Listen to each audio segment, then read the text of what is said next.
the competitions all day long on that championship Sunday. It's going to be a lot of fun. So that is why we think you should be watching, but maybe you're asking, who should I be watching? Well, that's our next job. So Rosemary, what Y buenas a todos y bienvenidos al episodio 1, al día 1, perdón, al día 1 de Pokémon Mundial. Hoy es de fin de semana, solo se va a hablar en los directos de Pokémon, del Mundial de Pokémon, porque el Mundial empieza hoy. Hoy empieza el Mundial de Pokémon. Bueno, ahí he puesto las cosas que se va a jugar. Pokémon Champion, Pokémon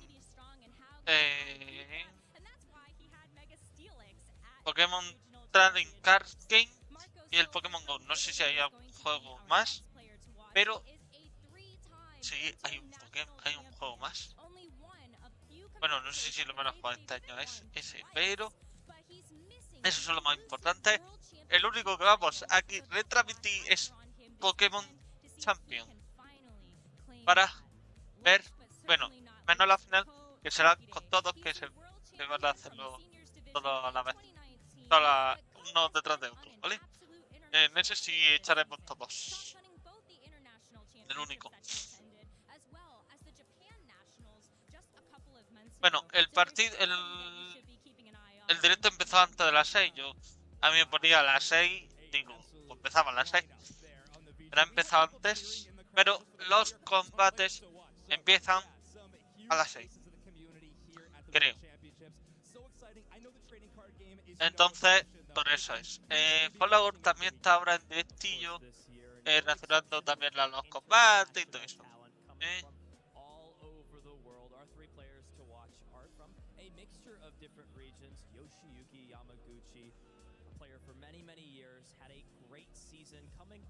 To a regional championships in Houston and taking it down.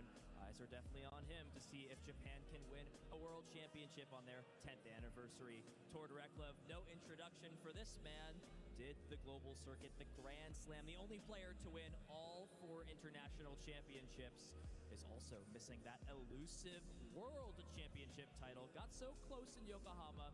He's still looking for that championship win, and of course our defending world champion Riley McKay can't ride off the back of Gardevoir this year, but he's a very talented player. We'll have to see what deck he decides to bring this year to see if he can become a repeat champion. Interesting. Okay, so maybe even a rogue option for Riley McKay. We'll have to see. I know you're already talking about Big Bad Dragapult. Do you think all 3 of these players to watch? Adrián Rodríguez, el español directamente pasa así. Que sí. Eric Ríos, que es, creo que es Dormic. Ya te voy a buscar.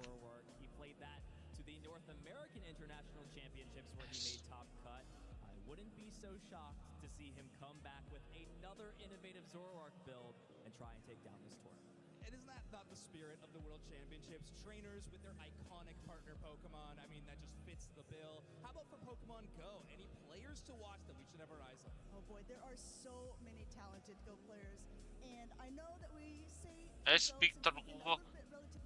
Víctor. That we haven't had any repeat World Champions, but the keyword is yet, because the first person we want to look at here is Beelzeboy, last season's Anaheim World Champion. He is from Víctor Medina.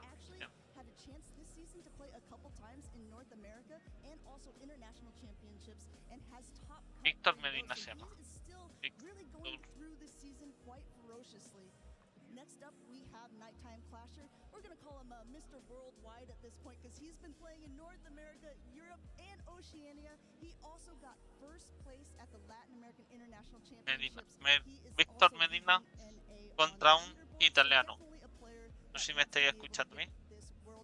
Sí, me estáis escuchando bien. And last, but again, we can't say last but not least. We're always saying it, but we have to really say this because the Spanish sensation Pato Man is arguably the best Pokémon trainer in Pokémon Go right now. I think you could ask 10 trainers and probably 10 out of 10. Dale, vamos a mirar, voy a ver lo que juego. Pokémon World Championship, que es lo de las cartas, el Pokémon Champion, Pokémon Go y el Pokémon Night. Me ha faltado aquí en el este poner Pokémon Night. Vale, para lo que esté, si hay alguien en directo, os voy a decir una cosa. Si queréis relacionar conmigo en directo, manda un mensaje por aquí y me lo decís. Porque lo podemos preguntar relacionar con gente en directo y todo eso. ¿Vale? Pues quien quiera relacionar conmigo, que diga y lo metemos en directo.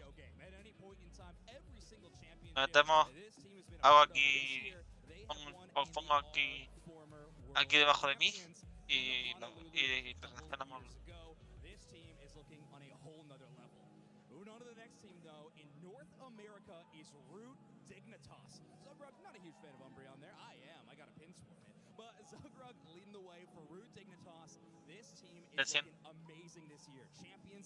De 393 jugadores en el este.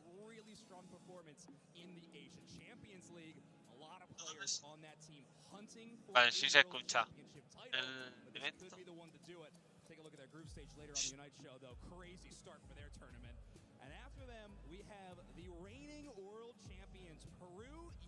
Vale, mañana, ahora hablamos de lo de mañana, al mundial y para el podcast de la liga y más. Mañana lo echaremos el partido de la Almería, que juega a las 5 de la tarde. Y no sé si mañana empieza otra vez a las 6 de la tarde. Si empiezan a las 6, estaremos viendo el partido de Almería y cuando termine iremos con el mundial de Pokémon, ¿vale? El mundial empezará, si empieza a las 6, no sé, muy complicado.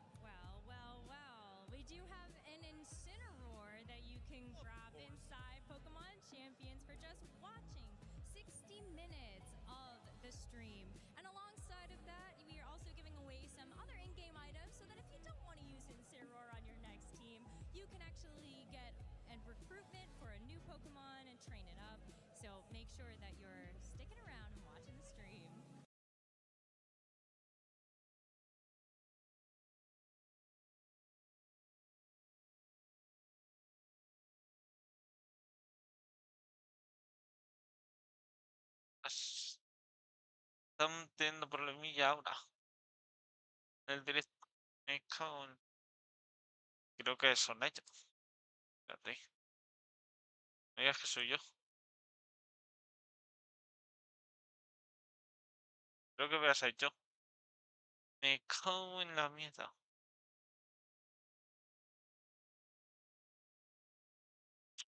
¿A que soy yo?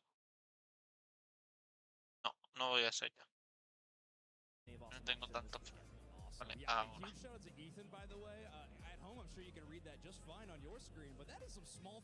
That Ethan was able to read on the monitor that we have in front of us. So, peek behind the curtain there, but great work, Ethan. That's in the trading card game for Trading Card Game Live. But how about for Pokemon Go? What do we got for drops? Yeah, Ethan's eyesight is impeccable, but for Go, there's also some very cool things that you are going to be able to do just by watching. And the main thing, you can see him raising that trophy there. You will be able to get a Tinkaton based off of Beelzebub's team last year that he was able to take that World Championship. Not only that, you're going to have a little choose your own adventure for watching 30 minutes. You can choose between going down a Lickitung, Totodile, or the Wooper path. So I don't know, Zoinks, what would you pick if you're playing? Oh, I'm going Totodile. All the way? I love that Pokemon. I mean, it wouldn't even be a choice. You're going Wooper? Yeah, Cloudsire's so good. Ethan, what are you picking? I agree. Cloudsire's pretty cool. I gotta love that little guy. I have to go Licky Licky's probably going to be the major Pokemon in our meta, so pay attention to that this weekend. But yes, you're going to want to make sure you're watching because you'll get Elite TM as well, so you can use that to take away a charge attack on your Pokemon. Oh, I love that. Prepare for future competitions, even in the Pokemon Go season. That's a great job. Vamos a poner Right now. a nada. Pokemon Unite, we got A la una really que cool salga. drops Que this time around for the World comienza Championship. aproximadamente a las 7:30 World Championship madrugada del but we lunes also en have España Lancing península. Start, and then one of my favorite Ya. drops that we have ever had como sea todo eso a esa hora que estás diciendo, madre mía. Pero sí que ponerte todas las 6 de la tarde. A ver. A ver. Es que se van a tirar toda la noche de mucha gente. They are going to be banned. They are going to be picked. We're going to see a lot of them on the Pokemon Unite broadcast. So, we have so many rewards that you could be getting for watching any Sí, of va a ser our como. games. I know the Pokemon XP Haremos broadcast ahora. Haremos ahora. have things to be given away. So, La check orilla. out so many amazing moments at this year's World Championships in 2026, which is, well, not exactly a rerun, but a return. As 10 years ago, the World Championships was held here in San Francisco. Love getting the chance to showcase Pokemon to this incredible city yet again. And that's got us in the nostalgic mood a little bit. So we want to say one of maybe our favorite competitive memories of all Pokemon. Rosemary, how about you? Well, being in San Francisco, it just makes me remember our time in Japan just a couple of years ago. Another way that we could commemorate a huge milestone for the Pokemon franchise. And so to see how the city was set up for everyone to enjoy and how San Francisco is now, it's just a great time to be a Pokemon fan. Absolutely. Ethan, how about you? Got a flashback to 10 years ago. What a tournament it was before in San Francisco. The change inside from a hotel ballroom to now this incredibly expansive convention center. Really seeing that rogue deck take down the tournament, shocking the entire world. I'm really curious to see if we'll have that happen again. Awesome. Rapid fire for you, Lundberger. I mean, I think at the same point, too, just being able to be in a stadium last season was such a big thing for Go. Going from a stage to a stadium is absolutely incredible, and we're going to get to go ahead and do it again this year. I cannot wait. I've loved all the World Championships that we have had in previous years. It has been so fun. But like I said, we are getting bigger and better for this year's Pokemon XP and World Championships. San Francisco has been home to legendary Pokemon moments across so many of our titles. But this year, it is going to be so fun. So let's throw it to our opening ceremonies.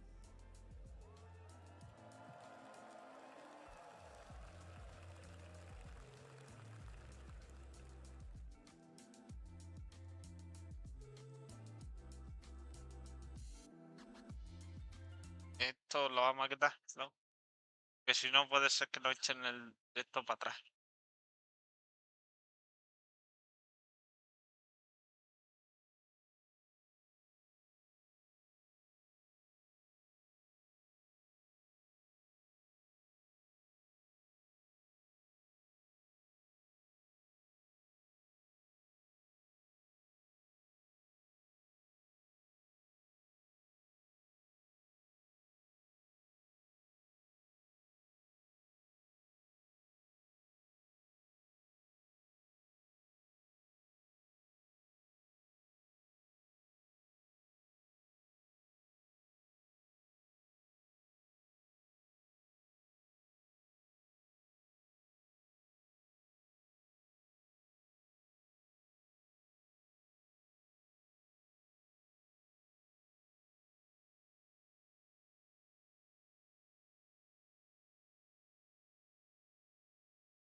Pero 2 minutos.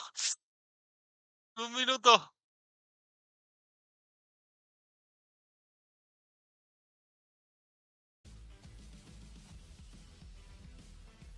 Como el libro.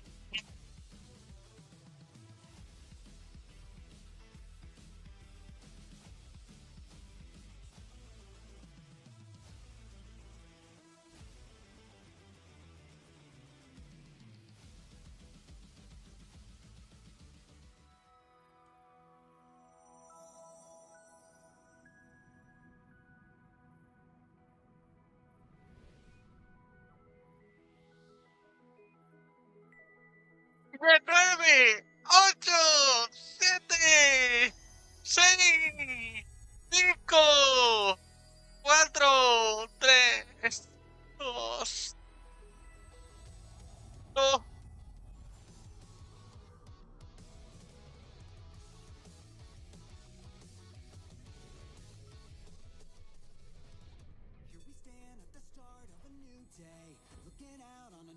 ¡Mundial de Pokémon!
Hello, trainers, and good morning. To start things off, we are about to take you on a musical journey from the past through the present. Celebrating 30 years of Pokémon, we'll start today by bringing you the great music of Kanto. ¡El I'm your Mundial! conductor, Charlie Rosen, and we are the 8-Bit Big Band. Thank you so much. Please enjoy.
Sí, de la mañana, madre mía, qué visita de medio de la mañana. Yo por lo menos no me puedo coger.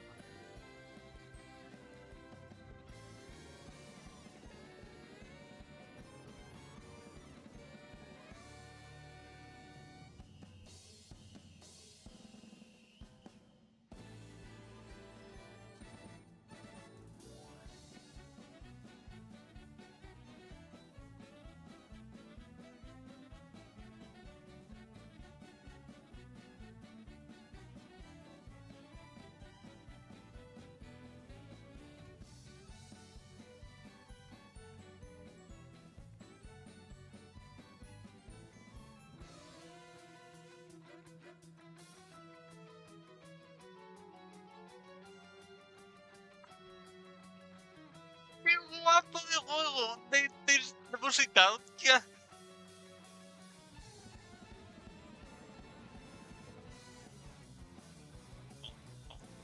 Tum, tum, tum, tum, tum, tum, tum, tum, tum, tum, tum, tum, tum.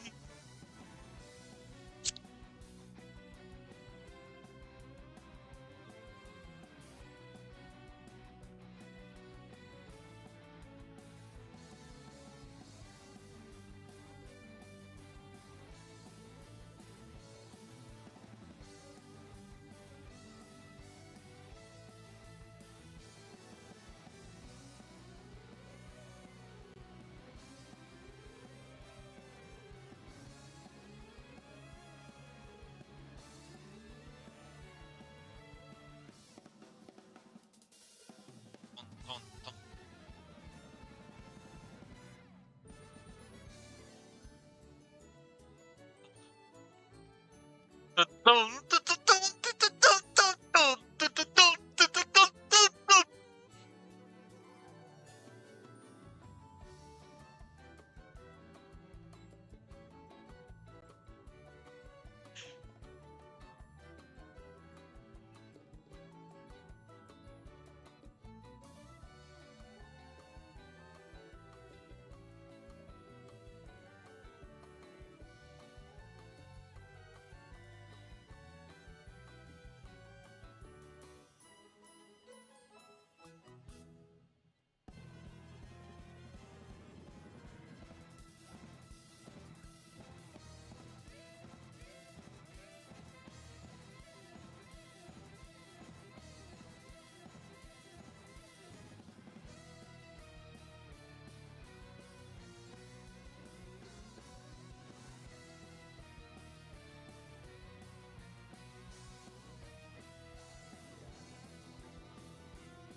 Thank you.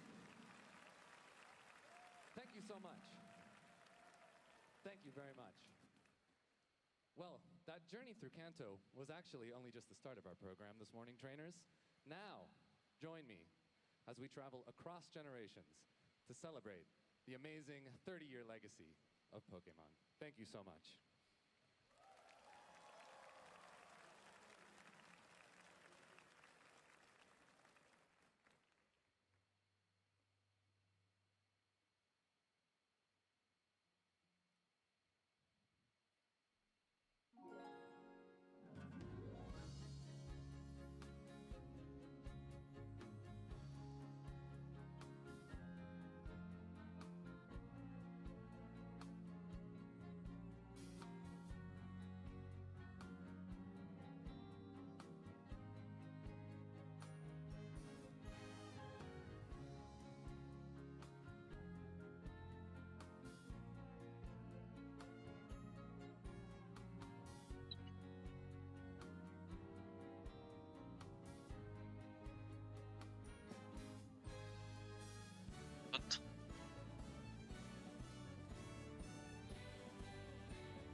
con...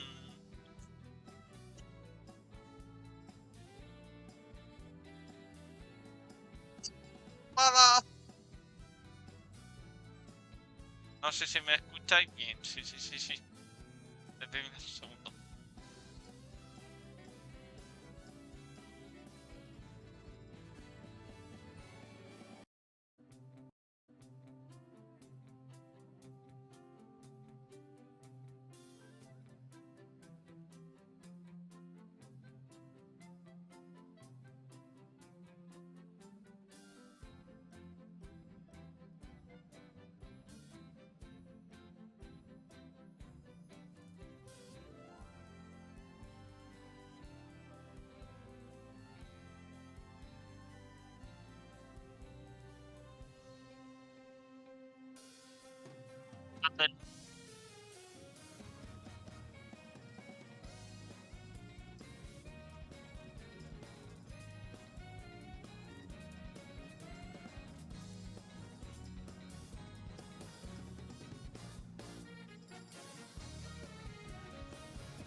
Ya Pokémon Sol. Hostia.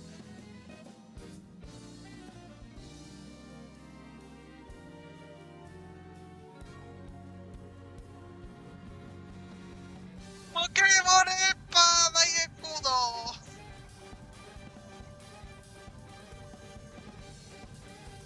Tendría que enseñar algo de Pokémon 90ª generación por lo menos.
Ahora algo de 10ª generación.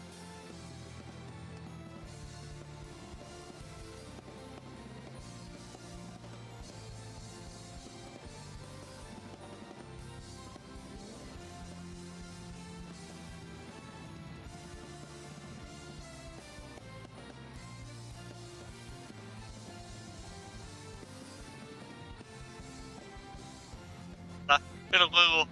Los juegos. Esto. Que hablen algo. Que pongan algo de la 10ª, hombre.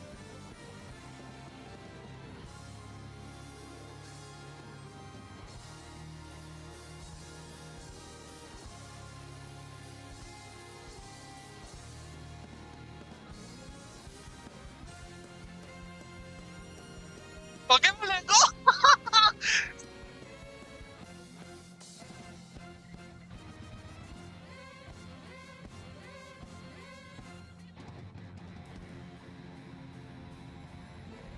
No pones nada de la décima. Vete a la mierda.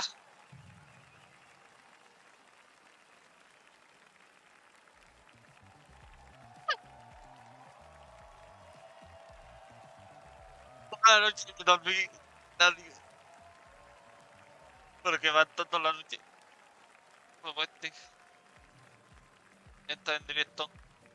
Hello, hello, hello, and welcome to the 2026 Pokémon World Championships and Sí, es verdad, lo de las Pokémon 7:30 me XP. levanto a la hora que sea para ver las noticias. Well, right, let's give it up one more time for our fabulous dancers and the 8-bit big band. Hombre,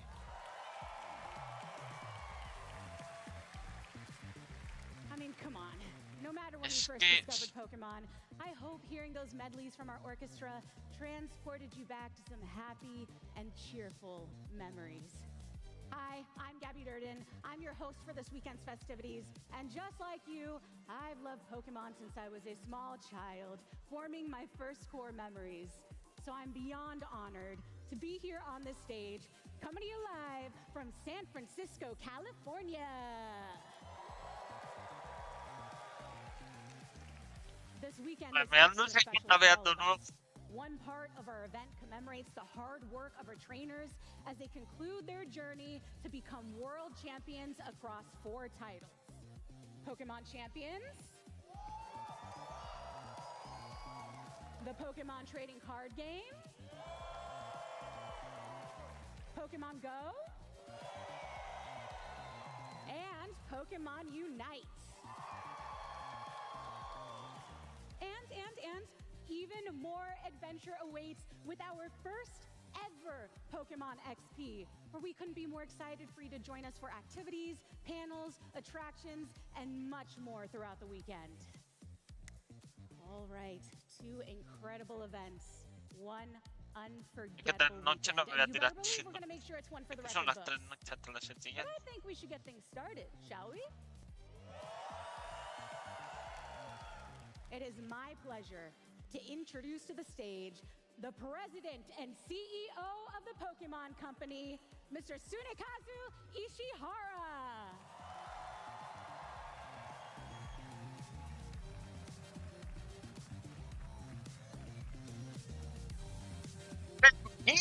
¿Qué van a hacer? No me digas que van a iniciar noticias.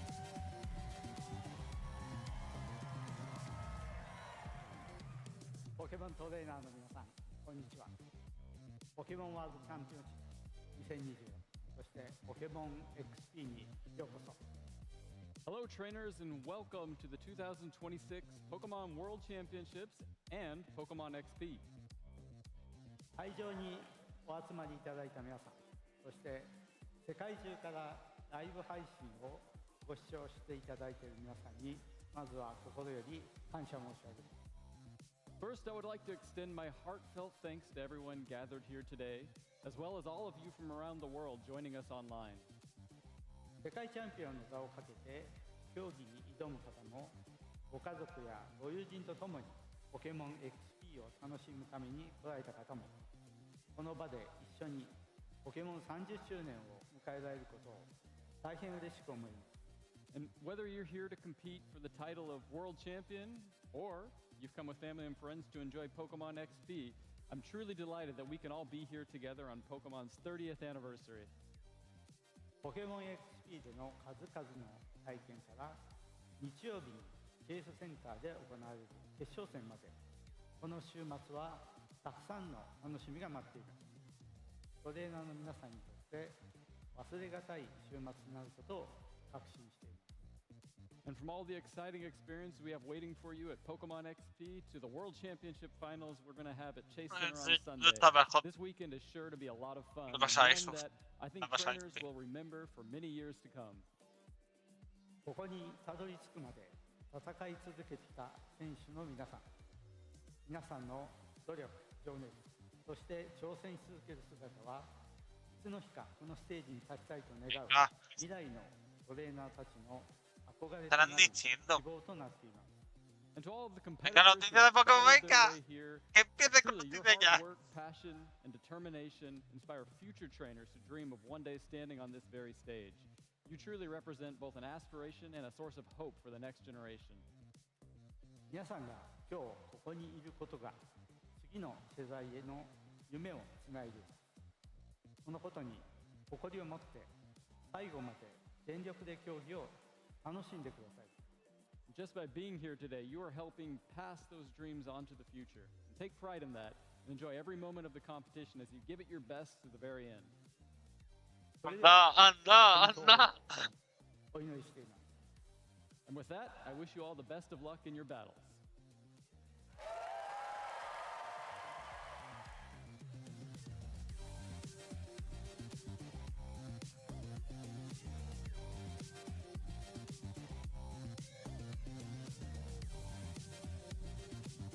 Esto es todo volador.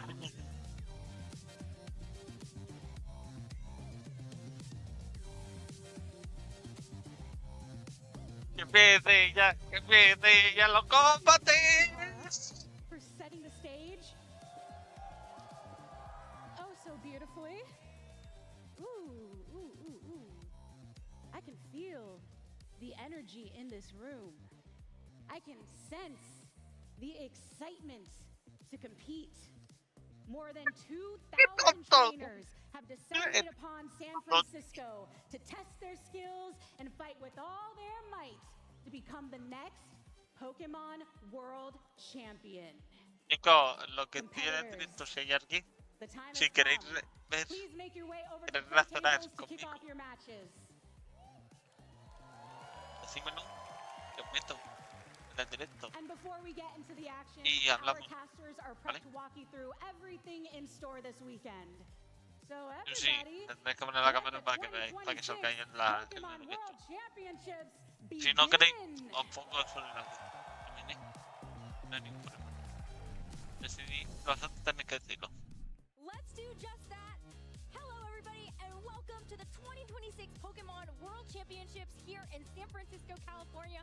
Aaron, I am so honored and excited to be kicking off the show with you. So good to be back, Rosemary. It felt like yesterday we were in Anaheim casting the World Championship Finals. It's been a whole year. A whole new game has come out in Pokemon Champions. Va a I think that empezar this is gonna el be very Mundial. special World Championships. It's going to be special because of the arena, but also because check a look at the prizing that our competitors are going to be trying to €20,000 achieve here. $30,000 for first dólares place, and ganamos so el much primero. more. 20.000 The glory of el becoming segundo. World El Champion. tercero y el It is cuarto, truly 15.000. everyone's dream in this El quinto y competitive el game. octavo, And in addition to all the 10.000. incredible Y prizing that del comes, 9 a 16, having 5.000. the ability to say I won the World Championships is truly what everyone is fighting for. But of course, there's just so much happening here, and the World Championships is the best place for it. And the honor is currently being held by our reigning world champion, Giovanni Siski, claiming the title last year in Anaheim and doing it with a team that a lot of people had just underprepared for, I think. A lot of people had Koraidon very low on their radar, but Gio said, you know what, I've been rocking with this Ese team fue el all campeón season del long. año This is pasado. the squad I know that I'm going to win Worlds. Está Absolutely, yeah, and really going to show that Worlds is one weekend. Gio had actually never gotten past top 8 in a tournament before the World Championships, but all the stars aligned. He was able to Ay, win his very verdad, first hostia, tournament yo lo vi. using Worlds to win. Yo vi There's a taking esta look at those gente. 6 Pokemon on his team because Bros, I don't Esta think any of those gente, are in Pokemon Dios. Champions currently, so not be seeing any of them today, but probably somewhere down the road. Una final But it was such an espléndida. exhilarating finals between him and James Evans last year, and it was just so fun to watch. That's what Worlds is Ya all ves, about. It's about the best que players gana in el the world, Mundial. bringing the best Poco. teams and really duking it out against each other. We may not see Koraidon, A ver, but si we no know podemos it's verlo en sunny in directo, California lo when there's relacionaremos después Charizard wild al día running siguiente, around the Mega chicos. setup. Absolutely, yeah. But this is Hasta just las horas one que of van a... many previous world champions that are about to take the stage at the 2026 World Championships. This is a stacked lineup. It's amazing that we can say that we have El 8 mismo en español former puesto ahí. world champions chasing a second crown. No player other than Ray Rizzo has ever been able to win multiple World Championships in the Masters division. Of course, we actually saw Kevin Hahn in the Seniors division pull it off last year after aging up from Juniors, but 8 different players who have won the World Championships before in Masters will be looking to get a second one. And of course, we're playing with Mega Evolutions once again, and many of these players won during the Mega Evolution era, starting with, of course, Sejong Park, and actually everyone talks about Pachirisu that year, but he shocked the world by bringing Mega Gyarados to the world stage, Mega Evolution that we barely saw throughout that format. Of course, Shomo Honami piloting Mega Kangaskhan, Wolf using Mega Gengar as well as Mega Rayquaza, Paul Ruiz using Mega Salamence, which of course is not in Pokemon Champions, but it's going to be really exciting to see how the players who got to absolute top during the last time that we saw these Pokemon compete once again.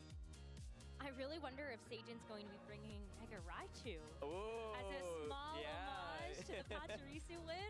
That would be pretty cool. He did bring Pachirisu to the world stage in 2024 in a restricted format, which I think was son los ganadores de todas las mundiales. yeah, I think No very están exciting ni to el see de so many ex-champions 2027 competing ni el once de again. And I 2024. can't express how difficult the World 2021 no, Championships no is, por right? el, We por el have la so comienza. many incredible players, and there's so many years where a lot of the ex-World Champions like don't even make it past round 5 or round 6, and they get eliminated by then. And so the quality of play and the quality of players just gets higher and higher and higher. But I feel like a lot of people feel it in their bones that maybe this year someone could do it again.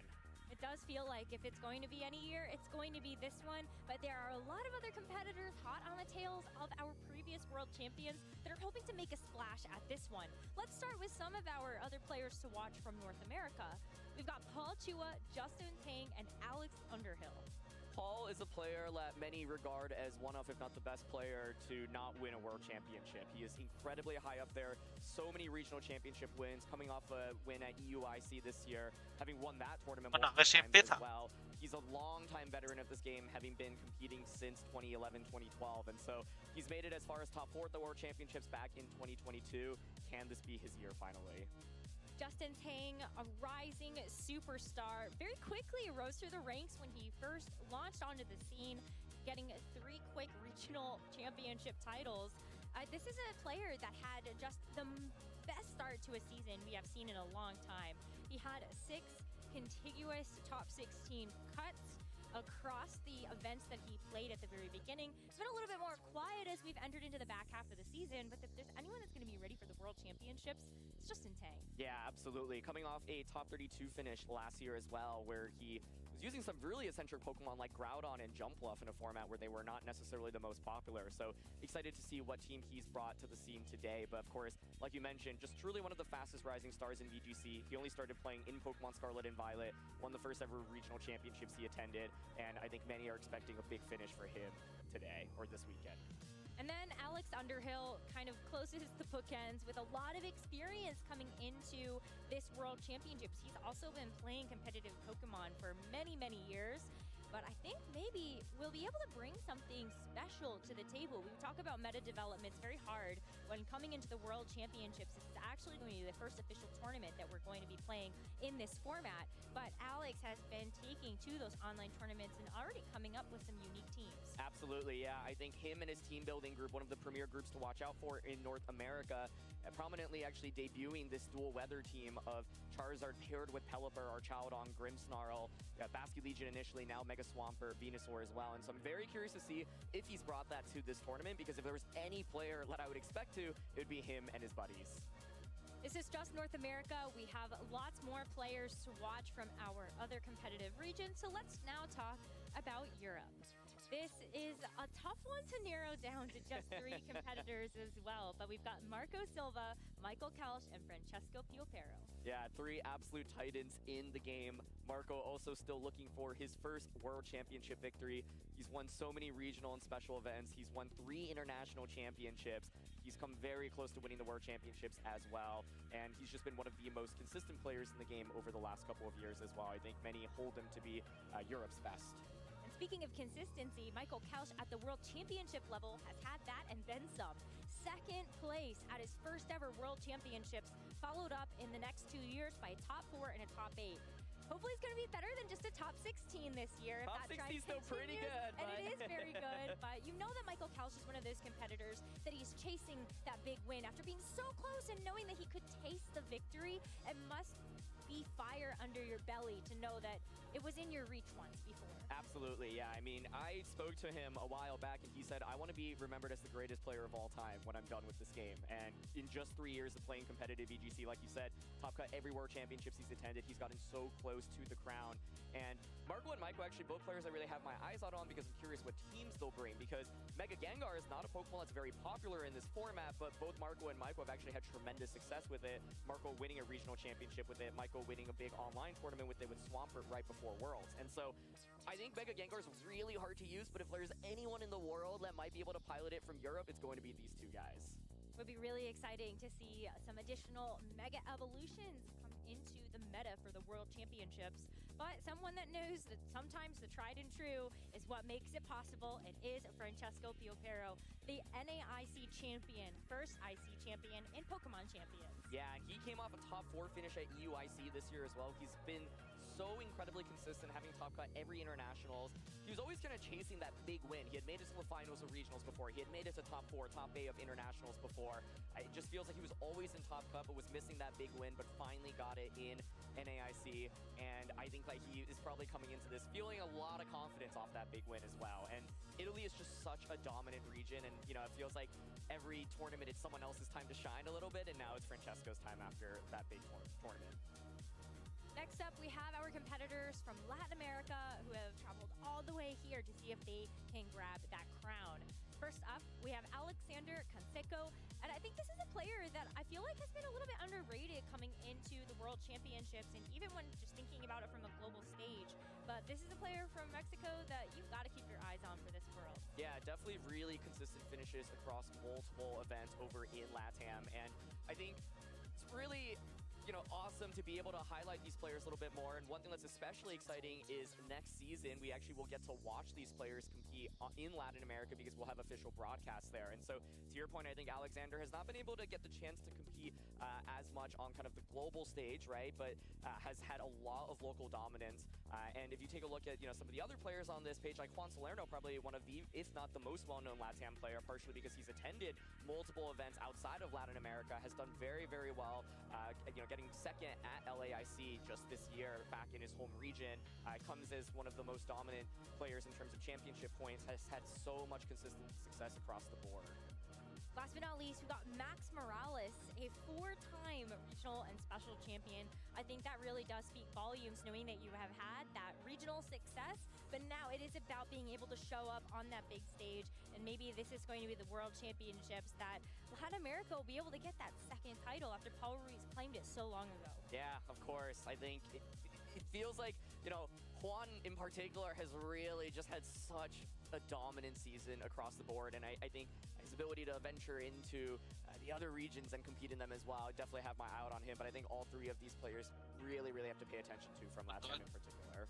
Next up, Oceania. Let's talk about our players to watch from that region. We've got Nicholas Kahn, Henry Rich, and Joji Kaida. Nicholas Kahn is someone who is no stranger to the world stage, having won the World Championships back in the younger division before, and he comes in as one of the leading players from Australia. Of course, his brother, Chris Kahn, actually won the trading card game World Championships in the seniors division back in 2011 as well, so just truly dominant family in Pokemon, but Nicholas has aged up through the divisions throughout the years, has continued to just have success after success, winning multiple regional level events over in Oceania. Next up, we've got Henry Rich, and he is a player that has been able to do well on the international level. Ended up getting a regional championship title back in 2022, but he feels like he's always gotten very, very close in some of the other regional championships he's played. And so for Henry, it's kind of like you're able to show yourself, always kind of having consistent day 2 performances at ICs. At the world stage, though, is this the moment now that you can get to that day 2 and go beyond? Yeah, I'm really excited to see what he's brought because I feel like sometimes he has really eccentric teams. If I remember correctly, he might have top 8 NAIC during a restricted format with Overquill on his team and using some really cool strategies. And even though he's from Australia, he has competed in North America a good bit as well with multiple high-level finishes at regionals as well as NAIC. And so, yeah, I always really like watching him, especially because he's brought some really cool stuff throughout the years. And then we've got Joji Kaida, and this is a competitor that has also been able to travel across the world to be able to compete, but I think also claims a couple of titles that we don't necessarily get to talk about very often. The online, global, and Thank you. I was like, there's one. It's a profit circumstance there. But it is incredible that he has won several of those competitions. Not just one, not two, but several. Yeah, one of the most consistent players in the online best of one closed team sheet environment. And often the best players there translate over to the best of three environment as well. It is really difficult to be so consistent in a game that has a lot of variance, but he's consistently topped the ladder, finished #1, won a lot of these online tournaments, which have literally, hundreds of thousands of players participating in them. And so I think a big question is, what kind of team compositions do you kind of land on, especially when you grind the ladder out that much? A lot of experience that comes from that, but it's going to be open team sheet best of 3 for this tournament. So you have to consider that your opponent's going to know a lot of information about your team. We've got another region coming up for you, and it is going to be Japan.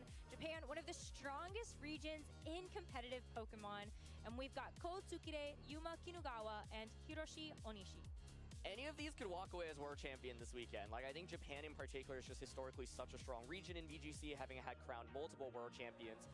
Ko is one of the players that I have on the very top of my list to win this weekend. And he won the Senior Division World Championships back in 2019, has top cut worlds in Masters multiple times after aging up, and he has been on an absolute tear this season as well.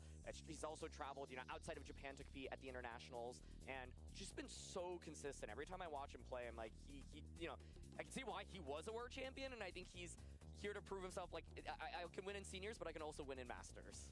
It's kind of interesting to be able to watch these competitors age up through the divisions and still find success. I think about Nicholas Khan in that same way. Yeah, exactly. You were able to still show your stuff once you have actually evolved. But Yuma Kinugawa, this is a competitor that we talk about, the Asian national system. It is a very different qualification method to come to the World Championships. But Yuma, another one of those Japanese players that has decided to test his mettle on a more international stage and walked away successful as our LAIC champion for this competitive season. Yeah, doing it with one of my favorite teams of the season as well, this hyper-offensive team that had Flamigo as well as Hisuian Typhlosion. He has been a veteran of the scene at this point, been playing around 10 years, but I feel like the last 2 seasons he has just been on a generational tear. He won the Japanese National Championships last year, then went to NAIC where he finished in top 8, and like you said, Rose, won LAIC. To win Japanese Nationals and an international championship is just absolutely wild, and so he's still hunting for, I think, a really big Worlds finish. Made it to day 2 with actually also Groudon. I was talking about Justin Tang using Groudon. Kinugawa used Groudon in a different Worlds format, which was also really cool to see with like Iron Jugulus, and so yeah, I think he comes in as definitely one of the favorites in Japan as well.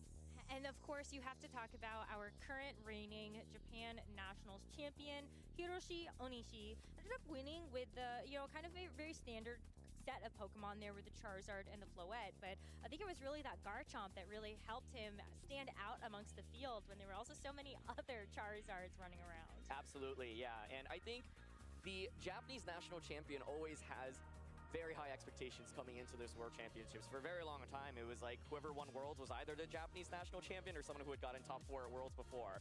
And I think like he comes in with definitely a lot of pressure, a lot of expectations, and he has been a very strong player from Japan specifically.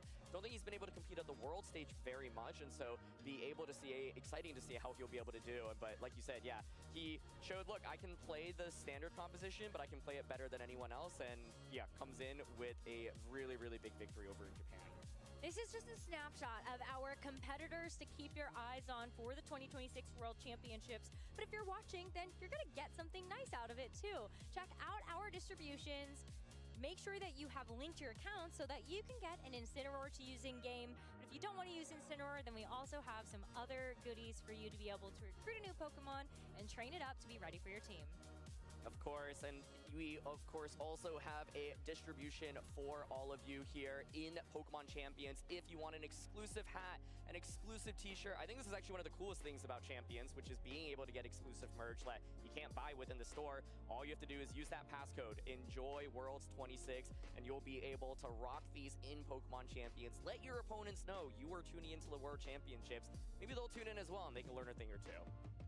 And if you are enjoying all of our competitive titles, then there's something out there for all of you as well. So check out all of the drops and distributions that are going to be taking place, not just on the Pokemon VG side, but of course for TCG, Pokemon Pocket, Pokemon Go, and Pokemon Unite.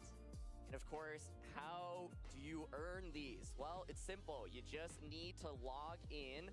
Visit rewards.pokemon.com, log into your Pokemon Trainer Central account, link your Twitch account, and watch the desired stream for a period of time. As you saw earlier, it's often 30 or 60 minutes on the respective streams, and you'll be able to earn these drops on Twitch specifically. And you can also watch in other languages by turning on the CC extension, which will then give you translated captions. And so you definitely don't want to miss out on any of these awards. They're free, right? And so if you're watching on Twitch already, might as well link them. And that's not all. Last but not least, we do have a special Twitch badge that you can apply after watching just 60 minutes of any of your favorite competitive action this weekend. I think that is genuinely one of the coolest badges I've ever seen. It is. I have seen many badges on Twitch in my day, Rosemary, and that one I think is incredibly well designed. And so it's just 60 minutes. You definitely don't want to miss out on that one. Follow along the action here on our stream, so make sure you don't miss another minute of it. Stay a part of the conversation using the hashtag PokemonXP and the hashtag Pokemon World on all of our social channels. We want to hear from you, what you've been excited about, who you're cheering for, what you're following, and yeah, make sure that you share your thoughts with us. Amoongus wants to know. He's not currently in Pokemon Champions, but he's really, really waiting. I don't know when he's coming back, Rose. I don't know if it'll be the next regulation, maybe sometime after, but of course, one of the most important Pokemon in VGC history, but we won't be seeing him on the world stage this weekend. I think I'm okay with having a little Amoongus break. Okay, yeah. Just a small one, you know? Just the viewers might be as well. Just a small one, and then Amoongus, you can come back. I'm sure we're going to be waiting for that moment with bated breath. Absolutely. I am so excited to kick off this World Championships. The first round is up, and we've got some crazy matches. I mean, of course, this is the World Championships. Every round's going to be crazy. These are the best players in the world. Take a look at some of these matches, and especially that first one, Rose. Oh my goodness. Yeah, I mean, my eyes are going all over the page and getting bright-eyed for all of the amazing action that we're going to have. We are just the main stream. We are going to have featured streams and side streams that you can check out as accompaniment to our broadcast. But we've got Wolfglick versus Hirofumi Kimura for round one. Are you kidding me? Yeah, that's a match that you might expect to see in the World Championship Finals. These players have so much history. Wolf, of course, winning U.S. Nationals multiple times, winning multiple international titles as well, and winning the World Championships in 2016 alongside his regional.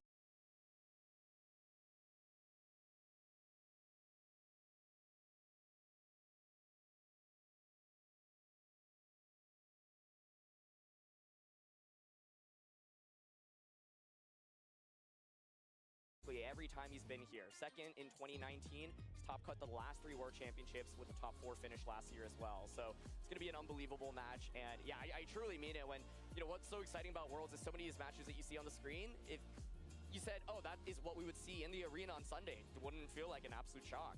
Yeah, and this is the World Championships. Every single one of these matches is going to be super high stakes, and this is just Swiss round number 1. We've got 3 incredible days of action ahead, and it does all culminate in that arena finals. I wonder how our competitors are going to react to that. Already we saw during the opening ceremony, there's a huge crowd out there just to watch the competitive action on the main stage, but then come Sunday, that's like 15,000 competitors, like people watching 2 people duke it out on the stage. Yeah, I think it is probably something that is so exhilarating. Like in the moment, it is just like, you're probably so focused on just trying to win the World Championships when you're there, but it is truly, it will be the most unique experience I think any competitor in this game will ever have. It's going to be a long way to get there, of course, with many rounds of Swiss today, another couple tomorrow, and to get there, you have to beat the best of the best. I know we're getting ahead of ourselves, but here's a video to make sure that you're caught up to speed on exactly what you'll be seeing this weekend. Whether it's your first time watching or you just need a quick refresher, here's an overview of the Pokemon VGC format at the 2026 World Championships.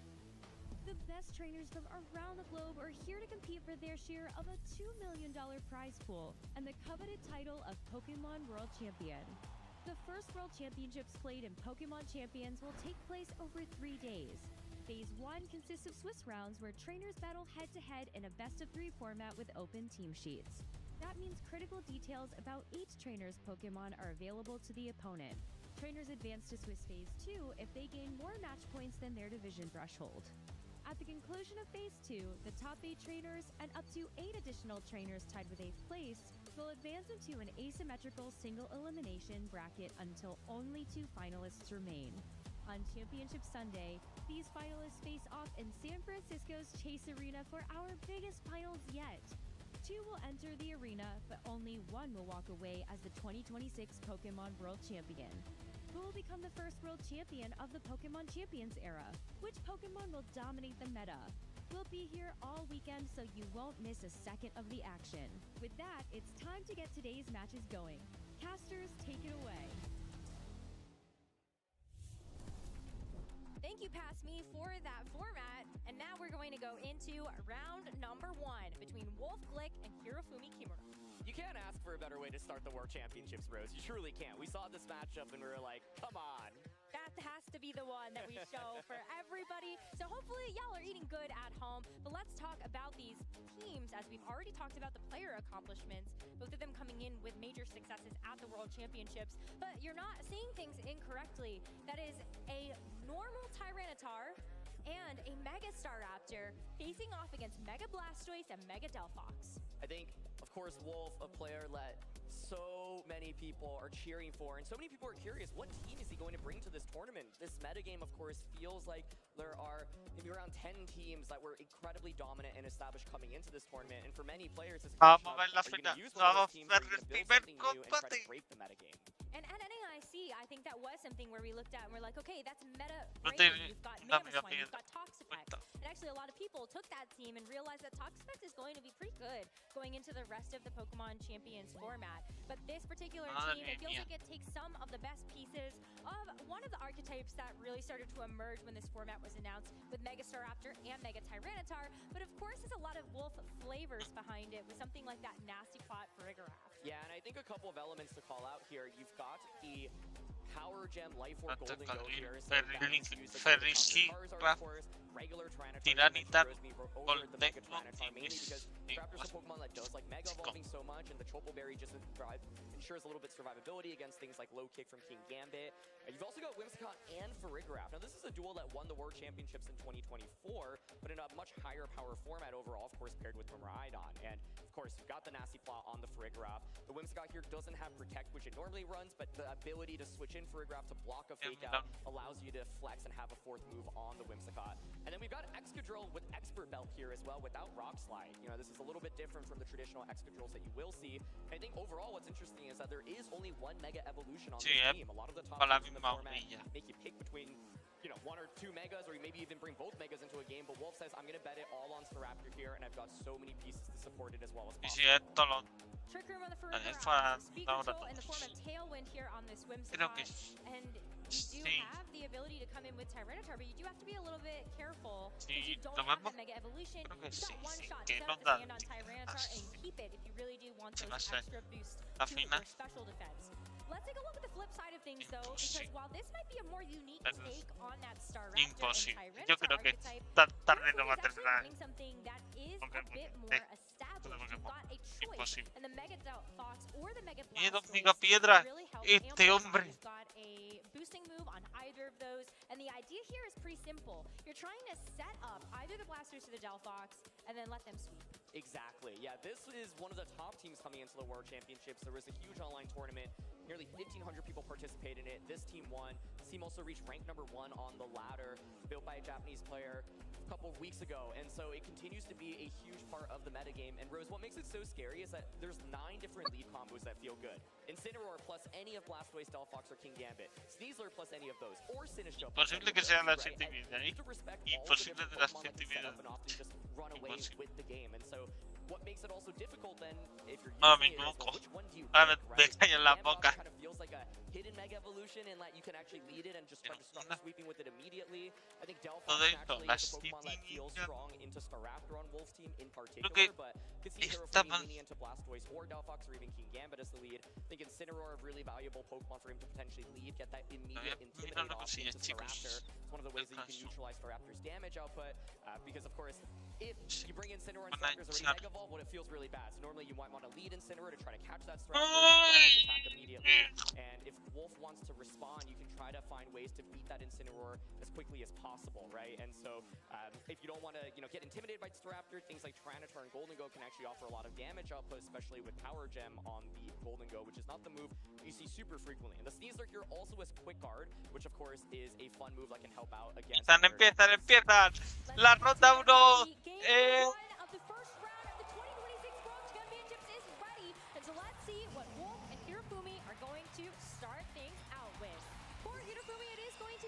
Hostia. Yeah, so what's really interesting about this matchup for Wolf, I think, is that at any given point you can switch in Whimsicott, right? You also have Friggraf to block that fake out, which is such a big tool on Hirofumi's team, right? Normally what Hirofumi's team wants to do is cycle these fake outs, get set up, but immediately, well, the Blastoise can't get set up that easily, right? You can't fake out with Incineroar, so you could always go for a close combat onto that slot. Friggraf here could potentially nasty plot a Thunderbolt as well. And one thing that's really scary, I think, for Hirofumi is that Wolf can switch in Whimsicott at any point. That Whimsicott then can go for example, Encore, if you try to set up with your Pokemon. You could even go for a side charm onto the Staraptor as well. So, big question is, on turn 1, what does Hirofumi want to do? You do have something like Helping Hand on Incineroar and Dark Pulse, so you just try to get a bunch of damage off. And it is going to be Friggraf switching, so is it that Whimsicott? It is going to be. And so Whimsicott comes in. I'm going to be able to help to take some of these attacks a little bit more effectively on that Incineroar. That's going to be the only Pokemon that's really going to threaten for some pretty big damage with something like that Flare Blitz. But is that something that you really want to try to lock into that Faruger out that was just on the other side? What we do have, though, is Mega Evolution time for both the Staraptor and the Blastoise. So they're both ready to put up a good fight on this first turn. Close Combat comes out into the Blastoise. That extra HP going to help it out to make sure that it can take that attack effectively as Water Spout now comes out. It's going to be a little bit muted because you did just take a ton of damage from the Staraptor, but it's still going to start to add up to a bit of chip across the board. And the parting shot here. So, nice play by Hirofumi. I think there could be tempting to try to target down the Friggraf aggressively, but manages to get Incineroar out. Water Spout still does okay damage, and of course, crucially breaks Focus Sash. And now Sinistcha hits the field, right? So you do get that recovery onto the Blastoise with that Hospitality, and you have to play this guessing game now. While if Staraptor clicks Close Combat, Sinistcha can just go for Rage Powder, redirect it away. So, of course, you could go for Brave Bird. But if you're Hirofumi, you could also make a call and say, you know what, I'm actually going to protect in front of your Brave Bird. And so, Brave Birding the Blastoise is probably like the most guaranteed damage here. And this is the awkward thing about Blastoise, which is after that special defense boost on the Staraptor, your Water Spouts aren't doing that much damage. So I think, pretty okay trade for both players on turn 1. But I think Wolf's still in a really favorable position, mainly because of the offensive threat of this Staraptor. And the Whimsicott, of course, can go for a charm onto it as well. There is an added benefit of the Sinistcha coming back in with the Hospitality. You're going to get a little bit of healing back onto the Blastoise, so those Water Spouts will be a little more effective as long as you don't take more damage on this turn. But that Rage Powder is going to be what comes out. Whimsicott is a Grass type, though, so that Move Blast will not be redirected. And so Blastoise takes damage anyway. A great cover play here from Wolf to get the Move Blast into the Blastoise to reduce Water Spout damage and also still angle that Brave Bird so that you had guaranteed damage into Sinistcha. Water Spouts, though, I mean, we're starting to look at the 30% mark here for both the Whimsicott and the Staraptor. Yeah, I think one thing that's really crucial about the Staraptor on Wolf's team is that there's no roost, right? And so actually every little bit of damage that lands on it will be permanent. And so I think Hirofumi's probably pretty happy about that trade at the end of the day. You're able to actually get a good amount onto the Staraptor, keep weakening Wolf's Pokemon. And one of the tricky things about Staraptor, I think, is that you actually take a lot of recoil damage from Brave Bird. So that Brave Bird damage does add up. And because of that parting shot on turn 1, Moonblast doesn't do that much, right? So this turn I actually think is a pretty crucial turn because if you're Hirofumi, one thing you can consider is potentially switching the Sinistcha out and getting it back in for more healing later on. Or you could say, you know what, I am just going to go for the safe Rage Powder and Water Spout once more. But I think Hirofumi's actually done a pretty good job of distributing damage so far, and Staraptor has maybe not gotten as much as you would want normally from it. We're going to see the Sinistcha switch out to preserve that Hospitality for later, as you are saying. It's going to the King Gambit that comes in instead. This is a little risky, but it would be diabolical for Wolf to actually throw Close Combat into a Ghost type. So it is going to be the Move Blast first and the Brave Bird from the Staraptor just to guarantee some damage. My heart was pounding there, Rose. I was like, you called it. What if it actually happens? How diabolical could it be? But the switch indeed does happen. So now, of course, there is encore pressure from the Whimsicott onto Blastoise. Could try to encore into Protect. I think if you're Hirofumi, it is still this guessing game of like, can I cycle win my Pokemon safely, right? Because the King Gambit here is going to be Black Glasses. Staraptor has a defense boost, so Sucker Punch should not get the knockout onto it. And if you're Hirofumi, I think what you probably want to do is get that Sinistra in to protect either of these Pokemon. But let's say you switch Blastoise out into Sinistra, then you're still vulnerable to just eating up a close combat on that slot. Or maybe Wolf reads it and Brave Birds into Blastoise, which then would knock out the Sinistra. So it's actually, like, I think this is a really, really key turn. It's going to be the King Gambit switching. Do we see an encore from the Whimsicott? Hey, I mean, that is entirely possible, and that would mean that this Blastoise can't do any damage on this next turn. And that Whimsicott is actually going to go for Charm instead. And so angling that into the Staraptor, Contrary is actually going to make sure that that is an attack boost instead of attack drop. And so the Brave Bird brings this Blastoise down to just a small sliver of HP. And so this water spout is going to be nothing more than just a couple of drops of water in the face. Oh, really exhilarating turn there. Yeah, I was kind of expecting Wolf to go for the self-charm a little bit earlier in this, and so finally does get it off. Crucial trade there. I think if you're Hirofumi, you're probably not too stoked about how that turn went, because the hope was to just knock out Staraptor there. Hirofumi makes a call and says, look, I don't think you're going to encore me because the switch is so obvious, right? And so at the end of the day, Staraptor does hang on with the sliver of HP. It's basically one Brave Bird away from getting knocked out, right? And Hirofumi's done a good job of distributing damage. We have to consider Incineroar in the back's probably not going to be the heaviest damage dealer. If you knock out Staraptor, King Gambit actually becomes really threatening, and you also know that Wolf has Farigiraf in the back. That Farigiraf, great for blocking fakeouts, really bad into King Gambit, right? And so for Hirofumi, his goal is let me knock out Staraptor as quickly as possible. He constantly makes these switches, and King Gambit's going to come in once again. Could this be the close combat read? If it is, then this is going to be game number 1 going over to Wolf, but it is still a very risky play to make. It's going to be the Moonblast first, and that's actually going to deal a pretty significant amount here to that King Gambit. But it is the Brave Bird. Wolf trying to secure the KO onto the opposing Mega Evolution first. Yeah, I mean, great switches by Hirofumi. Like, it feels like it is so tense because, like you said, Rose, I think if it were close combat in a Gambit feints there, it becomes so tricky. But Gambit does come in freely, and now it pressures Sucker Punch into Staraptor. Of course, if you want to get around the Sucker Punch, what you could do then is switch the Whimsicott out into Farigiraf, block the Sucker Punch, and then maybe close combat King Gambit. But this is such a high-level game of Pokemon, right? It just seems so obvious. Hirofumi could consider maybe swapping Sinistra back in once again to heal the Blastoise as well. And it's going to be the Blastoise pivoting out here. I think switching in Sinistra and protecting King Gambit actually feels relatively safe. So let's see if it's going to be the protect play here. Yeah, because then on the next turn, if the Sinistra is still around, you can actually go for something like a Rage Powder to at least try to redirect away another Moonblast, but the crit is going to secure the KO.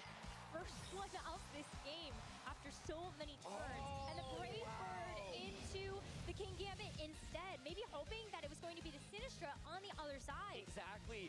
This is like what high-level Pokemon is about, right? Because I think Hirofumi, he didn't go for Sucker Punch, he didn't go for Protect, he just goes for the Kowtow Cleave, saying, look, I think that you're going to expect me to potentially pivot out, right? And so gets a double knockout there. That's such a big deal, and that's a huge play by Hirofumi there. I think you could...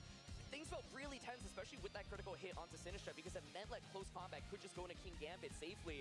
And once again, if the close combat goes off, King Gambit feints, I think it's just game over, right? And so that turn, Hirofumi saying, I'm not going to Sucker Punch. Wolf says, well, I'm not going to switch in Farigiraf, but it still works in Hirofumi's favor. It's going to be Tyranitar here in the back as Incineroar comes back in. So a crucial Intimidate, but Fake Out currently is blocked. And for Hirofumi, the question is, can you actually still do enough damage? Because the Tyranitar here does have low kick. It does threaten King Gambit with a ton of damage.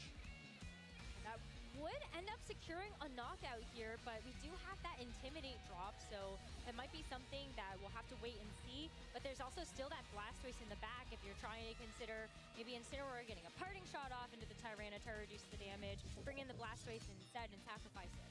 Yeah, the main question I have, Rose, is if you're Hirofumi, how are you beating Tyranitar, right? Because Blastoise is quite low in terms of HP, and Incineroar and King Gambit don't have attacks that can hit it for even neutral damage, right?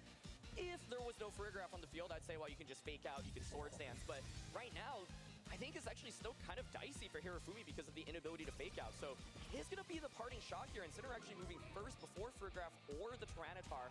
So I think Hirofumi's goal is let me just keep cycling in these Intimidates. You are still going to have to do enough damage to Tyranitar, though. Yeah, before it ends up taking care of you, and this Blastoise is unfortunately going to get switched in. Well, okay, one turn here, though, for the King Gambit to use the Protect. And it was going to be a double of that Thunderbolt into the King Gambit as well, as Blastoise actually doesn't get knocked out to the Sandstorm chip. Okay, so this opens the door. I mean, Hirofumi now can potentially consider switching Blastoise back out. The Blastoise at this point feels like a non-factor in terms of dealing damage to Tyranitar, but it could go for Dark Pulse, right? That deals super effective damage into Farigiraf. Could angle for a flinch on a Tyranitar as well, and part of the way to handle Tyranitar is to keep swapping in and out for Intimidate, so it's exactly what Hirofumi is doing right now. The Sand actually really important in just being able to ensure that Blastoise will faint this turn. Probably expect to see a Dark Pulse here. Is going to go into a Farigiraf, but how much does that do? That's a lot of damage, but will survive. So it's able to at least go for one more attack. It could be the Thunderbolt coming out here, but it is going to be the Tyranitar going for the low kick. And take a look at how effective those Intimidate attack drops and the Parting Shot has really been onto this Incineroar's quite bulky. We do see a paralysis. That might come back to hurt a little bit in the remaining turns of this first game. That's a big deal, right? Because we saw Incineroar was faster than both of these Pokemon initially, and so would have been able to either get another Parting Shot into Tyranitar or just knock out Farigiraf before they get the chance to move. Vale. So, Chico, me he ido al baño un momentillo. Es que no me aguantaba la ganas de cagar. The answer, I think, ideally is you get Swords Dance off and like. Vale, le han matado dos Pokémon. Swords Dance like plus Dos contra dos. Kowtow Cleave into plus Pero two claro. Sucker Punch. You've got Helping Hand support on the Incineroar as well. Now Tyranitar does have the ability to go for something like Rock Slide, for example. No está paralizado, por lo menos. King Gambit protect Lo this va a tener turn, muy right? complicado. And if you're Wolf, I think you can always safely target down the Incineroar slot. But if you ignore King Gambit and it gets a Swords Dance off, suddenly things can become really scary. So the question is, do you launch that low kick into King Gambit? Do you Rock Slide into Incineroar? It's going to be Rock Slide. Okay. Está intentando que se equivoque. Maybe just Flare Blitz and KO Farigiraf. If you don't get flinched, there is a 30% chance for that to happen. Incineroar still has a lot of HP, though, to try to get it through these next couple of turns. But it's going to be Farigiraf going for the attack. No. The King Gambit is not going to give that secondary effect to the Farigiraf. You see the Rock Slide flinch onto that King Gambit. Dale, vamos muy lento, un poquillo lento. As you end up getting the KO onto the Farigiraf. Yeah, but I think the thing now Linchea. the whole question was always, well, how do you beat Tyranitar, right? Sneasler is the answer. Va a remontar. Sneasler wasn't brought into it. Sinistra is your other answer into it, but it went down so quickly. And then Blastoise the third answer to it, but his HP just got whittled down so low, right? And so had King Gambit been able to get a Swords Dance off there, I think it would still be in Wolf's favor, to be honest, because Tyranitar should still outspeed the King Gambit and just go for low kick into it. But with the inability to get a Swords Dance off there, I think Tyranitar should be able to win this game. That Thunderbolt actually being really crucial damage and just dropping King Gambit lower and lower. This Tyranitar has eaten multiple attack drops at this point, but I don't think it's going to be enough for Hirofumi to win the game. I was just kind of trying to consider like how little damage that the Incineroar even took from something like the low kick, and that's why I had that hesitation. There's also Protect in play. So if Hirofumi can actually get a nice call right, or maybe there's something afforded like a Rock Slide miss, or you can fight through the flinch, then maybe things do end up actually looking a little different. Incineroar, no, it took a lot of damage that No se mueve. soon. It just looks like Incineroar is going to go down to another Rock Slide on the next turn. Yeah, Wolf making the nice call there, though, right? Hirofumi protects King Gambit. That was an opportunity to potentially Swords Dance up on it. And Wolf saying, look, I think you kind of have to protect here. So just going to be helping hand here to get one last attack off. But with no Swords Dance from that King Gambit earlier, it's just not going to do very much with the Sucker Punch. It's just going to be roughly a quarter of the total HP of this Tyranitar. Golpe la primera, chicos. Se lleva Golpe la primera, por favor. That speed disadvantage from the paralysis, that is going to be a win for Tyranitar. Yeah, I think regular Tyranitar really proving how powerful it can be here. And for Wolf, prioritizing the early knockout onto Blastoise, or the early damage onto it, Win. that Tyranitar wasn't Wolf really gana la ready. primera. So if you're Hirofumi, you look at that game, you're probably thinking, I feel like I played pretty well in the opening turn, so what went wrong for me? And I think part of it is that Incineroar is really good as a supportive tool, but when it can't fake out, it then becomes less effective. The Intimidates and the attack drops were Me nice, estarán but directo it didn't feel like he had en enough Twitch damage hablando output, de basically, right? His damage was mainly Mundial. coming from Blastoise cooking Water Spout, Vale, doing 20 ruidos. 30-40% here and there. And so I think if you're Hirofumi, you probably are starting to look at that Sneasler potentially as an adaptation, because of course that Sneasler does have close combat, which gives you a ton of burst damage into Tyranitar. Yo There tengo was una one turn es. where I was wondering, what if the Blastoise had ended up going for a Dark Pulse instead? It took so much Pero damage. hostia, Antonio Sánchez 0-1 ganando en la ronda 1. el primero. Yeah, exactly. Vamos. I think that is a really good point, and Vale. what's really tough for Hirofumi here is like kind of threading the needle of dealing with Staraptor at any given point, because Staraptor was a huge threat in the early game, but then of course the win condition in the end game kind of ended up being Tyranitar, right? So Hirofumi actually has plenty of tools to deal with Tyranitar. For example, if you're A los de Twitch que han llegado un mensaje de las cartas. Si queréis, no compréis. Me decís que queréis cartas y yo paso cupones para pasar o no.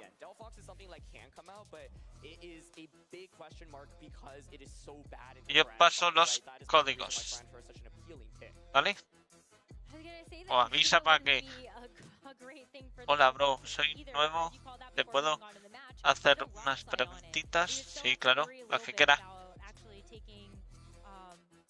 Just like in general, some damage here from the extra drill. It can be very fast as well. That's something you're gonna have to think about with pressing, but I feel like you're right. I wonder maybe Sneasler, do you actually think about still bringing the Blastoise and just switch it up and just bring Sneasler over Incineroar? Yeah, I think Sneasler's damage output and that Focus Sash means even getting one big close combat with it can be a really big deal. So it's probably the first adaptation I'm looking towards on Hirofumi's end, but it could be Delphox as a switch up, and it is going to be the Delphox. I mean, that's what makes this team so intriguing. If it's this, my expectation would be a Sneasler in the back, right, to potentially close combat Tyranitar.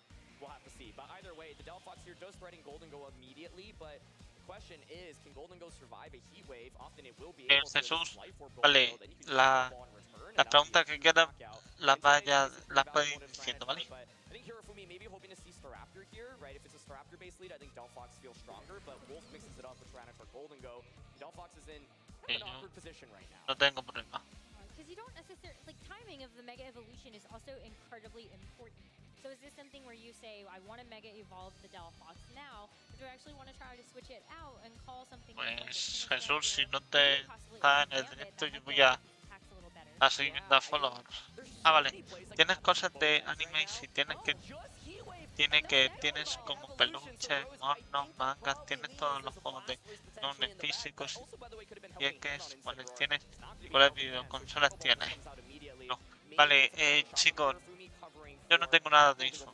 Yo juego en emulador, todo. Y yo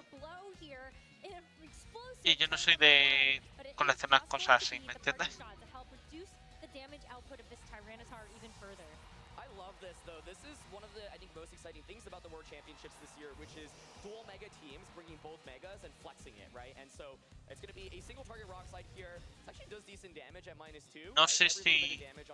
A ver, para que no sepa, ya lo he dicho en el directo, por si alguien quiere. Si quieres ver estar en el directo, reaccionar aquí en directo conmigo, me lo dices y reaccionas conmigo sin ningún problema. And there's no good switch in for a Pokemon to be able to take that. Golden Go is low enough Te metes that I feel like it te might metes end en up videollamada being conmigo. Blastoise can actually stay at this HP level, but then yeah, what you bring in to take the water spout if you want to actually preserve the Tyranitar and shed. No, yo es que no me gusta coleccionar. ¿Entiendes? And then Shadow Ball into Sinistra, or Shadow Ball into Blastoise just to guarantee that you get a lot of damage into it, because I think Sinistra protecting or switching into Incineroar is the most logical. Vale. So I think A ver. I would be shocked if there were no, if it wasn't Whimsicott's Staraptor in the back from Wolf's end right now. $45,000 es mucho, pero bueno. Pero a ver. Para la gente que lo necesite, pues sí, está bien. Pero para hacer nada.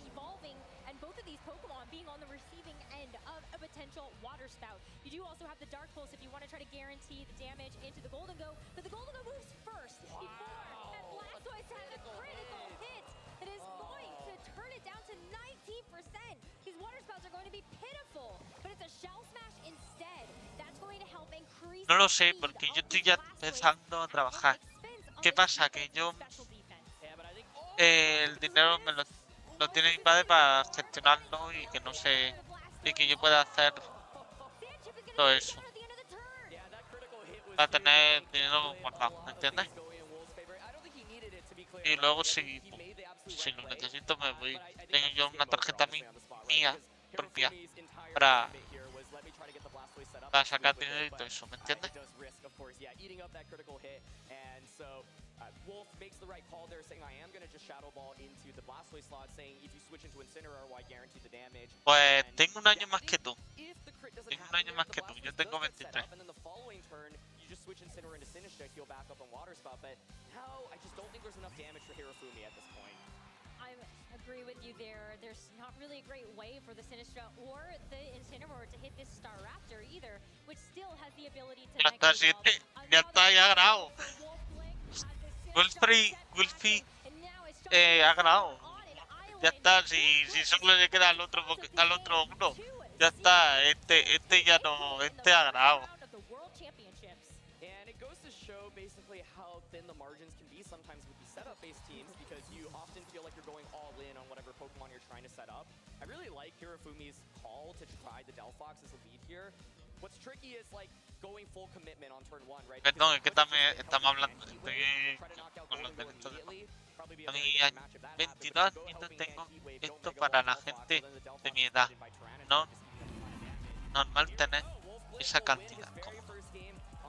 A ver, no es normal, pero bueno, tampoco yo no te voy a decir nada, porque si tú estás trabajando y todo eso, pues ya está.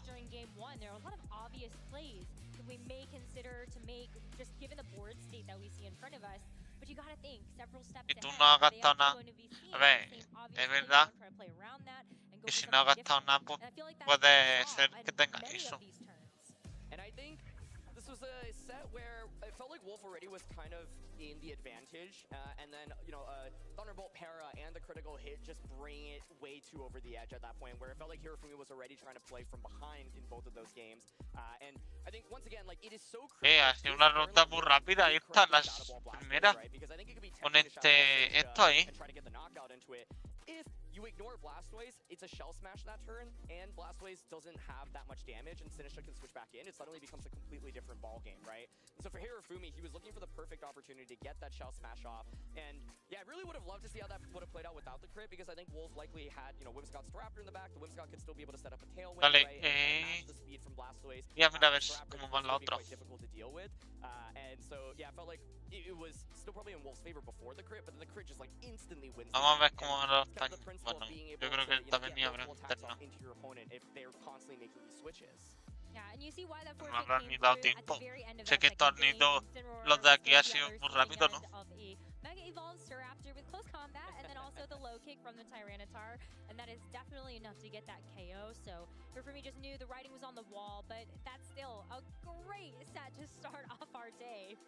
Yeah, I think one thing that is, so tough about this a ver si tournament in escucha. particular is A like ver the players chicos, are so yo creo good, que se and so it escucha feels un like poquillo any flojo little bit of variance here and there, el directo de Pokémon, ¿no?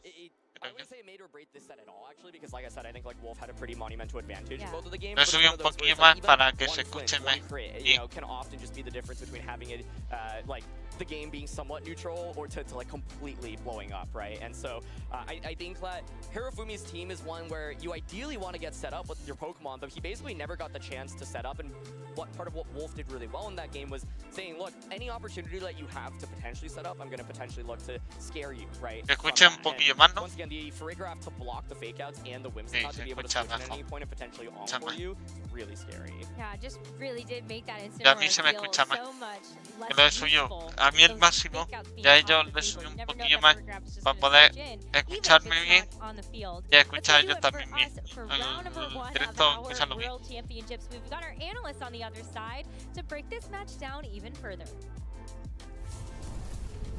Thank you so much, Rose. Thank you, Aaron. What a great round one there. Looking at the pairings when we got things Y el started. primer combate viene. We couldn't ask for a better one, Vamos could a we? ver. Lee Vale, versus Hirofumi. We chicos. said backstage in the green Vale, room, hay un well, español I guess after en this round, maybe directo. we just go home. You Bueno, know, that's it. Twitch. That's the world. No sé si World ponerlo. Championship ¿Queréis que lo finals ponga? all done, wrapped up. Let's call it a day there. But what a way to start things. So explosive, wasn't it, Lee? Yeah, it was, and kind of the nature of those sort of teams as well. We saw Dale. Hirofumi with that kind of, the setup Aunque orientation. vayamos a cambiarlo Poco no cada contra X este Really tiempo. managing it con very un poco well. no contra este stall, contra esta especie de Interesting muerte Ahí lo que traemos. tenemos con Apex, around that pero Staraptor quizá el poder form, ofensivo que Mega tiene va a ser so suficiente. often Habrá que verlo, habrá que ver throughout the si format ahora a lo mejor lee el cambio bien Antonio y mete el Incineroar, cuánto le quita poder pasado, qué hace King Gambit.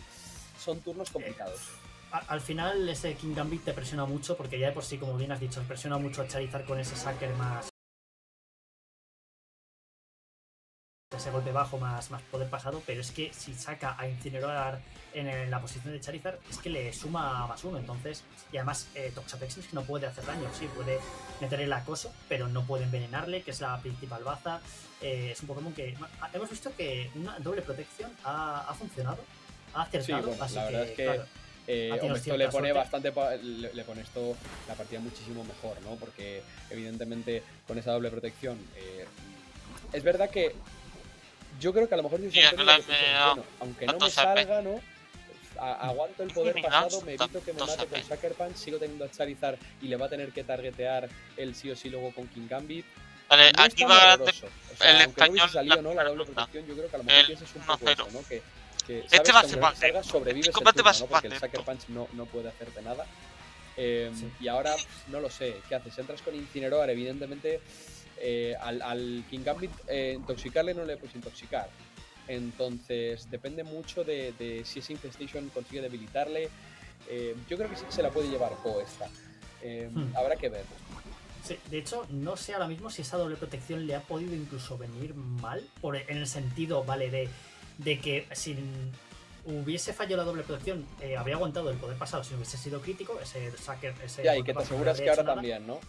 Claro, y te aseguras que ahora no te va a hacer el claro, pero vuelve a hacer la misma. Yo creo que de manera inteligente, porque al final si estás con Incineroar, quiero decir, ¿para qué vas a hacer otra cosa con King Gambit? Pues vas a arriesgarte a tirarle a lo mejor Cauto o Cliff para quitarle un poco de vida a Incineroar, va +1, para eso tiras el Sucker Punch, le ha salido bien, lo ha debilitado.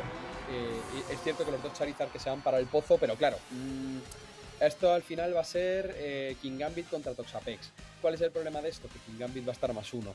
Evidentemente Toxapex es muy bueno, pero habrá que ver cómo de bueno es, ¿no? Curioso que se quede así la partida, teniendo en cuenta que lo más importante siempre son las megas, pero en este caso no han sido para tanto. Claro, al final, las evidentemente, frente, bueno, uno al veneno y otro al poder pasado. Que evidentemente además, el Garchomp, que está además a 100% de vida, además ahora seguramente, yo creo que si eres Co, pues haces doble protección, ¿no? Te aseguras evitarte problemas con esa sorpresa, pero claro, luego ¿qué haces? Luego decides ir con el terremoto, le vas a hacer daño a tu propio King Gambit, no es lo que más te apetece en el mundo, sobre todo teniendo en cuenta que quitas más tu win condition, porque Garchomp está -1, aunque va a hacer mucho daño evidentemente por esa vida esfera. Yo creo que si eres el Toxapex, además, luego tienes la oportunidad de hacer simplemente en el siguiente turno White War Invite Ignio al King Gambit. Eso yo creo que te da el KO en King Gambit. Garchomp no va a debilitar nunca a Incineroar a -1. Entonces habrá que ver, ¿no? Habrá que ver si ahora va la sorpresa.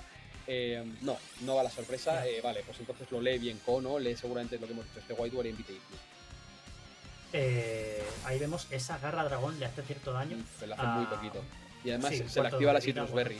Yo creo que lo tiene muy bien Antonio, porque en el siguiente turno, aunque haya críticos, yo creo que es imposible que te debilites de Sucker Punch a +1 y de Garra Dragón. Entonces va a hacer lo mismo, ¿no? Vas a hacer White War Invite Ignio. Yo creo que si eres Cole, lo único que te queda es intentar ir a la doble protección. O yo que sé, a un Flinch con Rockslide, algo así. Sí. Bueno, al final si usa White War, que es lo que mejor le puede venir, evita también todo daño de esa Rockslide y toda posibilidad de flinch, así que sí que parece bastante seguro el turno de Antonio. De hecho, claro, no había caído que con el sol ese Incineroar es una gran amenaza y que el acoso quita muchísimo daño. No había caído que, claro, de turno a turno pues va rascando un porcentaje de vida que ahora tiene Gambit. No le ha tocado más que con acoso y ya tiene prácticamente la mitad. Es increíble el daño que puede llegar a hacer un Pokémon como Toxapex. Sí, o sea, acoso parece una chorrada, pero es que te quita un octavo de vida cada turno, entonces es bastante molesto. Ahí consigue salirle, ¿no?, la doble protección al King Gambit. Veremos ahora entrar la Garra Dragón. ¿Cuál es el problema? Que Incineroar evidentemente ha vuelto a ir, ¿no?, con el Invite Igno, pero Antonio que lo ha leído muy bien, sabía que era la única que podía hacer Co para estar en partida, y dice, bueno, perfecto, ¿me haces esto? Te voy intoxicando al Garchomp. Me parece que es una jugada muy buena por parte de Antonio, la verdad, y habrá que ver ahora.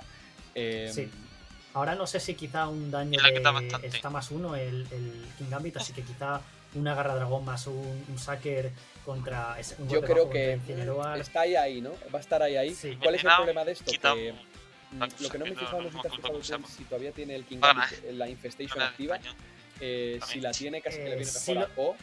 Este turno sí le ha hecho daño. Sí le ha hecho daño. No sé si le puede quedar todavía un turno de daño o ya se acaba. Porque Ahora no es un poco recuerdo bien. 50-50, ¿no? Porque evidentemente yo creo que si eres Antonio quizá dices, puede ser no, puedes leer perfectamente que te va a hacer la doble, ¿no? Que te va a hacer el Sucker y el Garra Dragón pensando en el White Ward.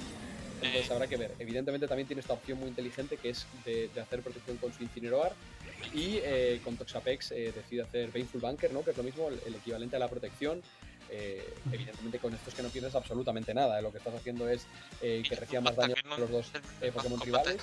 Me parece un turno muy bueno, ¿no? Por parte de Antonio. Y al final es lo bueno de tener protección en Incineroar. No suele ser el movimiento más habitual, pero con Toxapex parece que es muy útil, la verdad. Ahora en este turno sí que King Gambit no ha perdido vida, por lo tanto se le ha terminado el acoso. Quizá, bueno, pues Antonio tire otra vez por este movimiento para ir reduciéndole. Igualmente a Alcohol le queda muy poco tiempo de partida. No sé muy bien en Pokémon Champions cómo afecta esto.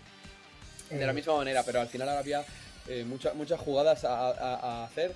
Parece que al final decide ir a por la segura Antonio con ese White Ward. Le sale bien porque Cole decide hacer el Rock Slide. Veremos qué decide hacer, ¿no? El King Gambit. El King Gambit que decide ir con ese Kowtow Cliff. Incineroar evidentemente que lo va a aguantar. Si hubiese ido con el Garra Dragón habría conseguido debilitarlo, pero yo creo que ha leído un Infestation seguramente, ¿no? Al final son 50-50, era una jugada, un escenario de partida muy abierto en el que había un montón de opciones distintas. Le sale bien a Antonio y evidentemente se va a llevar la partida. La verdad es que bastante meritorio, ¿no? Porque y Garchón, sí que es madre, que ha tenido un poco más de suerte lleva. a lo mejor. Ya, España se lleva la partida. Le han salido todos los 50-50 prácticamente. Han salido casi todos. Sí, lo que no sé ahora mismo es, vale, ha usado ahora Vastaguardia, pero en el anterior turno utilizó Bunker, no sé si se veía afecta, reducida no pasa nada. O sea, Vastaguardia lo puedes utilizar todas las veces que quieras, que no hay ningún problema. Pero sé que en un orden sí y en otro no. Sé que no sé si es o sea, que si tú utilizas un Vastaguardia luego afecta para cuando utilices protección, pero al revés da igual porque tú puedes utilizar si quieres 8 Vastaguardias seguidas. O sea, creo que se lo cambiaron en quinta, en sexta gen, ya no me acuerdo. Sí, creo que en la sexta que ya podías spamear el mismo movimiento. Claro, al final, ¿qué más da que tocas protección o Baneful Bunker y luego Vastaguardia si puedes utilizar 50 Vastaguardias seguidas? Entonces, nada, bueno, la verdad es que un set en parte se lo merece, ¿no? Charizard por ser un Pokémon tan pesado, pero la verdad es que Stal es duro, ¿eh? Stal en Pokémon es loco, la verdad, para la primera partida del Mundial. El metajuego en general es bastante más ofensivo, ¿no? Teniendo en cuenta que hay equipos, como hemos mencionado antes, con triple boost. Pero la verdad es que la primera partida ha sido un poco, ¿no? Un poco de sopa de cemento. Ha sido un set interesante para ver de cara a cómo se posicionaban, pero es que es el problema de Toxapex, que es que si le dejas más o menos mover, es que no se ha movido de ese spot en toda la partida. En los 20 turnos que ha durado, ha estado ahí plantado, echado raíces. Es ilegal porque ha recibido también bastante daño, quiero recordar, y el resto ha ido poco a poco recuperando, acabó la partida con toda la vida. Sánchez, así que, bueno, pues nada, enhorabuena. Una partida aún así me parece bastante interesante. Ya, bueno, pues aquí los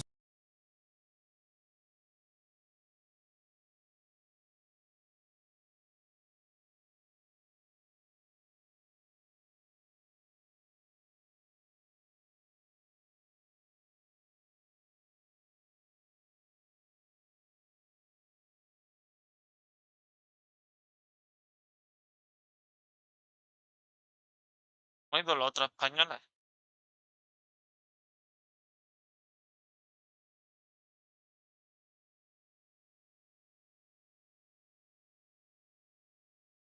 Vale. Rancent 1-0. Wolfey 1-0. La otra 0.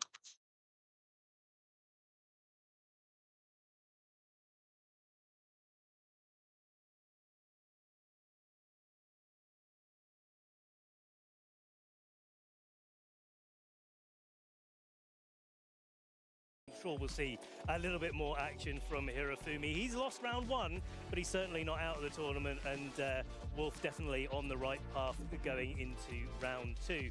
Now let's have a look, Lee, at what Pokemon people are bringing this weekend, and if it's no surprise, Kingambit, Charizard, Incineroar there, sitting at our 1st, 2nd and 3rd position. Yeah, big 6 there. Representing very well there in the usage stats, but yeah, that 52% on the Kingambit, no surprise. It is, I would arguably say, between that, Charizard and Basculegion, probably the 3 strongest Pokemon in the format that we've got access to. Very surprising that the usage stats are like this day 1. I'm really looking forward to see how this transitions going into game 2, what changes we see. Is there anything that's standing out to you that's really a bit of a surprise? I say the Venusaur is a lot higher, but coming into the World Championships here, we've seen a lot of that Sun Rain kind of composition, pick up a lot of usage, a lot of success. So the Venusaur there plays a really good role against a lot of the kind of common stuff that we see. I think this tells quite a good story about what the metagame really looks like. You've got the couple of fire types up at the top. You've got a couple of dark types in Kingambit and Incineroar there being a useful type. You've got that little cluster of fairy type Pokemon at 6, 9 and 10. The best fairy type Pokemon in the format. Players are really trying to focus in on and deciding which one of those, or which 2 of those, in the case of Floette and Whimsicott, that they really want to be bringing to the event. But then you've got the couple of strong grass types, and then the sort of line of supports that we've got up the middle with Incin, Sneasler and Farigiraf, with Sinistra as well, obviously, to go with that. And I think like it really does speak to the centralization of those tools. Like those tools are some of the best that we have in the game, and no matter what type of team that you're running, those support tools like Farigiraf, Sneasler, Sinistra, Incineroar and Whimsicott always seem to sort of gravitate their way towards making a slot on your team. And so I'm not surprised to see those ones getting a real lot of usage. Surprised maybe actually to see Venusaur as low as it is there, where like a lot of the Charizard teams do focus, a lot of the variants of Charizard teams do focus on having Venusaur with them. So like this shift that we've had in like the quote big 6 kind of archetype, moving like in the Venusaur direction slowly but steadily over the course of the format, but then like players saying, hey, maybe actually I want Incineroar instead, or maybe I want to like go down the Floette Whimsicott route and try to set up with my Floette, or I just throw a Light of Ruin in there for good measure. Yeah, and another thing to point out, I think Incineroar's kind of rise as well.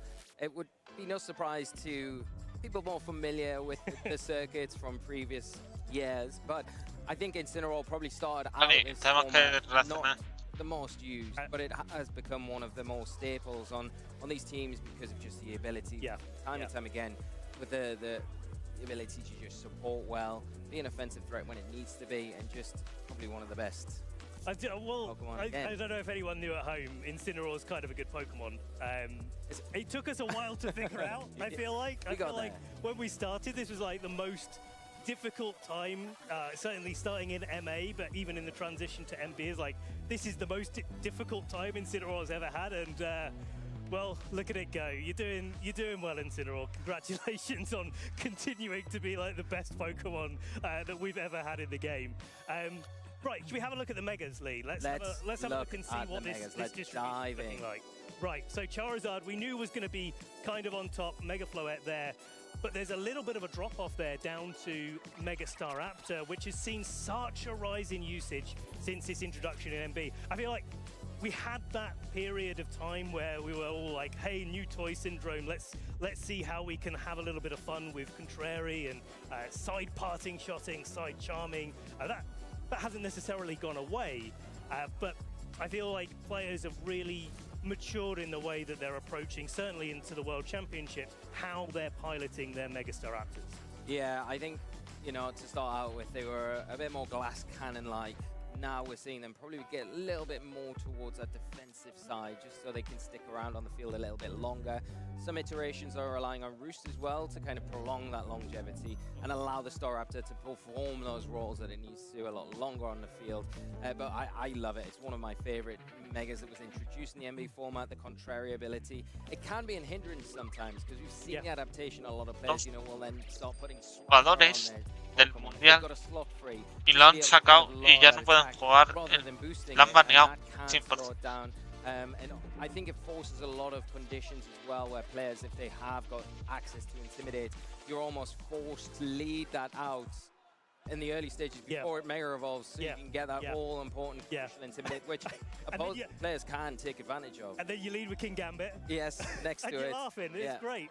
I'm looking at it a little bit further down the list there, just a couple of, I think, honorable mentions there. The Mega Raichu Y, usually as a partner to Megastar Raptor, that's been a team that's been rising in popularity. I'm certainly excited to see how trainers are using that combination, because I feel like that's a team that really does require the world's caliber level player to be able to pilot effectively. And then, we've got el mundo del año pasado de Mega Pokémon. Aerodactyl, even just equaling Mega Blastoise. Mega Gengar has been a Pokemon that has been on many people's minds coming into the World Championships. You have got to be on another level to be able to pilot Mega Gengar at the World Championships in this format, I think. But 10 years ago, Wolfglick did exactly that.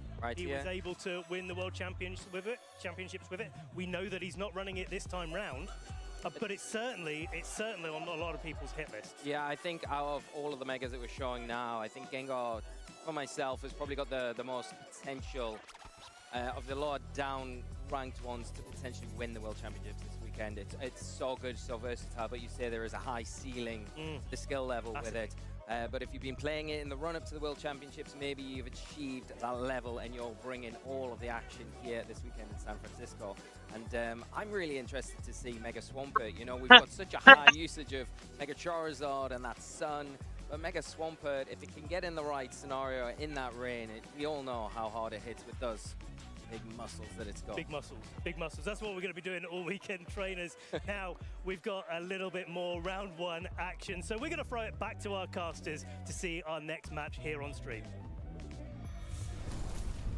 Round one, the round so nice, we got to broadcast it twice. We had so many incredible matchups out in the field that we couldn't resist showing you an additional one after that quick 2-0 win from Wolfglick.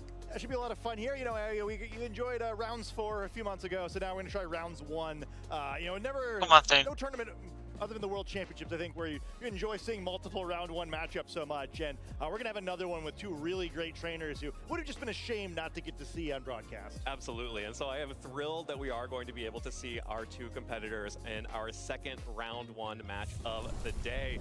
It is going to be here on stage, our 2014 World Champion from Korea. Seijun Park is now back here in San Francisco, competing against our globally ranked #1 in the championship points ratings, Juan Salerno. This should be an extremely exciting matchup. And actually, Scott, the last time you and I cast together was that 2014 World Championship that Seijun took all the way. Yeah, fun throwback, right? Seijun seemed looking a little bit different this time, where that he was really pushing the meta in that 2014 tournament with that Pachirisu team that is so famous, and particularly kind of with Mega Gyarados as his main attacker. Here it's a little bit more one of the standard competitions. You know, if you're looking at those usage stats at the analyst desk there, this is why these 2 teams in particular have really driven a lot of the high usage of those Pokemon. On one side of the field, we have the big 6 with Juan here, where it really is kind of just like, hey, this is the strongest group of Pokemon you can select in this format, kind of, regardless of the metagame. We've seen this at the beginning of Regulation MA, and it really hasn't fallen off much at all. Other side of the field, you kind of see maybe the MB version of this, even though it's also only using Pokemon from MA, kind of the evolution of what we saw Wolfglick use at the NEIC tournament, where that Tox effect is still a factor here, but Venusaur has worked its way into this roster, really important on these Charizard teams now, where part of why it's jumped up in usage so much is that it complements the Charizard, allows the Charizard to run a few different moves. I believe this one, like most of the Charizards we see alongside Venusaur, gets to run that ancient power move that we didn't really see in MA at all, with Venusaur like, hey, I'm the grass type first partner Pokemon, I'll handle the grass type attacking. Charizard, you go do something else. Yeah, did y'all know Charizard actually got a rock type attack? Turns out Charizard can beat opposing Charizard with that ancient power, and if you get that boost to all of your stats, oh, well, that's just the cherry on top here. Here we go, heading into our Ven first y game in our second round Antini one. también lo han baneado. Should be a lot of fun there. Yeah. Hopefully we all have as much fun as this game as that Walrein did.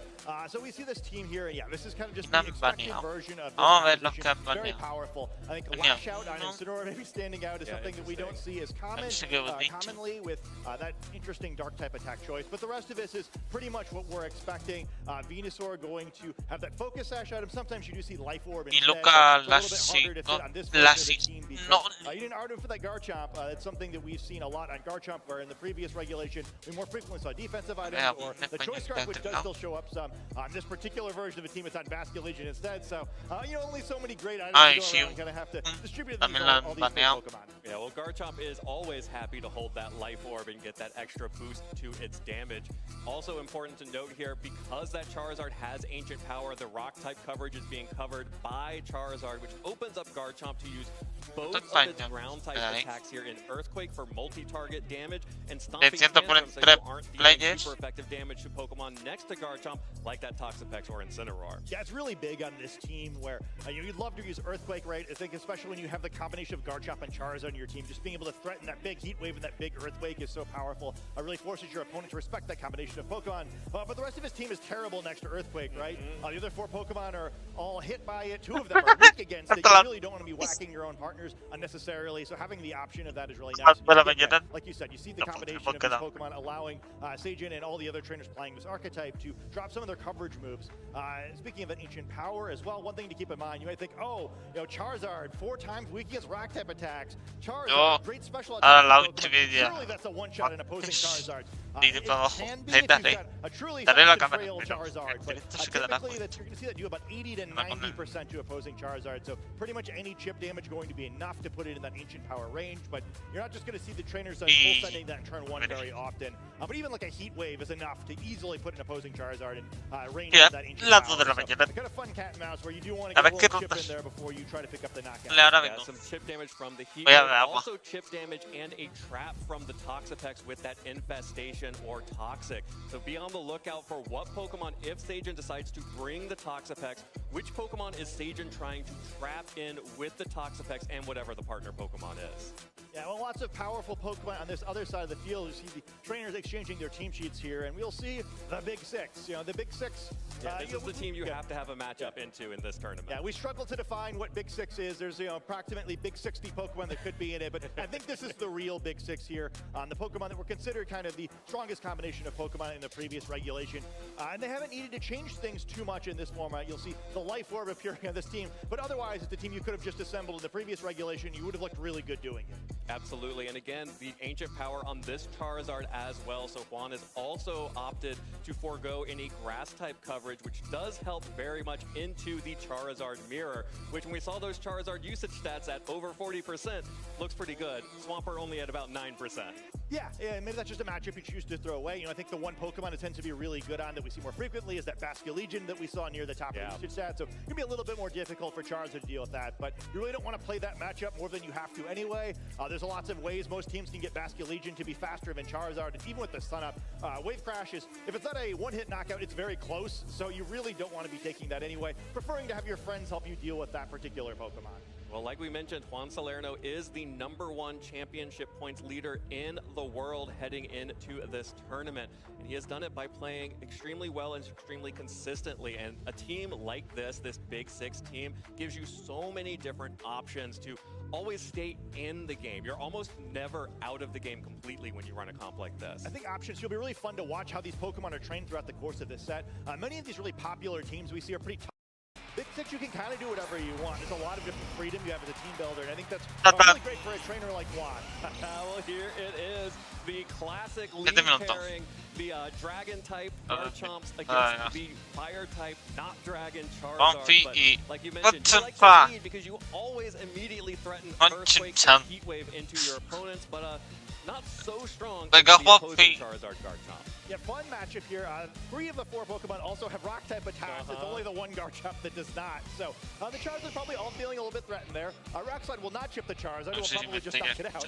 But either way, very cautiously on this turn. Perhaps both sides hoping their opponents would leave something else. Where you're a little bit awkward here. Where it covers everything except for the mirror lead pretty well. Well, and you have to look at the Garchomp in this mirror. Of course, Sajin will be running the Life Orb Garchomp, Juan running the Citrus Berry Garchomp, as both of the Charizard will go ahead and protect themselves right away. Here's the Dragon Claw. The Life Orb deals good damage to the Garchomp, but because this is the bulkier Citrus Berry Garchomp, it is able to hang on with just a sliver of health here. It will be able to activate the Citrus Berry and take some additional damage back from the Rough Skin and fire back with a Dragon Claw of its own, just barely missing out on that KO. Yeah, potentially some very interesting training there. This is the matchup that usually use Citrus Berry Garchomp for. That's kind of the whole point, right? You tank the Dragon Claw, you heal back up, and then usually you do enough damage in return to pick up that knockout. This Garchomp trained in a way where perhaps that doesn't happen, and wants this Garchomp to stay on the field and be the quickest Pokemon remaining. So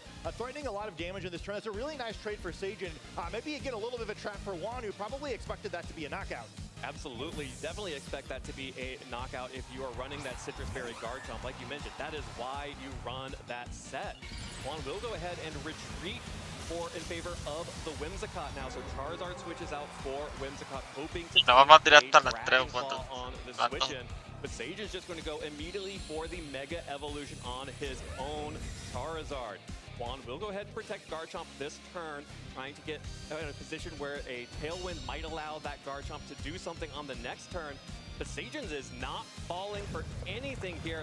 The Garchomp fires off an Earthquake, connects onto the Whimsicott that will go ahead and break the Focus Sash. Garchomp will trade itself because of that Life Orb recoil, but you are happy to do so long as you can land a hit into this Whimsicott. Ancient Power actually the choice, just in case it stayed in. A critical hit into Whimsicott, but not enough to pick up the KO here.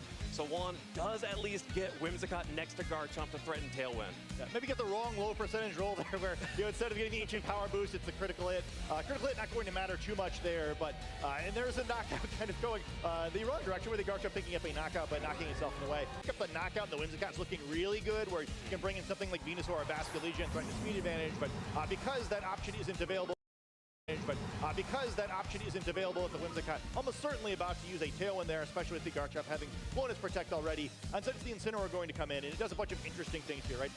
Actually threatening a knockout probably with the Fake Out in the Whimsicott because of the critical hit in the previous turn, so maybe not so relevant after all.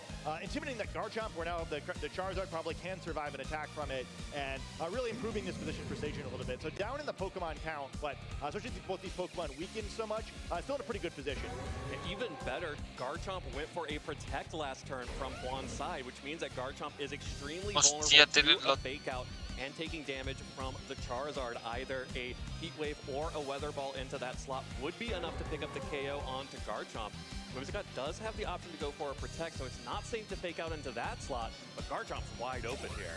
Yeah, maybe just giving this up, you're feeling, okay, well, I can't afford to give up both these Pokemon for free, even for a Tailwind. Garchomp going for the double, not going to get it, so probably going to be lights out for Garchomp. Yeah, you got to go for that one if you're Juan. You don't want any of the Pokemon in the back to switch into this Weather Ball, and there it is. Sajin will go ahead and even up the Pokemon score, cleaning up the Garchomp with that Weather Ball. So safe there from Sajin. Great play there.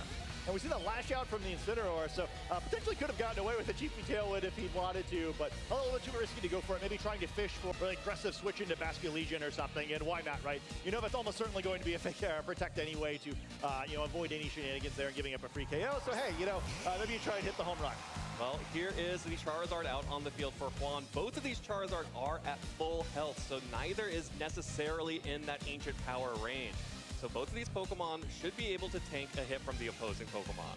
Yeah, really interesting play for Juan now here, where, well, you could try to double up on the Charizard to pick up the knockout that way, but if you do, you're definitely giving up the opportunity to get Tailwind for the rest of the game. And are your remaining Pokemon capable of winning? Él ha ido la luz en la casa de Yasuda. You really do want to get that Tailwind up as late as possible. This is probably that window. Yeah, this may be the only window Juan has to set the Tailwind, which would most likely last for the remainder of the game here, as we are pretty deep into this game one. There's Tailwind coming up from Whimsicott, so Juan now has the speed advantage for the foreseeable future. There's the Ancient Power connecting onto Sajin's Charizard. Scott, the math is perfect. Charizard at 13% health, surviving that Ancient Power, firing back into Juan's. Again, perfect math. Charizard at 19%. but Incineroar does not need to spend time setting up the Tailwind, which means it gets to lash out into Charizard and pick up that last 20% of health. So now Juan has Tailwind, has the speed advantage, needs something big out of this last Pokemon. Yeah, and it's a little scary looking at this, right? Where if it's Bastion Legion, maybe the tight matchup is really good at least, but the sun is up.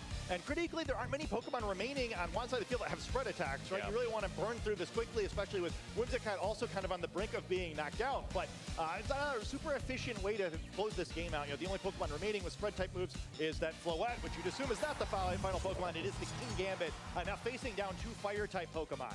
Yeah, King Gambit facing down both the Charizard and the Incineroar, and actually Incineroar looking very good here.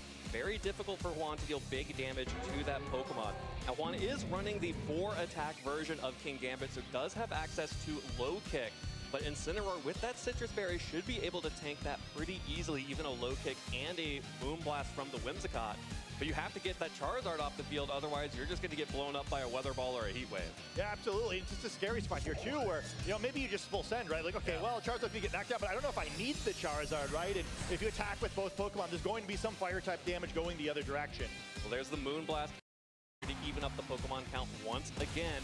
There's low kick coming out from King Gambit, dealing exactly 50% health to Incineroar, just pushing it over to that Citrus Berry amount, going to eat up and heal up as well. There is the Flare Blitz picking up the KO on to Whimsicott, and now it is just this King Gambit with no Protect and only single target damage against 2 Pokemon on Sagen's side.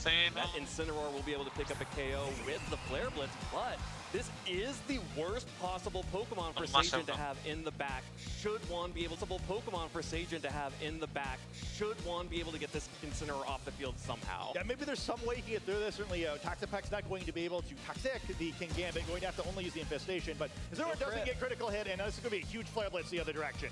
No crit coming out from the low click. Here comes the Flare Blitz. The Akaberry will help protect the King Gambit a little bit here. Only takes about 50% health, but that is all that Toxapex needs. It just needs time. Incineroar hanging on with 5% after the recoil is also huge. There's the Infestation, and over time, King Gambit now is on the clock.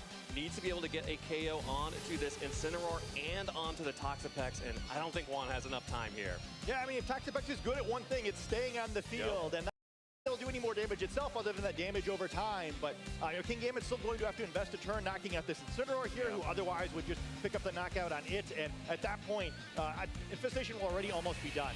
Well, there's the Kowtow Cleave. Juan is just trying to see how much damage that King Gambit can deal into the Toxapex here. Knows that there's no shot of surviving in the end of this game 1. But gets good information on the Toxapex and gets Sagen to waste a critical hit on the King Gambit right here. But from our 2014 World Champion, Sagen Park, he's looking good. Yeah, you know, I think that was a really neat win too, where I think a lot of us like, man, you know, we really love Sagen. Like, we hope he's prepared enough for this, right? You know, he's, you know, former world champion. He's played in, I think, every form of competitive Pokemon other than BGC. Literally since the last every time, form. or since he won that championship. So it's like, oh, you know, like, how prepared is he going to be for this tournament? You know, is he just here to have fun? But I thought he had a really good game plan there, both in the kind of the sequencing of his Pokemon as well, and the way that Garchomp was trained. He was a nice little trap. Probably a bummer if you're Sagen having to show that on stream during round 1, but still a really nice win there. And again, you know, Juan's been incredible. The world leader in championship points. It's not like this is some, you know, not that there are any weak players in the world championship, but I think even among, you know, world championship level players, right? I think most people would say, you know, Juan is a real threat to win this tournament. Player to watch. Great game 1 for Sagen there. Absolutely great game 1 there from Sagen, and I love that you called out that Garchomp's training. That is something that we have been hearing over and over again in the run-up to the World Championships.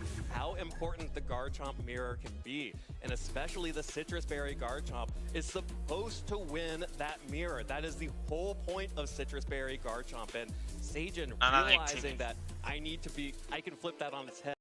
Can flip that on its head by investing some more defense into my own, or more hit points into my own Garchomp.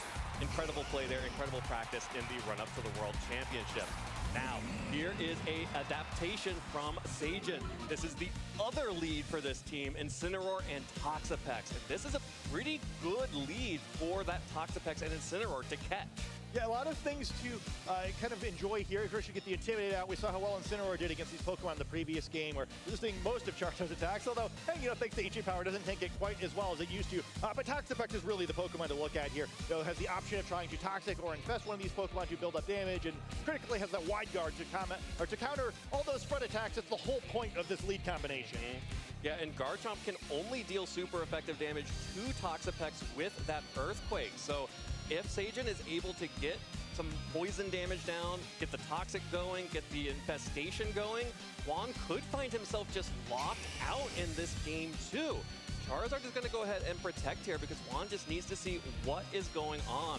No Wide Guard from Sagen, which means that Sagen is trying to get damage down onto one of these two Pokemon. You can see how important that Incineroar's Intimidate was.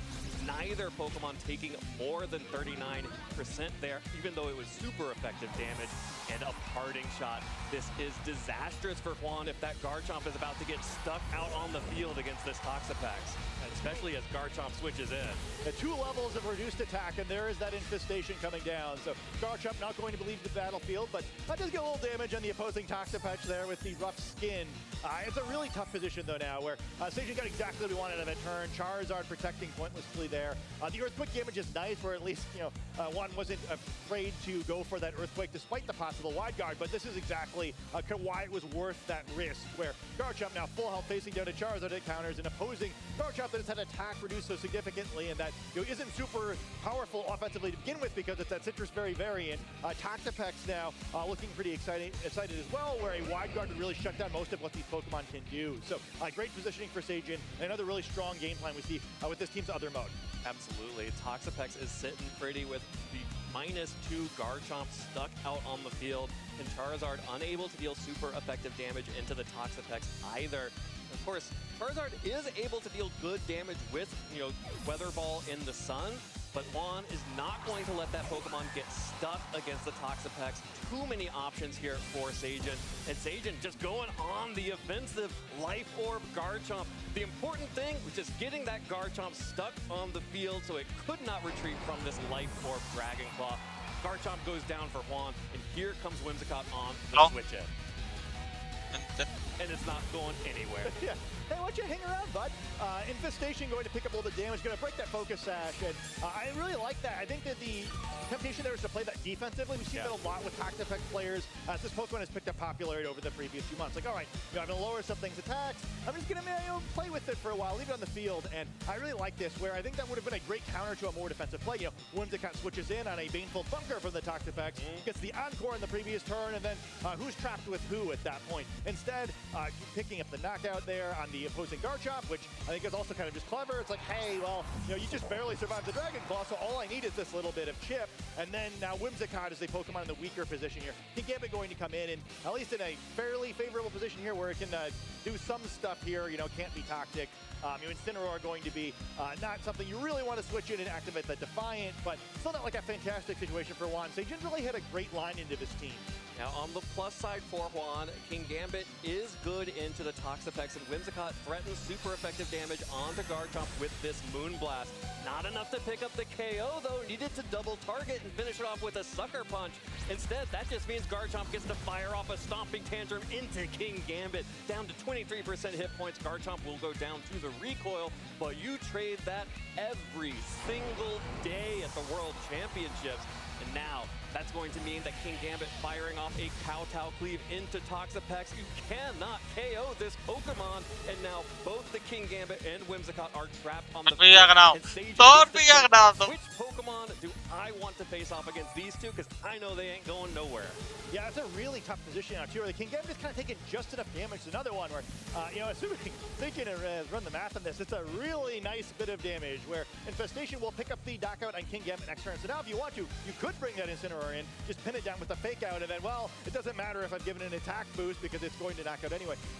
If you don't want to do that, you can bring in anything else that has Protect. Just double Protect, it's going to go down anyway. You do have to deal with in that situation then the Whimsicott would be threatening in Encore on the subsequent turn, but you'd also know all of your opponent's remaining Pokemon and be able to kind of figure out your game plan from there. So Charizard going to come in here, probably going to be Protect, although it doesn't have to be. Doesn't have to. Or you could just try to pick up the Whimsicott instead. Kingambit will go down either way. The downfall there now being that Juan is actually the first person to learn all of the Pokemon that Seijin brought, so can at least start forming his plans for the end of this game. But Seijin has a very nice advantage for himself, some really masterful Toxapex play, as we see it a little bit more aggressively positioned than we saw in the previous couple of tournaments. Yeah, and that's what's so important for players who are using Toxapex, is not to get trapped in that defensive mindset. You have to go on the offensive, otherwise Toxapex just sits there while all of its friends faint and get knocked out. Instead, Seijin going on the offensive with both the Toxapex and now bringing out the Charizard here to pick up KOs onto both Kingambit and Whimsicott. Seijin will go ahead and protect that Toxapex this time around while Whimsicott protects itself. Kingambit on its way out is going to fire off a Sucker Punch. A critical hit deals a lot of damage to Charizard, brings it down to 33% hit points as the Kingambit now will go down to that infestation. So, you know, lots of damage where we see the trade-off of not going for the Protect, where Charizard not being threatened by an Encore in the previous turn, but it could be potentially threatened by an attack from one of the other Pokemon. Kingambit to go down. I think the positive of what Seijin did is, you know, just like us, you can see all the Pokemon in Team Unity, right? And again, much like the previous game, it's not very likely that Flowette is that final Pokemon. If it is instead, you know, yeah, we did already see the Charizard at the lead, so... Sorry, yeah. So, not the Flux. Either way, it's Charizard. That's why the button's a different color. So anyway, the Charizard on Seijin's side of the field, you know, it's great and all there, but with the combination of a Tailwind and an Ancient Power, it's not like a super great position anyway where you're likely to take a lot of damage. Instead, the Incineroar are going to wind up in a very similar position to what we saw in the previous game, most likely, where going to come in and going to have to take out this Charizard. So I don't think this game's over yet. The damage is pretty important on the Charizard, where it would have been an Ancient Power range anyway. You don't need the critical hit from the Sucker Punch for that, but it's actually so healthy now that like even a Fire-type attack might be able to knock it out. There's not really any reason to go for one in that slot where you want to like risk getting wide guarded here probably, and you know, Incineroar would take more damage from Ancient Power as well. Yeah, and with the Baneful Bunker, Toxapex is at risk of being encored. However, Whimsicott can only do one thing at a time. It cannot both set Tailwind to allow Juan's Charizard to outspeed Seijin's Charizard and encore the Toxapex at once, which means that there are two options here. Without Tailwind, Charizard on Seijin's side can just pick up Juan's Charizard get the big damage with the Ancient Power. Or should Juan go for the KO onto Charizard this turn, Toxapex can start spreading Toxics and Infestations to try and just chip down these Pokemon over time. Or Whimsicott could just go on the offensive with a Moonblast. Connects onto the Toxapex, deals a little bit of damage here. Not very effective, but any little bit counts.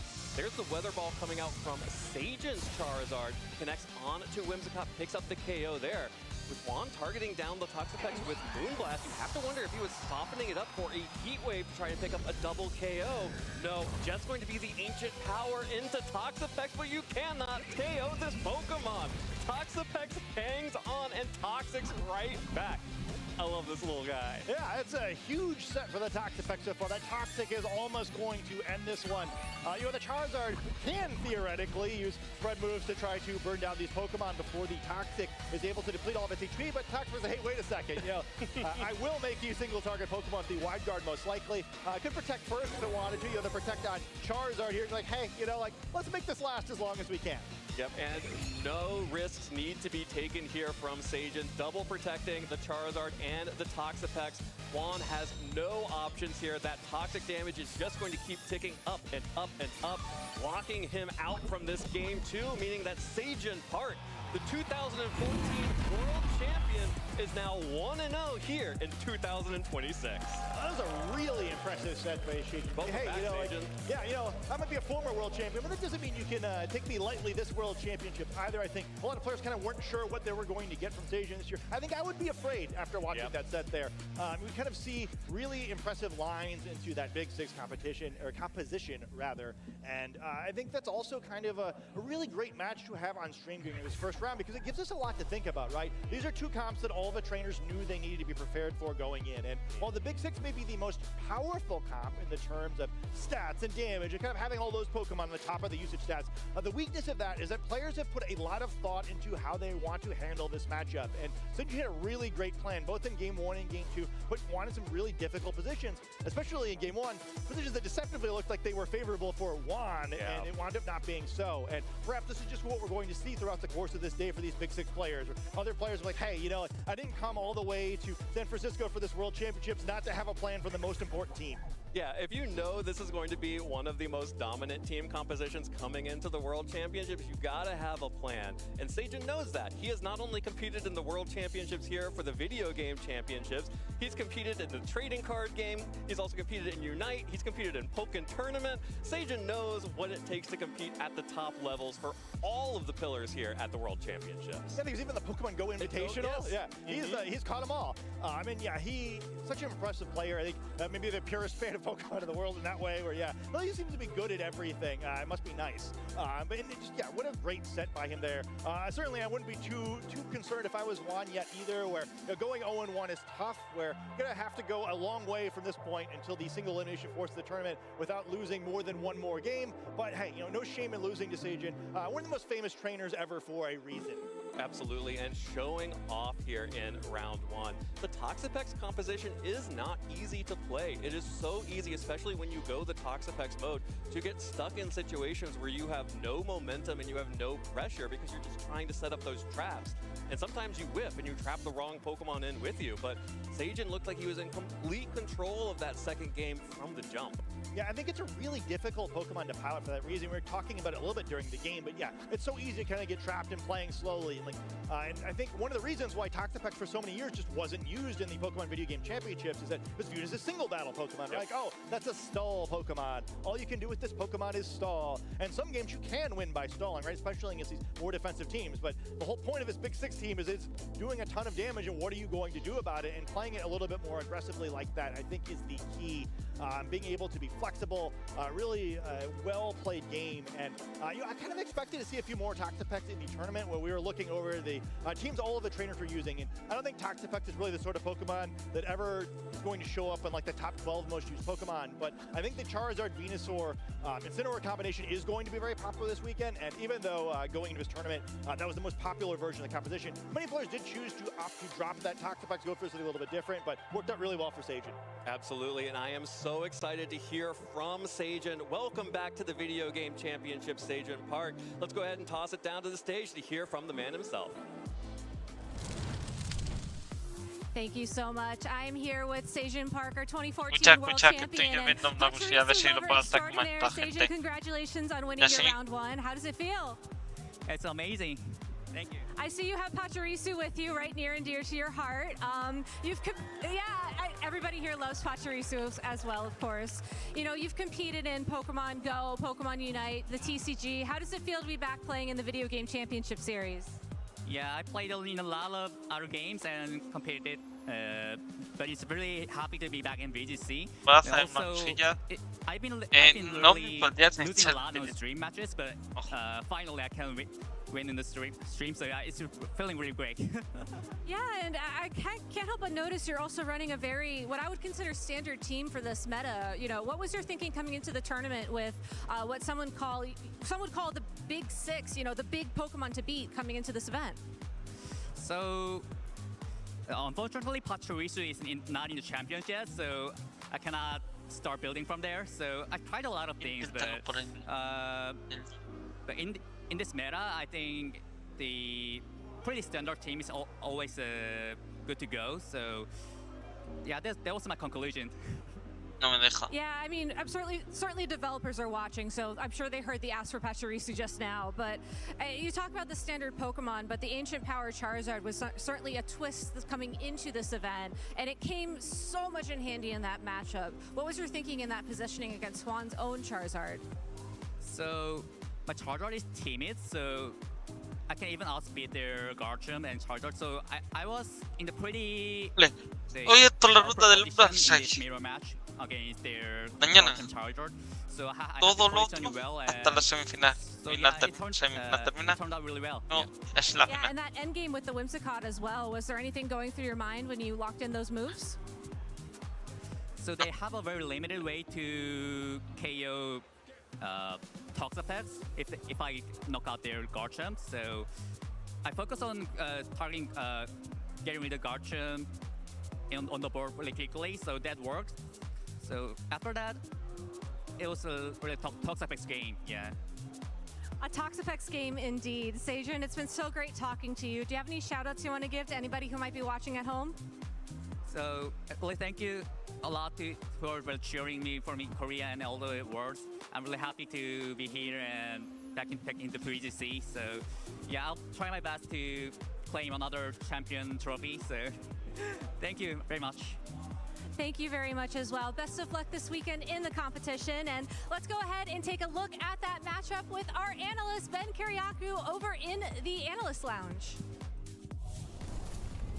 Thank you so much, Gabby, and thank you as well, of course, to Seijun getting his first win here in the World Championships. And of course, Ben, we're here for some battle breakdowns. Here joined with me is, of course, Rose. And what a great second round one that we've had here already. We had a great first round one, and we get another one to boot. I say the more matches, the merrier. So I'm really glad you did get a chance to do that. I'm glad you volunteered for that, Rose, because you're going to be here all day, all night, going through all the battles that we've got. That's great. I mean, yeah, it's like, especially when you get these trainers like that are at the level of the trainers that we've had already on stream. Like, you know, you go to your locals, you go to your regionals, you go to your internationals. The skill density is like pretty high, and then we get to Worlds, and it's like, well, what match do you even pick for the stream, right? Oh, you better be prepared if you're here to play against former world champions, former international champions, multi-time regional champions. There's no easy pass through the world championships at this caliber,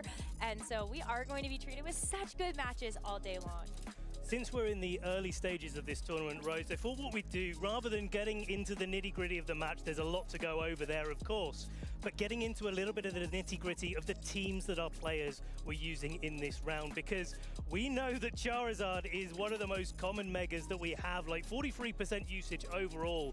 And I wanted to break down a little bit these team preview graphics that we don't get as much time to talk about on the desk with our casters, starting with Seijun here. And this is one of the variants, I think, that has risen in popularity since, well, Wolf used Toxapex to get top 4 at NAIC and just showed us, like, hey, this Pokemon is here and it's here for a reason. It was so funny because Toxapex really burst onto the double scene at the end of Scarlet and Violet, where we got a chance to see some of the best competitors in the world using it alongside restricted Pokemon. And so the fact that it was able to hold tall against some of those legendary Pokemon, but then, you know, when Champions released it was in the game, it was a little quiet. Toxapex is now back, and people realize, okay, well, if it was that good against a legendary Pokemon, it must be really good against some of these Mega Evolutions, too. And especially with the format, I mean, this Toxapex, its typing is pretty unique in the game. Water and Poison, and I'm just going to switch over to our other team preview here. What are the two most powerful Mega Pokemon in the game? They're Fire and they're Fairy. What does Water and Poison resist exclusively? Those Fire two and Fairy. big damage dealing moves. So, you know, looking at the position that this Toxapex takes in the format, it says, hey, you know, you've got these really powerful attackers. I'm just going to put a blocker on that for a little while. But not only that, it gets to support its team with Wide Guard to be able to take those big spread attacks. If you've got it next to a Charizard, no Rock Slide's going to be coming down and hurting you, right? Like, no Earthquakes are going to be able to come down onto the Toxapex as easily. But then you've got all of this stall. You've got the Infestation, stopping people switching, trapping Pokemon in. You've got the Toxic. You can't read it behind there, but trust me, it's Toxic behind there as well. But also, you know, if you feel like catching a physical attack, Baneful Bunker, get the poison that way. It's just so fascinating when you think about how many Pokemon in this format do use spread attacks. You talk about Rock Slide and Earthquake specifically to be able to protect something like that Charizard. But when you think about there also being Heat Wave on opposing Charizards, or even Delphox, Water Spout from opposing Mega Blastoise. There's spread attacks on some of the most powerful Pokemon in the entire format. And so the fact that you even just have that as a threat on Team Preview, you gotta think twice about whether or not you're going to be clicking that wide spread attack in front of it. Which is a great way to segue into these Charizards that we're facing down, right? And a lot of the power of these teams with such powerful Pokemon, so many stats at their disposal, like you've got so many choices, and the big one that's been coming out is this ancient power on the Charizard. And especially in this like meta game where there's quite a lot of Toxapex in the field, quite a lot of wide guard where people can lock it in. It's like, well, you know, I'm gonna get my rocks from Charizard rather than getting my rocks from Rockslide, right? And so being able to pressure the Charizard, never one-hit KOs, right? It never actually gets the KO on opposing Charizard, but getting an opposing Charizard down to the point where anything else can be able to knock it out is so powerful. Being able to remove the Mega Evolution that you have locked into for the game just takes away such a big tool for any opponent. But thinking about how Charizard has also developed already, right out the gates, Pokemon Champions launches, Mega Charizard Y is one of the premier Mega Evolutions. But the movesets that it actually has had over the last couple of months have changed given the meta and the format that we've played. So used to be Heat Wave, Weather Ball, Solar Beam, extreme attacking moves that you would want to lock in with this Charizard. But then as Charizard has been this very centralizing piece for the meta, we have seen that tech move change a little bit. We've seen Lycanroc come in to have Accelerock to try to threaten these Charizards. And then as you mentioned, Ancient Power has been the newest meta tech on these Pokemon so they can duel against those opposing Charizards. But it's just been really fascinating to watch how people have continued to keep Charizard at the forefront of the metagame, but protecting it in different ways. 100%, and especially in these compositions, you've got so many different options, right? So you've got this Ancient Power slot on the Charizard. There's a little bit of a flex slot. A lot of players really want to punish the Charizards that they're locking in with an infestation from the Toxapex, right?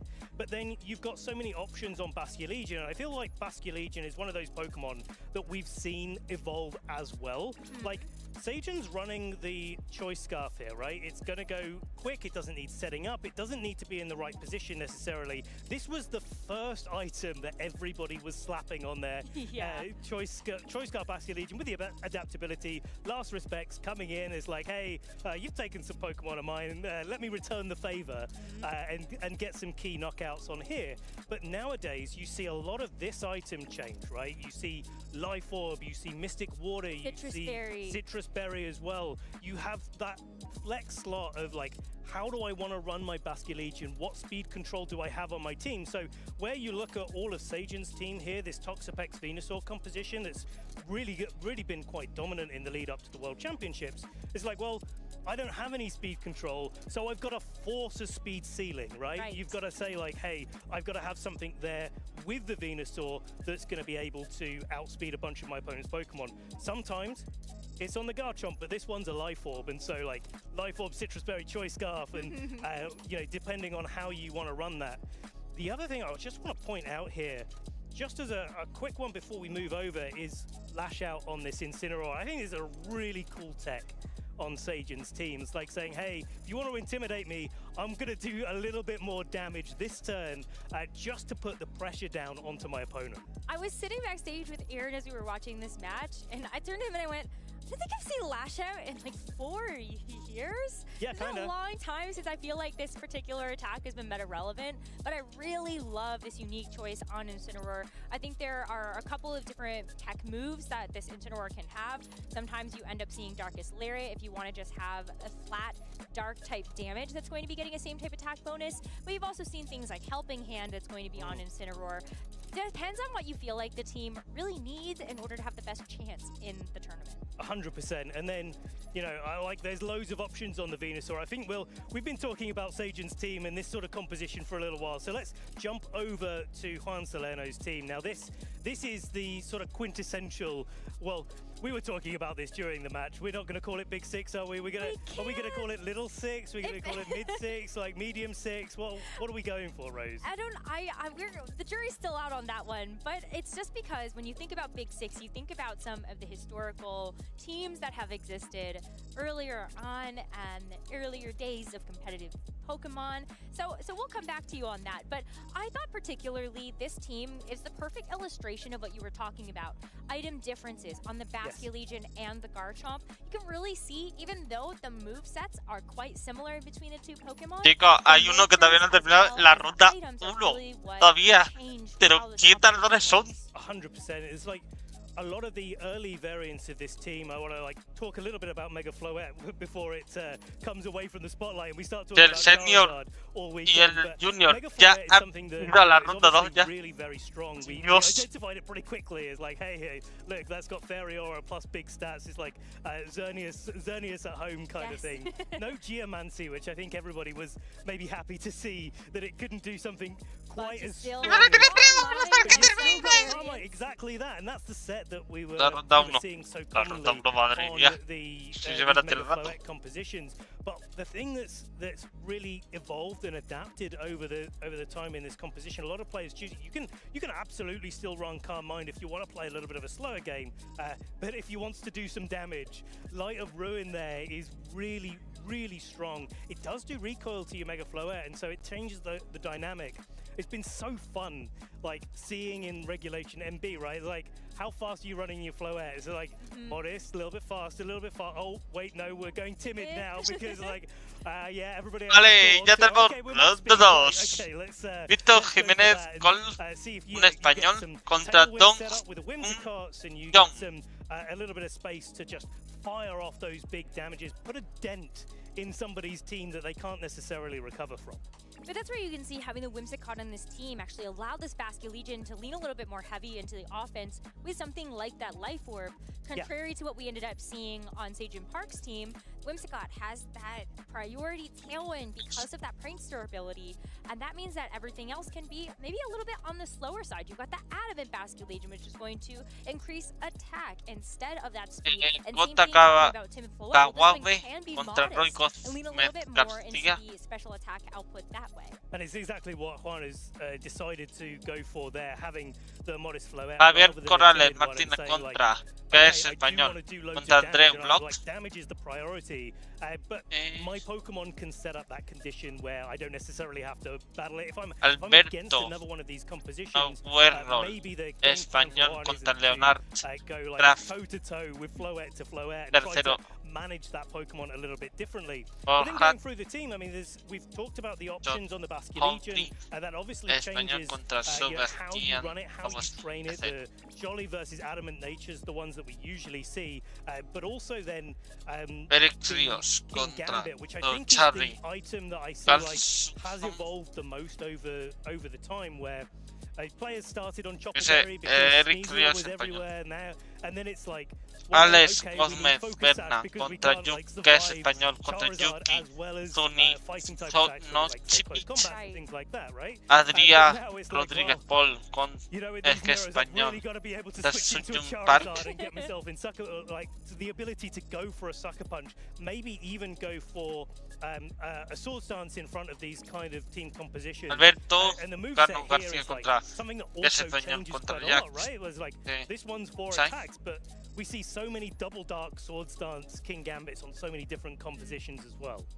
Yeah, I think that the Black Glasses variant, where you really are going to be putting a lot of eggs into the dark type basket, has been very popular. But I think the fact that this King Gambit is here, kind of built to do a lot of different things, this team as a whole is quite balanced in terms of the types of damage that you actually cover.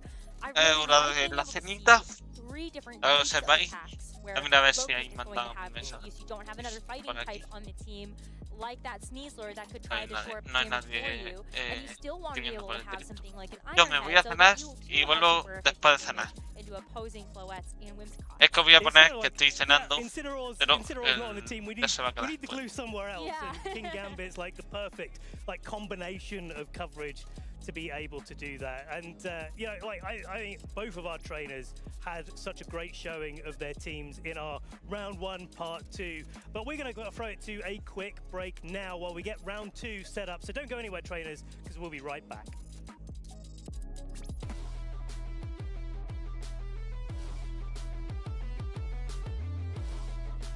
Trainers, welcome back. We're here with Giovanni Siski, our reigning world champion.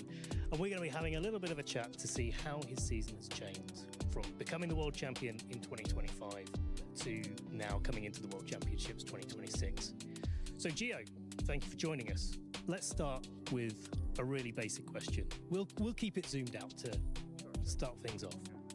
We're coming into the first World Championship on Pokémon Champions. What does that mean for you coming in? Like, how excited are you to be playing on our very latest game? Oh, it means everything to me. I mean, I got into this game watching it just as it transitioned over to the 3DS era and joined in just as it was in its twilight of the 3DS era, moving over to the Switch in a couple of years after that. And so now that it's become this worldwide game that's even being played on mobile is just absolutely insane. And to represent a community as a whole like that as currently the best player in the world is just so mind-boggling to me. Maybe still currently after this weekend, we'll have to see.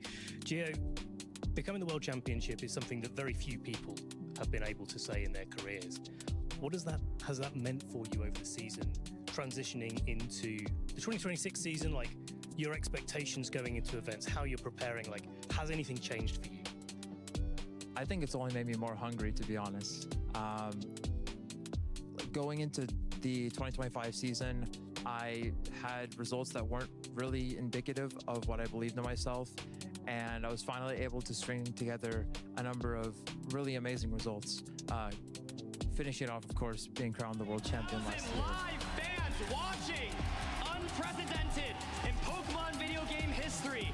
An arena that's crowned Olympic champions before.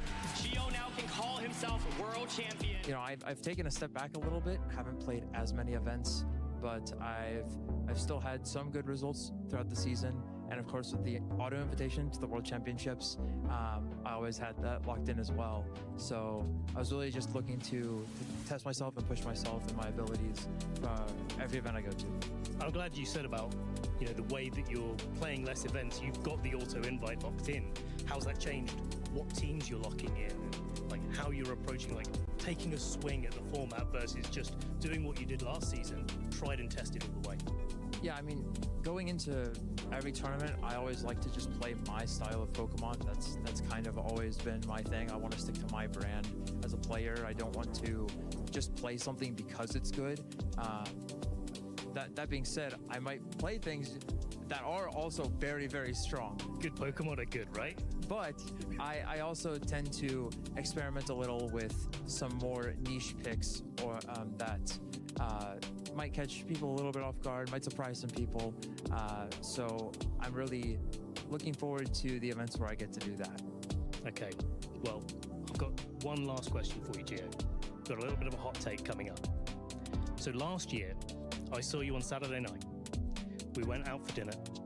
I ran into you completely unplanned. You were sitting across the table from James Evans, who you were playing on Sunday the next day in the finals. So, my question to you is, if you're in the finals on Championship Sunday yet again this year, who are you taking out to dinner? I might go as far to say that we might have a repeat world champion, but cross-divisional with Kosakide. He's been on a tear this year with a top 8 at both Japan Nationals and the North American Internationals.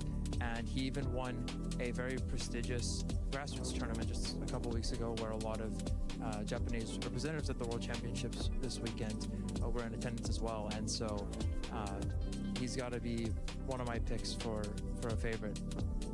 Love to see that. Gio, thank you so much for joining us. We're going to let you get back to things, and we're going to be back to the action very soon, so stay tuned. Join the adventure in Pokémon Horizons, the series. All right! Explore a world filled with Pokémon, alongside Liko and Roy. Okay, let's do it! All right! As they travel, battle, use that for Argatito! Use grow as trainers. Pokémon Horizons the series, now playing on Netflix.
Welcome back, everyone, to beautiful San Francisco, California. We are here at the Moscone Center for the World Championships and inaugural Pokemon XP, celebrating our 30th anniversary of Pokemon. Can you believe it, Scott? I cannot. We were here just 10 years ago for a World Championships, and things looked a little bit different back then. I think it was a lot of fun, very extravagant at the time, too, but wow, it's incredible how much things have changed over the course of the few years. Yeah, it's really incredible. If you haven't been checking out any of the Pokemon XP content as well, make sure you're doing that. We're walking past Rayquaza Road coming in. I was just seeing all of the cool things they have set up out there. I am so jealous that I'm here, but given the first two matches that we've seen here at the World Championships, kind of seems like the heat's down here. Yeah, maybe not that jealous, right? Where I think we couldn't ask for much more. And hey, I think that's kind of the fun of this whole event, right? If you come here for Rayquaza Road, like, actually that tournament's pretty cool. Maybe I'll watch a little bit of that. And yeah, we've gotten to watch multiple World Champions already at this World Championships on Pokemon Champions during the course of the first round. Going to have another great round coming up here. And yeah, I think it's just impressive. Again, just looking at the pairings too. I mean, there's so many great names out there. We're like, you can't get an easy match in this tournament. Yeah, it makes it so difficult to actually pick out which matches we want to be featuring here on the main stage, because there are just so many incredible competitors out there in the field. And I'm glad you highlighted the multiple champions that are doing well here in Pokemon Champions. And of course, Gio saying he expects there to be a repeat champion this year. Looking pretty good so far. We've seen 2 world champions win on stream already, and even more out in the field are still doing very well. Yeah, it's pretty interesting to look at the results. I believe Gio himself won as well. But you called out Koz. I think I would agree would be by where an hour ago was my player to watch. I think he did lose in the first round, so I think that's pretty shocking too. I think a lot of us just feel like a really impressive player. You won a Japanese grassroots event just a couple of weekends ago and looked really impressive there as well. But hey, it's only one round. Definitely feel better going forward if you win this first round. Makes things a little bit easier. But you have to win a lot of games in a row, kind of regardless of what happens in round 1. So pressure's on for the trainers who didn't win that first round. But you have a long way to go still. This is a tournament that's a marathon, not a sprint. Yeah, of course, you are not eliminated after one loss. You have to, 2 losses still qualify you to the second phase of the tournament, and 2 losses overall get you into that top cut bracket. So every player is still alive in the tournament. Let's take a look at some of the teams that we expected to see perform very well here at the tournament, and so far so good.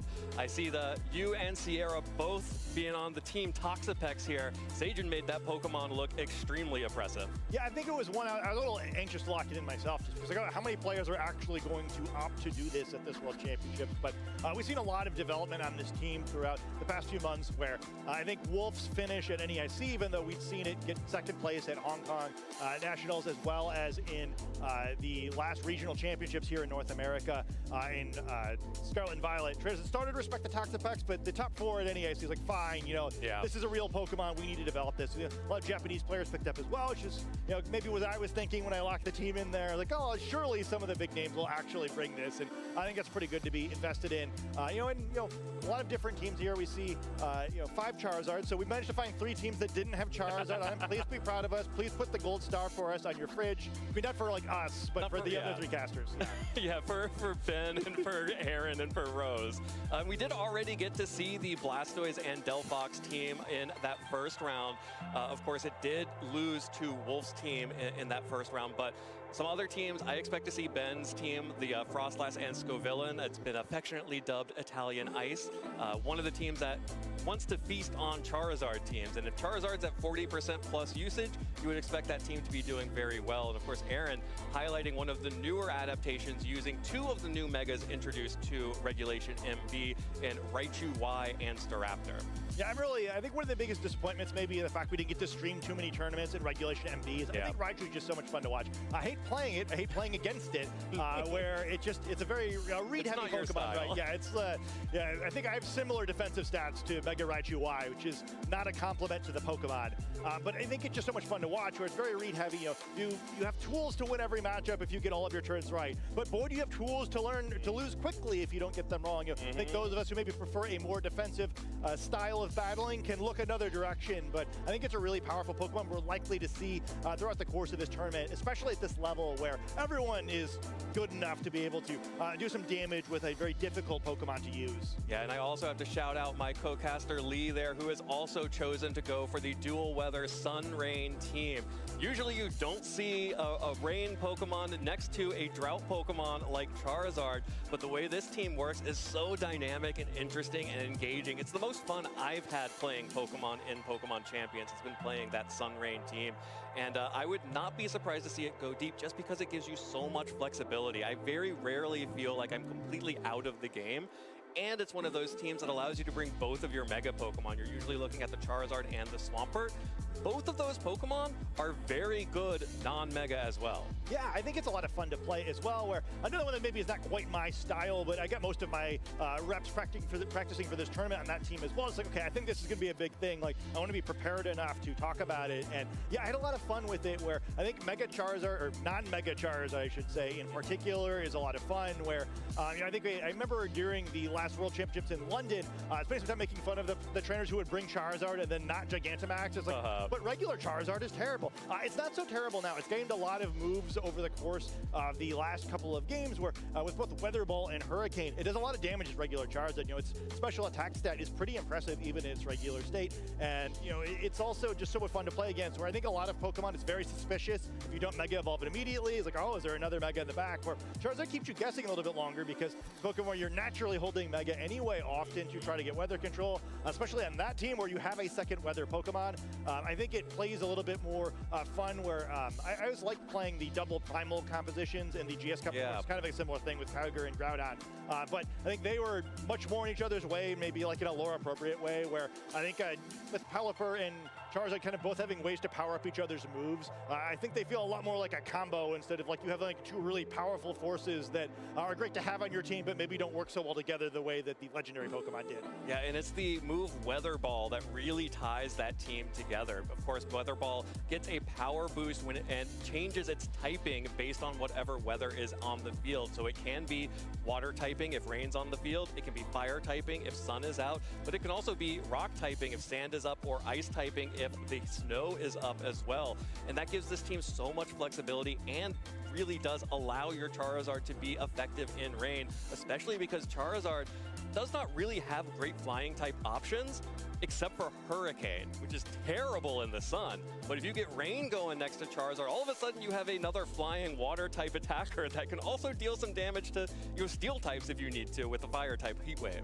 Yeah, I think it's also just like, I don't know, I feel like you imagine like, man, like what should a tournament double battle be like? I don't know if there's any team that's kind of like more exactly on theme with like kind of how the battle plays out in your dreams instead of in real life. Yeah. Where it's just so much fun where like the Pokemon really do feel like they complement one each other. Like you feel really smart, like, oh, like my Charizard in a bad spot, but if I switch Pelipper in and like use a water attack with my fire type Pokemon, like I'm in a great position. And like, I think finding that sort of solution is just so much fun, like kind of rewards you for being creative in a way that some other teams don't, where like, you know, I tend to be sort of, I like a lot of technical teams where like, okay, well, it's objectively correct for me to this, I shouldn't take this risk. This is a turn where I can take a risk. I think that team, you're freestyling a little bit more and you can kind of have more explosive plays through attacking rather than through setting up, which we see a lot more of in this format. And I think it's just a really neat thing. Also, just have to kind of shout out the creators where, I think we saw a lot of it from Alex Underhill and Billy Brown in particular in the online tournaments. But yeah, there you go. There are not a ton of compositions that are have been not piloted, but kind of innovated by our home region of North America there. So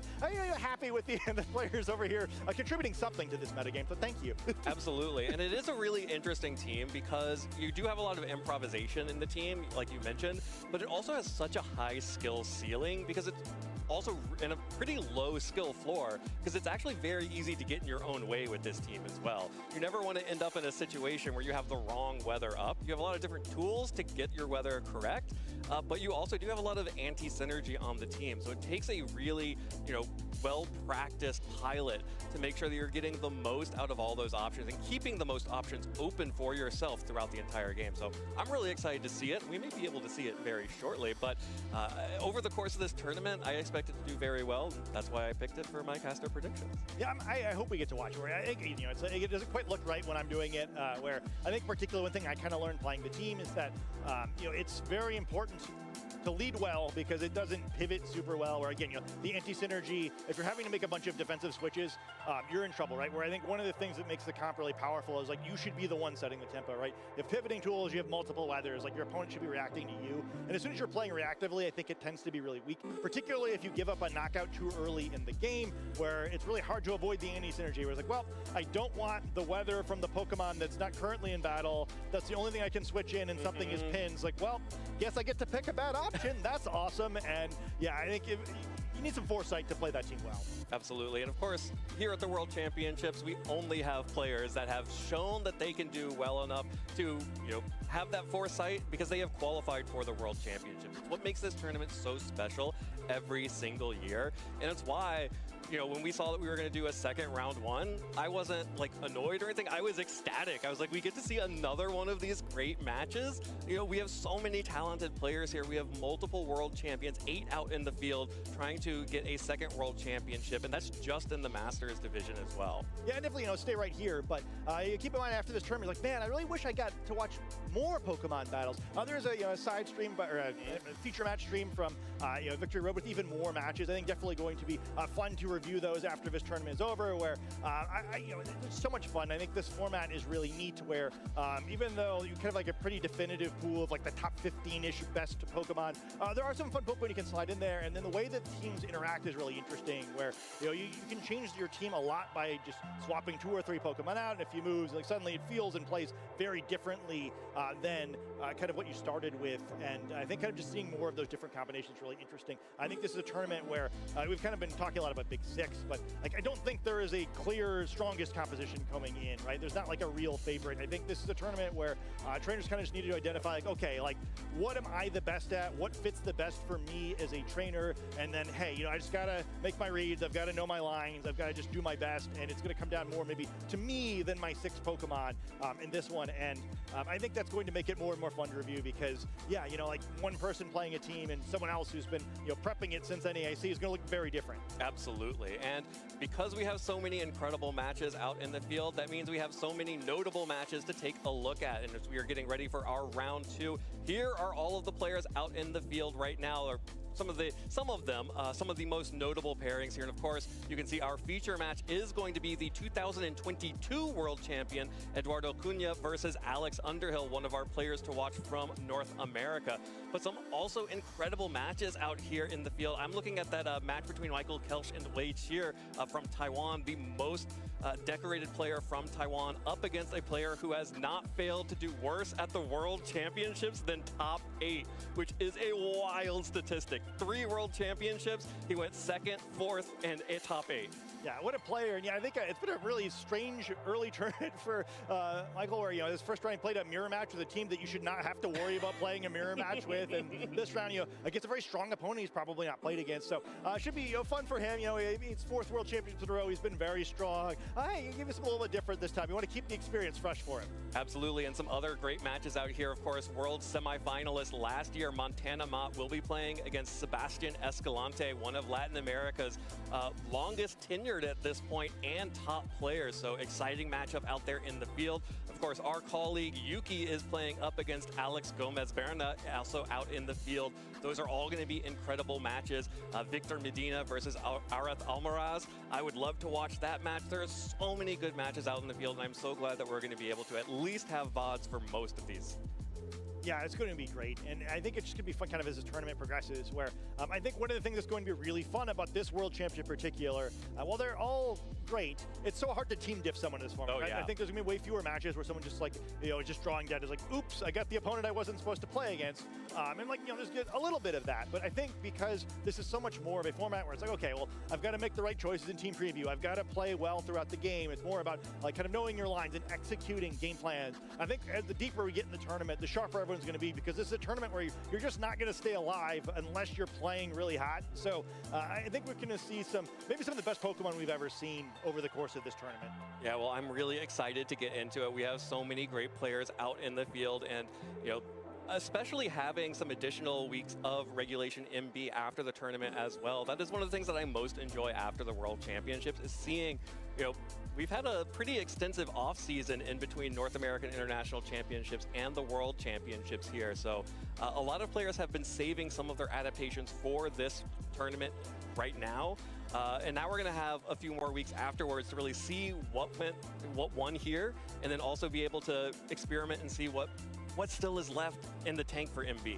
Yeah, I think that's kind of going to be one thing that's fun to watch this tournament in general too, is like how much sauce was left in the bottle, right? I think the prevailing wisdom from competitors, at least in the English-speaking community, tended to be like, okay, and there's like a few tricks that people have, but like probably largely we've seen what we're going to see, right? And it's more about optimization, just like really knowing your side of the field well, so you can adapt any surprises, and then being able to have a good game plan into all of the popular teams. And like, I think everyone was like, well, there's going to be something, but there wasn't like a clear something coming up. And because of that, like, I think it makes the grassroots tournaments going into this event more important than ever, right? Where, just looking at ASC and then, playing with your friends and then coming here, I think that's just not a way that was viable to prep for this tournament. So I'm kind of keeping an eye on the trainers that were really effective in those grassroots tournaments, because I think both proving they could do well, but also like, okay, well, they've got some higher stress reps at those teams, right? It wasn't just a scrim with their friends where you're talking about what should have happened every turn. Like, at least there was some pressure to win. There are prizes, and I think that, like, especially the players who both did well and then maybe played something a little innovative, or like literally the best player in the world on a popular archetype, those are the players I think are going to have the best shot at this one. Absolutely, and we've been talking a little bit as we were getting started in the tournament today, like that it really does feel like it's a meta where you need to be the best at this team archetype. It's all about, do you click with this particular team? Does this team make sense to you? And it's really difficult. It can be really difficult, A, to find that team, but B, also to stick with it when you're worried about other meta developments that may be having. And I think it's really important that players understand who they are as a Pokemon player in this meta, maybe more than any other meta we've had. Yeah, something I'm always kind of pushy about was like, hey, if you think you're the 10th best Big Six player, why did you pick it? Like, it wasn't the goal to become world champion, but I think especially in this tournament where it gets like, it's less clear, like, maybe it's better to be the 10th best player of the best team than the best player of the 15th best team, right? But I don't think we know really really how strong all the teams are relative to one another, where like it depends a lot on like how popular other teams wind up being, and like kind of what your matchups wind up being. Like, hey, you know, maybe you wind up playing one team 4 times in a row because that's just how your matchups played out. Yeah, so it goes. Yeah, but I think that mastery is important, and I think it's also kind of an interesting one where I think it's easy to kind of like view the grass being always greener, where, hey, you know, this isn't a format where you're going to feel good about all your practice games, right? Because, you know, it's, again, you're not going to have the team advantage very much. And I think there's a big switching cost. Like, oh, you know what, like this matchup is a little tough for me, so I'm going to try something completely different because it's probably also just going to have the same problem with another team, right? And I think just, yeah, you've got to control your own side of the field, kind of just do your thing as best as you can. And you got to trust yourself in this tournament, I think. Yeah, well, we have 2 players who are ready on stage who are definitely good at doing their own thing. We have Alex Underhill from the United States up against the 2022 world champion, Eduardo Cunha. And I know when we were looking at the teams this morning, you were extremely happy to see Eduardo's choices. Yeah, see, I love this matchup. I looked at both these players, like among the first 5 players I checked their team. You know, I don't care what happens in the field, right? I'm just here to commentate, but I really do think it kind of just represents the game the best if the players kind of like pick their thing. Both these guys, I think, are very iconic for the teams they've selected. I hope both of them have great runs, and I think this is really fun. Edu, kind of the only player who really plays his sort of thing. He's kind of been using a similar pool of Pokemon throughout the course of the regulation. He did very well on the grassroots early on. Get a little bit quieter after that, which kind of made me suspicious, like, oh, I think he is going to bring it, because maybe trying to fall off the radars a little bit. But a version of Perish Trap that no one else really uses, right? I guess Perish Forward, they're calling it, Trap might be a little bit aggressive because he's missing a lot of the usual tools you have that sort of team, right? You don't have multiple fake-out Pokemon. You don't have Sinistcha. It's just very unique and special. I think Edu also someone to keep in mind with an execution-based tournament. There's only one trainer in the modern era who's won a world championship by going undefeated. That would be him with his world championship, right? We hadn't seen it since Ray Rizzo back in 2012. And I got to tell you, I played in that tournament. We didn't play nearly as many rounds back then. So that's a little wonky in that stat. Edu was special. Well, here is Alex Underhill, who was one of the primary architects of this Sun Rain team. You have the Mega Charizard and the Mega Swampert, dual Megas, and of course, like we mentioned, they can both come to the battle. So be on the lookout to see how Alex is going to be able to maintain weather control, which Pokemon he chooses to bring in, and actually keep an eye out on that Grimmsnarl, which is really the glue that keeps this team together. Yeah, that was kind of what clicked for me when I was like, oh, I get why I'm not playing this team. Where you want to use Grimmsnarl at a pretty high rate with this team. It leads well with almost everyone. It can do a lot of fun tricks. You can kind of just play it straightforward a little bit, where it's like, hey, you know, like I'm going to lead with like Charizard or something. I'm going to protect. I'm going to get the screens up. I'm going to make my already great Pokemon even bulkier. It's also very cool with these 2 weather-based Pokemon where you can click a Parting Shot. Your opponent has to switch first. You have that first in the turn order, and then the Grimmsnarl with that boosted priority will Parting Shot, and you can choose to bring in a weather Pokemon, or if perhaps you predicted incorrectly, you can bring in a different Pokemon instead. Kind of keep your options available for a following turn. I think another thing to keep in mind of his team that's kind of neat, check out that nature for Archelodon. Not something that we've always seen with it, where I think one thing trainers lamented with the Pokemon Champions game is that no longer do we have a lot of held items that we're used to, particularly that Assault Vest. A special defense boosting nature is not an Assault Vest, but still much more vulnerable on the special side. So doing what he can there to increase the special defense of this Pokemon. If you can take a few weak physical attacks, it gets pretty gross on the defensive side. Yeah, it does. Although, noteworthy, I think being able to use Archelodon well is one of the things I think that makes this team really powerful, where it's just like a great Pokemon that is a little too reliant on the Rain Core, which otherwise maybe isn't considered to be super powerful, but not so great maybe in this particular matchup where Parasong is like, hey, I would like it if you did not ramp against my team, actually, and it's a pretty hard stop. Yeah, I'm giving you 3 turns to ramp maximum. Otherwise, your Pokemon is done. But that is part of why Grimmsnarl is going to be so important here. Having that priority Parting Shot does give Alex a way to break the trap if Edu decides to go for the Shadow Tag version with the Mega Gengar. And here it is. This is a team that really only he has been using, and only player, one of the only players that I've seen with a Perish-style team here in the tournament entirely. And it's that mode centers around that Gengar, it centers around the Politoed and the Incineroar. That Incineroar is a crucial piece of the Perish core. I think it's pretty cool too. I'm pretty shocked that we're actually getting a Swampert mirror that isn't just the Sun Rain team against itself, where I think a Pokemon we kind of weren't sure what to make of when Regulation MB first came out. It kind of seemed like one of these things things where it's like, oh, like, you know, maybe this is for like more casual players on the ladder, but it's not like the sort of thing that's going to show up in a tournament. Clearly not. But we're doing too. The other teams are like hard rain, right? But it's a very awkward matchup where they have a lot of the same tools. It is that Politoed instead of the Pelipper, not something we see very frequently, but is sort of like a Perish Song specific tech here, where it gives you a second Perish Pokemon, also much bulkier than Pelipper is, has fewer type weaknesses, so sort of a fun thing to have mixed in. But you know, we're missing the moth in the room here. I think the really interesting thing on this team. Yeah, one of the things that Perish teams will love to have is any ability to stall out turns. And one of the best ways to do that is Sleep Powder, especially on Compound Eyes Vivillon here.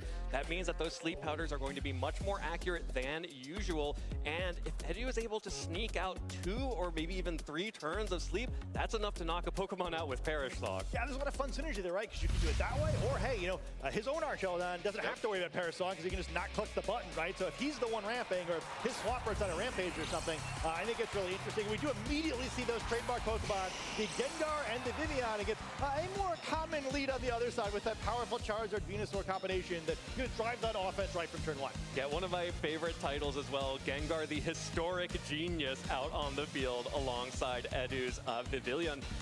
Double Sleep Powder options here because you also have the Venusaur on Alex Underhill's side, is able to, with the Chlorophyll ability, outspeed all of the Pokemon out on the field, ignore Rage Powder from Vivillon. So if Alex is worried about that Gengar setting a trap and setting Perish, he has chosen the lead that gives him the opportunity to stop that in its tracks. One thing is important to keep in mind here too, if you played against Vivillon a little bit on the ladder perhaps, this is Focus Sash, not Choice Scarf, so plays a little bit different, they get a little more conservative, a very much more World Championship feeling version of this build versus just like, you know, clicking the Sleep Powder and hoping for the best.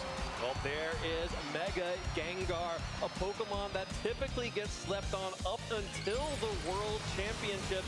Vale, chicos, voy a poner el otro español que está en Twitch. ¿Cuándo? Alex will go ahead and Mega Evolve the Charizard right away to get the drought on the field and allow the Venusaur to be the fastest thing on the field. Noticing that as an option, Gengar will go ahead and protect this turn as well. The Vivillon will also protect just to scout out what Alex is trying to get away with here.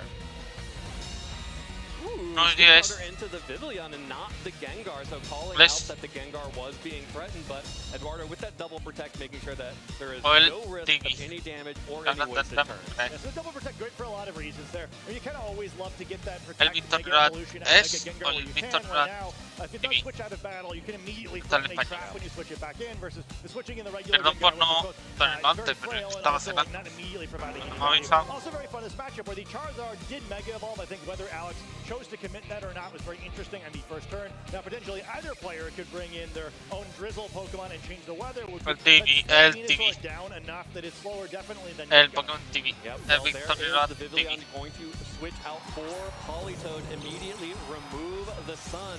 It's not going to be Alex's own Pelipper, instead Edu bringing out the Rain with Politoed. Sludge Bomb deals good damage to the Venusaur, brings it down to about a third health as Hurricane connects onto Gengar. Alex always that switch into the YouTube.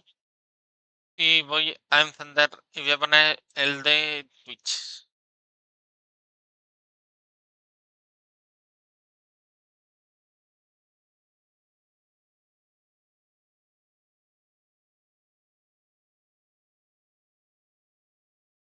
Con la anuncio de mierda.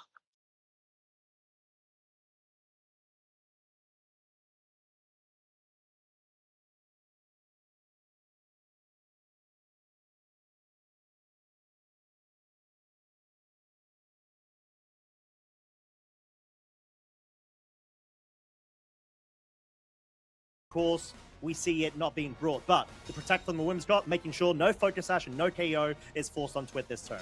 Charizard going for that Heat Wave, of course, onto the protect. Let's see if it connects. It is connecting onto the Garchomp, so we'll bring it down.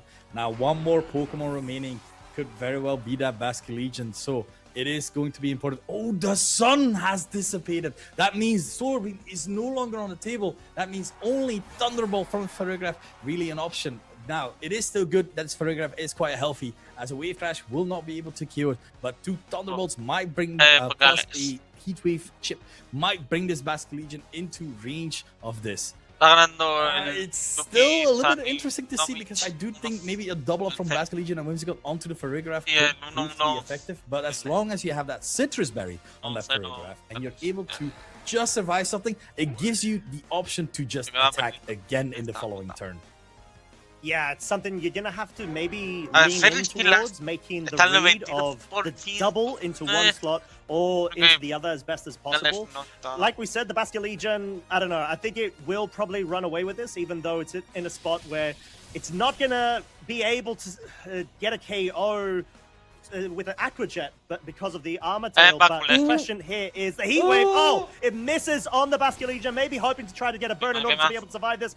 There could be a burn very well on the Whimsicott, which I think is Alex's out here in terms of being able to get the board to where he needs it to be. Wave Crash, not going for the Charizard. Which survives on 8%, 18% remainder, going to 8 on the Basket Legion. Puede ser que gane. To 33% because of the Citrus Berry. Moon Blast from 33%. Is it enough to pick up the KO? It is enough. Farigiraf goes down. The Charizard is in a spot where, sure, the Tailwind has now expired from Yuki's side, but you are still under Trick Room, and depending on your training, you're still done, because the Aqua Jet locks up this game, right? Yeah, the Aqua Jet absolutely locks up this game. There's no Sun to even make sure it would be weaker. The Basket Legion still having that life orb, still having that HP, bringing this game to an end, and Yuki Zelinovic is your winner of this round 2. So we saw the new Big Six versus an older team from MA, like with the new updates as well, but now showcasing, hey, this is my turn.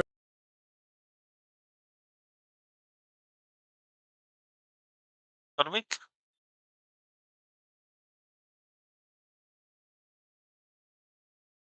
Dale, Torvik va a jugar ahora en Twitch. Vamos a ver cómo lo hace.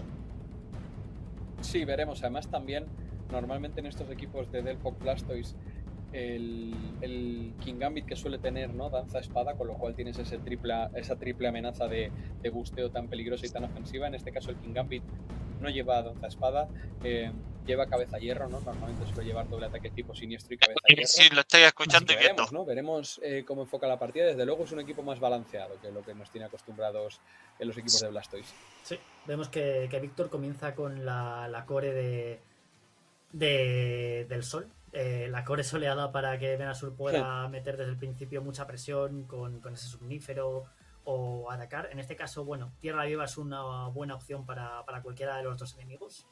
Sí que claro, pero yo creo que directamente es el problema de Venusaur, ¿no? Que es muy tentador simplemente mega evolucionar y clicar somnífero. Evidentemente en turno 1 es más complicado por las sorpresas. Yo creo que Víctor lo más normal es que haga doble protección. Además tampoco parece que haya ningún Pokémon lo único que perderías con eso, ¿no? Es quizá algún cambio por parte de Araz, pero no me parece que haya ningún cambio que le vaya a posicionar súper bien.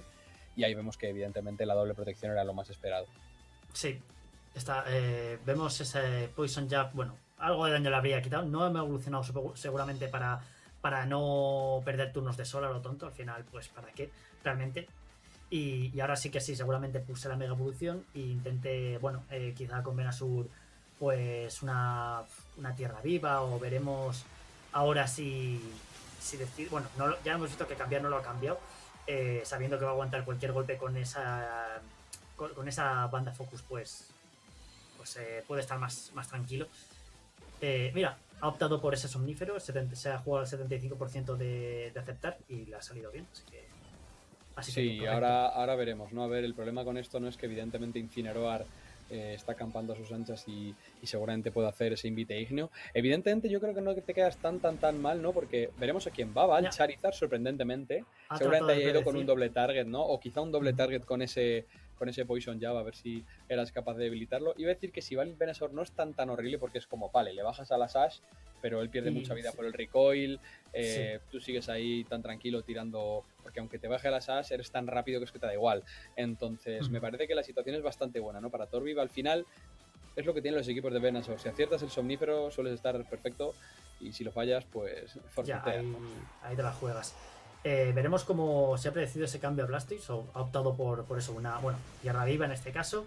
Le va restando un poquito de vida, lo cual le fastidia bastante teniendo en cuenta que tiene el sol, que salpicar ya no sé si ha predecido un cambio distinto o qué, pero bueno, mucho daño le ha hecho, eso desde luego. El problema es que al final... O sea, me parece que es una cobertura muy buena en general, ¿no?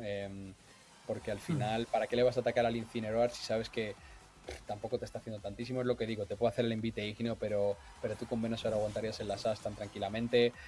Vale, ahora entra King Gambit, perfecto, ahora entra King Gambit delante de un Charizard. Evidentemente, habrá que ver, ¿no? Si con esa vida esfera está a rango de debilitarse con ese Sucker Punch.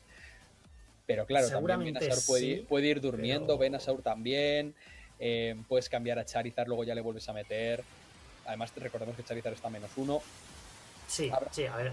Igualmente mucho daño le va a hacer a King Gambit, pero al final Blastoise, sigue teniendo... ya supongo que salpicar no es la mejor opción, dado el porcentaje de vida que tiene y que esté el sol presente.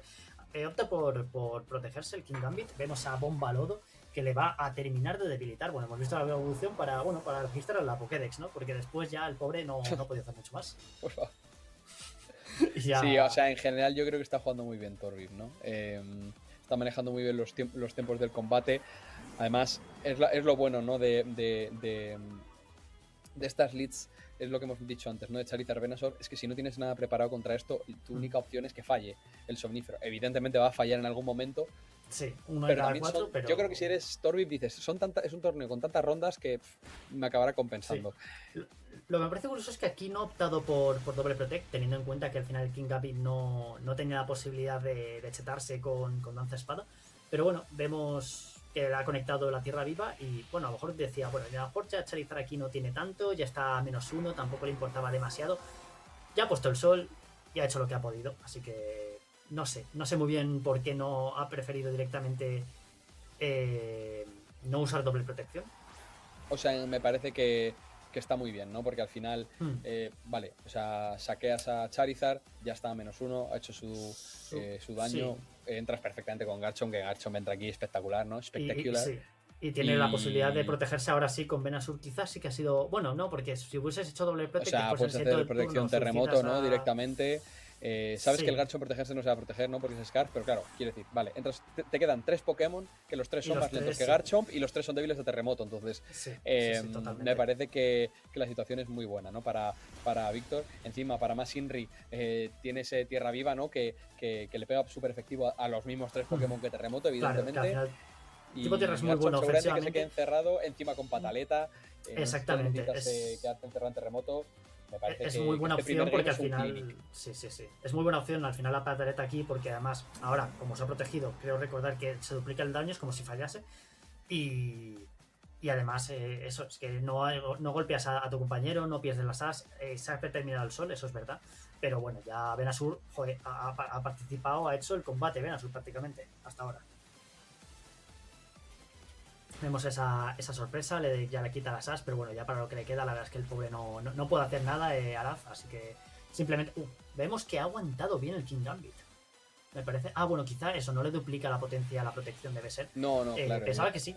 Pensaba que si no llegaba a ejecutarse el movimiento, sí que contaba con un fallo, lo cual es... No, en general es solamente si ha fallado, ¿no? Por algún tipo de, digamos, de Eso es. Entonces, ahora yo creo que si eres el jugador mexicano, ¿no? Ya estás intentando aguantar un poco los turnos para ir pensando en el segundo combate, pero habrá que ver, ¿no? Cómo ajustas, porque da la sensación de que ir con ese modo de floete es demasiado lento, ¿no? Con ese Calm Mind para lo que te propone Torvik. Quiero decir, no te da tiempo a lo mejor a tirar suficientes Calm Minds mientras que Venusaur te ha dormido todo el equipo o te ha empezado a hacer muchísimo daño. Y es que el problema es que a lo mejor decides ir incluso con ese modo y decide Torvik cambiar y sacarte a Toxapex y te quedas con una mano delante y otra detrás, ¿no? La verdad es que me parece que ese doble modo, como hemos visto ya antes, ¿no? De Venusaur por un lado con Charizard y por el otro lado ese Toxapex es muy bueno. Ese doble tipo veneno encima, como hemos dicho antes tú y hemos pensado, pero ¿qué Pokémon realmente en el metajuego, ¿no? Resiste a Hada, ¿no? Que es como el typing más clave, ¿no? Del juego. El principal que está es Charizard. Si quitas a Charizard, ¿qué otro Pokémon hay, no? Porque Incineroar realmente, aunque sea tipo fuego, no lo aguanta, le pega neutro, ¿no? A King Gambit también le pega neutro. Tener esos dos Pokémon tipo veneno a los que los tipo hadas les pegan entre dos es muy útil. Además, dos Pokémon que, quiero decir, Venusaur menos, pero también tiene relativo bulk. Con esa Sash encima te aseguras aguantar un golpe. Y es que a lo mejor, aunque estés a 1 HP, te dedicas a dormir a todo el equipo rival. Mientras vas durmiendo no te pueden tirar ni siquiera Sucker, que es el principal movimiento de prioridad ¿no? Aparte de Fake Out. Me parece un equipo muy bueno, la verdad. A mí lo que me sorprende es que no haya optado por Toxapex, que mirando un poco el equipo de Arad, es que no, el pobre no puede hacer nada contra Toxapex. O sea, ¿qué le haces? Es que todos palidecen, no tienen nada, ni siquiera, ya no te digo ni muy eficaces, que la mayoría son cosas poco eficaces. Es muy buen typing el agua veneno, en este caso al menos, en este meta, y joder, es que no puede hacer nada el pobre Arad contra él. Me extraña que Torbjörn no haya optado por él. Sí, veremos. Yo creo que es que, ya te digo, los dos modos de Torbjörn me parece que son muy buenos aquí, y que el equipo del mexicano no tiene realmente manera de adaptarse contra ninguno de los dos, ¿no? Veremos ahora, ¿no? A ver cómo lo gestiona. Pero salir directamente a incinerar Simicha es una lead como ultra pasiva. Sí, para Charizard Venusaur, no sé, me parece que está un poco desesperado el jugador mexicano. Me parece normal. El matchup parece bastante malo. Pero es que no tienes manera, ¿no? Ahora es como, vale, sí, no te puedo dormir, pero qué más da que no te pueda dormir si te mata de un hit, Charizard, ¿no? Entonces, no sé, es una lead extremadamente pasiva para aguantar leñazos, mientras tú tienes un Charizard y un Venusaur, que es como la lead más ofensiva del juego. No sé, lo veo muy complicado para el jugador mexicano. Prácticamente. Veremos ahora. Mira, no ha optado por la Double Protect de nuevo, lo cual me parece curioso. Al final, bueno, sí, puedes dormirle, sabes que el Sinichai no hace nada, pero también, a no ser que sea reposicionarse con el cambio, como has dicho en el combate anterior, tampoco es que pierdes. Bueno, vale, lo entiendo, sí, es verdad, no había contado con ese espacio raro de Sinicha. Ahora entendemos un poco más esa lead de. Sí, pero quiero Arad, decir, pero aún así... entras con esto, pero vale, sí. Ahora estás en campo con dos Pokémon que siguen siendo peso muerto. Estás perdiendo turnos de Trick Room. Tienes que hacer ahora sí o sí Protect y Parting Shot. No Entonces, lo sé. bueno, veremos cómo actúa, porque como bien dices, pues eso, al final, vale, está metido el espacio raro, pero Eso es que no veo, es que es tan pequeño Sinicha que es que no se le ve, pero creo que se ha protegido, por lo tanto, pues claro, evidentemente no le ha afectado esa onda ígnea, pero es que le da igual, o sea, es que al final el Incine, que me hace gracia que pueda comer dormido, el tío es sonámbulo de toda la vida, pero nada, o sea, es que no puedo hacer nada, o sea, y es raro porque tampoco ha optado por cambiar, simplemente a lo mejor espera a que se debilite alguno de ellos y ya a sacar Pokémon más ofensivos. Sí, en general, es lo que te digo, es que al final, vale, has metido espacio raro, pero no tienes ahora mismo manera de cambiar sin comerte o estar dormido o algo. Es que fíjate, macha, gocha a dos Pokémon que le pegas entre 4 a los dos. Ya, o sea, quiero decir, vale, has metido el espacio raro, pero ¿y de qué te sirve? Estás perdiendo todos tus turnos de espacio raro, no puedes cambiar realmente, porque si decides hacer Parting Shot, lo haces tú además el primero, porque ahora vas primero porque estás en espacio raro, con lo cual el que entre va a recibir un montón de daño y somnífero a lo mejor. Entonces, lo único que puedes es esto, ¿no? En plan, le vendría casi bien un crítico y que se debilitase Incineroar y con los dos que le queden intentar salvar la partida, pero es que me parece que no podías plantearlo nunca, yo creo, con ese espacio raro, ¿no? Porque ahora entras con Blastoise, pero es que no pega nada Blastoise con ese salpicar. Con el sol al final va a hacer sé. un poco de daño, pero yo creo que Charizard no sé si le llega a debilitar desde luego. No. Que va, ni de yo broma. creo que no. O sea, le quitará un 60% o algo así. No. Un poco más, pero que va. Además hay que tener en cuenta no solo eso, sino que es que a Venusaur no le vas a quitar casi nada. Encima está o sea, para más Inri, encima viene ahora está el colega, o sea, ya lo que no... faltaba. Es que ya lo que faltaba. Es que Torbiva ahí, bueno, lo que he dicho yo antes, es que al final Toxapex es que aquí no le tocan. Encima en Trick Room es que es Dios. O sea, Toxapex en Trick Room ya es más rápido, puede envenenar a los que no estén dormidos, puede meter el acoso. Bueno, se despierta el Incineroar. Aquí va a recibir algo de daño Toxapex. El problema es que, claro, ya ves tú, ¿qué vas a hacer? O sea, entiendo que viene el salpicar ahora, ¿no? Pero bueno, rezaba que se despertase. Torbiv lo ha leído muy bien, ¿eh? Ha leído que podía despertarse ya el Incineroar. Creo que si no este turno, el siguiente. Y el salpicar va a caer, pero es que mira lo que le va a quitar al Toxapex. Quiero decir, tampoco le va a hacer tantísimo. O sea, le ha quitado un 1% y está full vida. Está full vida, 150. El chiste se cuenta solo. El chiste se cuenta solo. 150 de potencia, que no es 150 porque se reparte el daño con el compañero, pero vamos, que una burrada de potencia, 100 creo, Y aún así, mira, es que también hay que decir que está el sol. El sol al final mitiga. Claro, pero que si no lo hubiese quitado 24 y es tu mega, sí, es un poco, sí, no sí, sé. sí. Por eso digo, ¿no? Que cuando están los equipos estos de Blastoise, Delphox, me parece mejor Mega Delphox que Blastoise. Blastoise me parece como más complementario en algunos matchups que va mal Delphox. El problema es que noto que en este equipo, en plan, Delphox, por ejemplo, en este matchup va muy bien. En plan, contra Charizard va muy bien contra Venusaur, pero sin embargo es que Floette es horrible y Blastoise también. O sea, es como, ¿por qué llevar esos dos megas? No lo entiendo. Es como que tienes un matchup horroroso contra Charizard con esos 2 megas, entonces, pues ya está. Encima ahora Tóxico, ya esto ya es para más Inri, ¿no? El Parting que por lo menos cae al Charizard y entra en su lugar Garchomp, se va a poner a -1. Esto no le deja tan mal, pero ¿cuál es el último Pokémon? King Gambit, habrá que verlo, ¿no? Sí, King Gambit, ahí lo tenemos. Bueno, ya, es que vale, mucho más, es más, mucho rompecoraza, lo que quieras, pero es que, de nuevo, ya puede chetarse el bueno, es que no puede ni chetarse el King Gambit, ¿no? Y no va a tener a Incine, no lo sé, no sé si tendrá Incine detrás. No, de hecho no, porque ya hemos visto los 4 Pokémon de Torvid. Nada, ya está. O sea ahora sí intentar quizá con... Evidentemente ahora yo creo que si eres Torvid, a lo mejor entras, no sé si... Porque ahora mismo no te puedes comer, ¿no? Yo creo que tienes que entrar quizá con Charizard y sacrificarle, ¿no? Habrá que ver. Aunque es que realmente si lo piensas es que no es ni necesario, porque ahora mismo decides hacer esto, ¿vale? A lo mejor sacrificas directamente a Garchomp, ¿no? Porque tampoco quizá sí, lo tampoco es es que... Y hay que tener en cuenta que luego es que Toxapex tiene Wide War, con lo cual ahí tiene que hilar muy fino. Evidentemente yo creo que por esto ha tirado, ¿no? El Dark Pulse, y sabía que era lo más inteligente era hacer la doble, ¿no? Este Garchomp. Porque White Wall siempre te va a eliminar la amenaza de ese Water Spout. Habrá que ver ahora, porque ha conseguido meterse el Cell Smash en un momento muy bueno.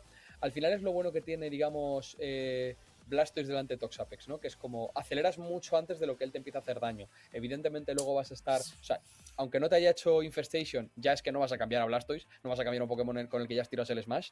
Ya sabes que es vas a morir matando, ¿no? Te quedan 3 turnos o 4 en campo, pues vas a hacer el máximo daño posible. Pero sí que vas a hacer bastante daño, ¿no? Evidentemente habrá que ver ahora entra Venusaur. Sí, seguramente ahora cambia a Toxapex. Quizá a lo mejor cambias a Toxapex por Charizard, pero yo no sé si es más rápido Venusaur que Blastoise. Está la cosa ahí, Quizá le puede dar la vuelta al jugador mexicano. Depende mucho de cómo ir estos turnos. Sí. Ahí lo vemos, mete el sol para aprovechar ese cambio de velocidad tan útil para Venusaur. Y veremos. Yo creo que meta outspeed, yo creo que el Venusaur es más rápido. No es más rápido. Pues no, es que están ahí. ¿Y las As? No, porque estaba al 95%. Ya vale, perdón, no me había fijado, pensaba que estaba al 100%. Pues ahí sí que sí. Bueno, pues mira, fíjate que estábamos antes de cachondeo diciendo, bueno, Torvid lo tiene, lo tal. Y estamos viendo que ha sabido dar la vuelta a la tortilla gracias a también ese rompecoraza que le ha dado esa velocidad extra y esa potencia extra a Blastoise. Tiene un poquito más de base, ¿no? Tiene 78 de base Blastoise y 80, algo así. No, 78 de base Blastoise frente a 80 de Venusaur, entonces depende mucho de las speeds. Entiendo que a lo mejor Torvid lo lleva un poquito más bulky, ¿no? Realmente quizá no necesitas, ¿no? Tanto investment en speed, digamos 2-5-2 timid, ¿no? Porque como sabes que vas a outspeedar a la mayoría con la clorofila, pues no lo preparas para estas circunstancias tan concretas, ¿no? Que es un Blastoise con Cell Smash. Entonces, pues ya se ha conseguido el outspeed y yo creo que la partida sí que se la va a llevar. Depende ahora mucho, ¿no? A ver, el Toxapex. De este Toxapex, de si consigue hacerse el 1-3, pero va a estar complicado. Es verdad que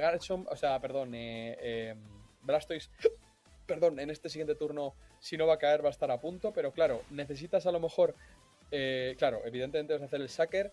Ahora habrá que ver cuánto le quita el Dark Pulse, ¿no? A Toxapex, si es que ha ido con Dark Pulse, igual ha ido directamente con Water Spout, que sería también muy inteligente, sabiendo 40, que no sé si un 40%, ha ido con Dark Pulse. 50.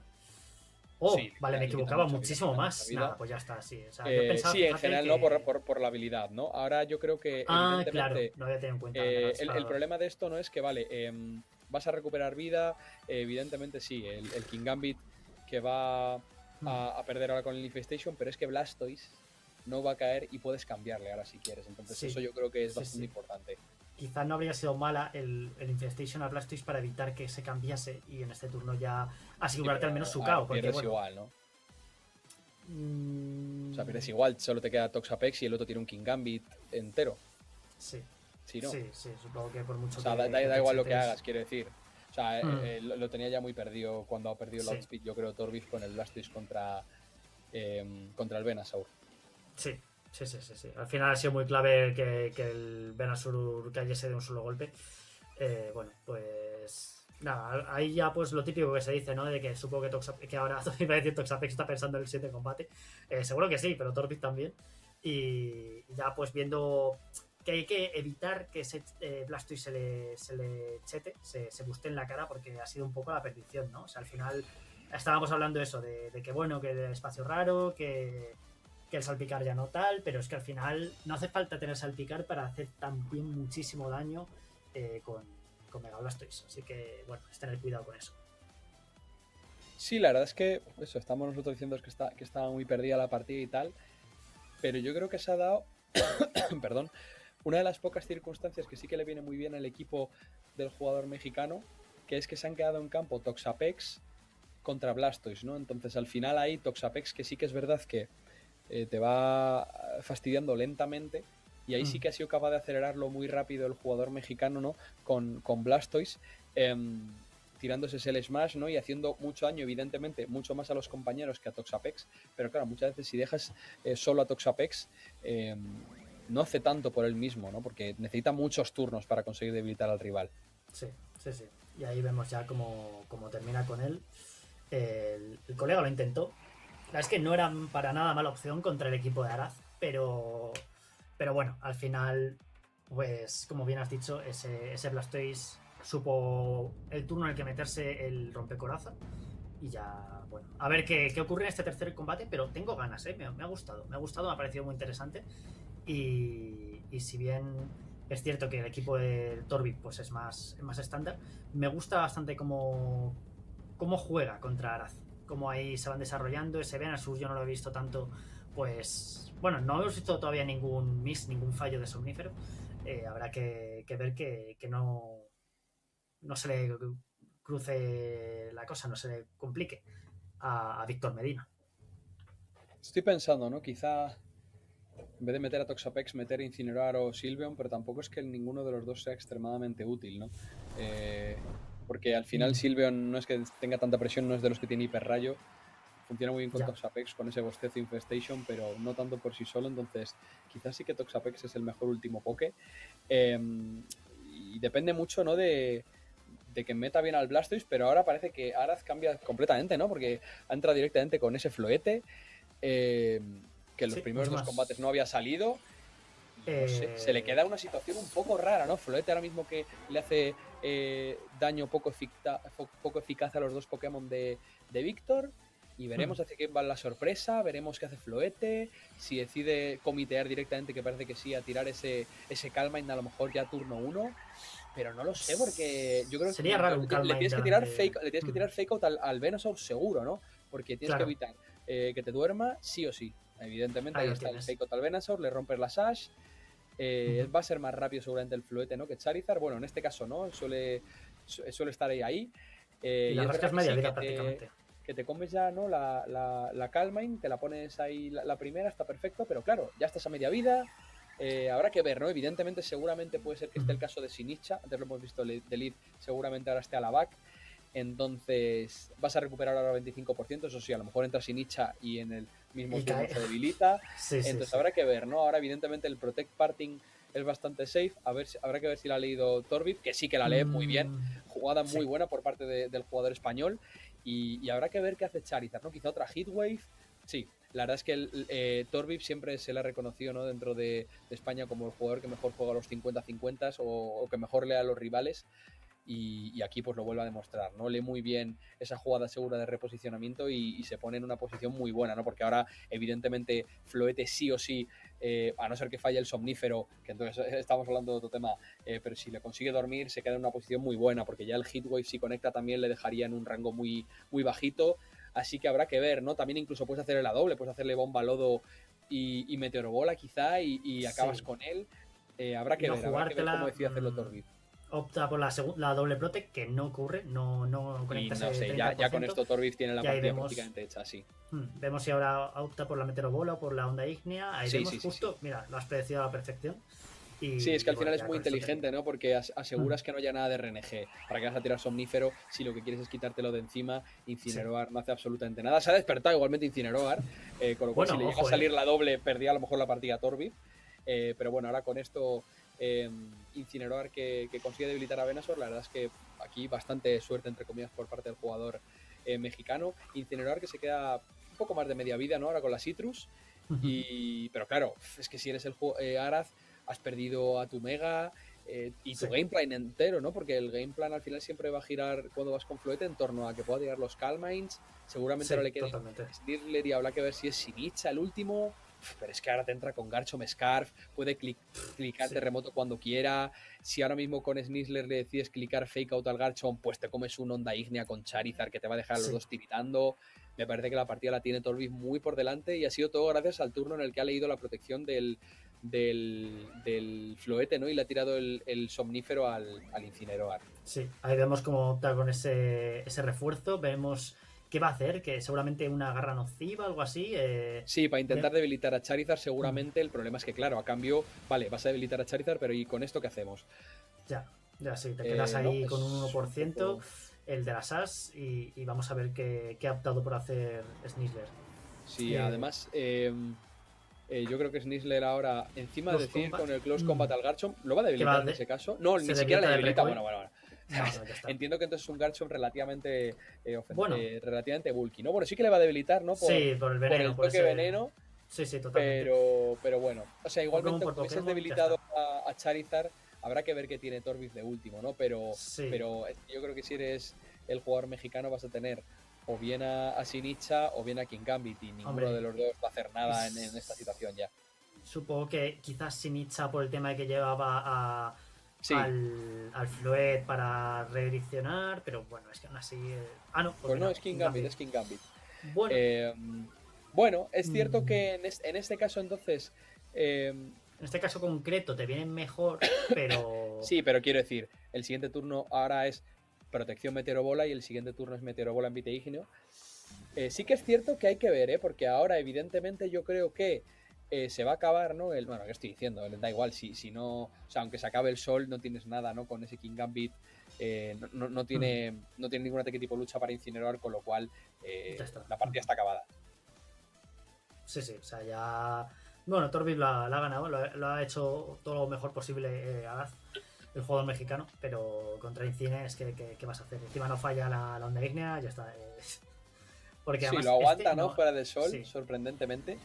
Se nota que es bastante bulky el King Gambit, pero nada. El turno clave ha sido el Somnífero. El Somnífero no, porque ahí se ve lo importante que es muchas veces simplemente mantener el momento, sobre todo en equipos tan ofensivos. Lo ha ganado ya te quedas a contrapié, que ya has perdido la partida. Y el turno ese le ha ganado la partida entera a Torvid. Si le llega a salir mal la podía haber perdido, ¿no? Porque si le duermes al Incineroar y el Floete consigue... Ahí tienes otro Calmin, igual te quedas en una posición complicada, pero también hay que tener en cuenta que no es tan horrorosa la jugada, porque es como, vale, aunque Floete tiras otro Calmin, ya está media vida, luego le puedes dormir en cualquier otro momento, o sea, y no hay ningún problema. Otra cosa es si falla el Somnífero, entonces me parece que el Somnífero al Incinerador era muy buena.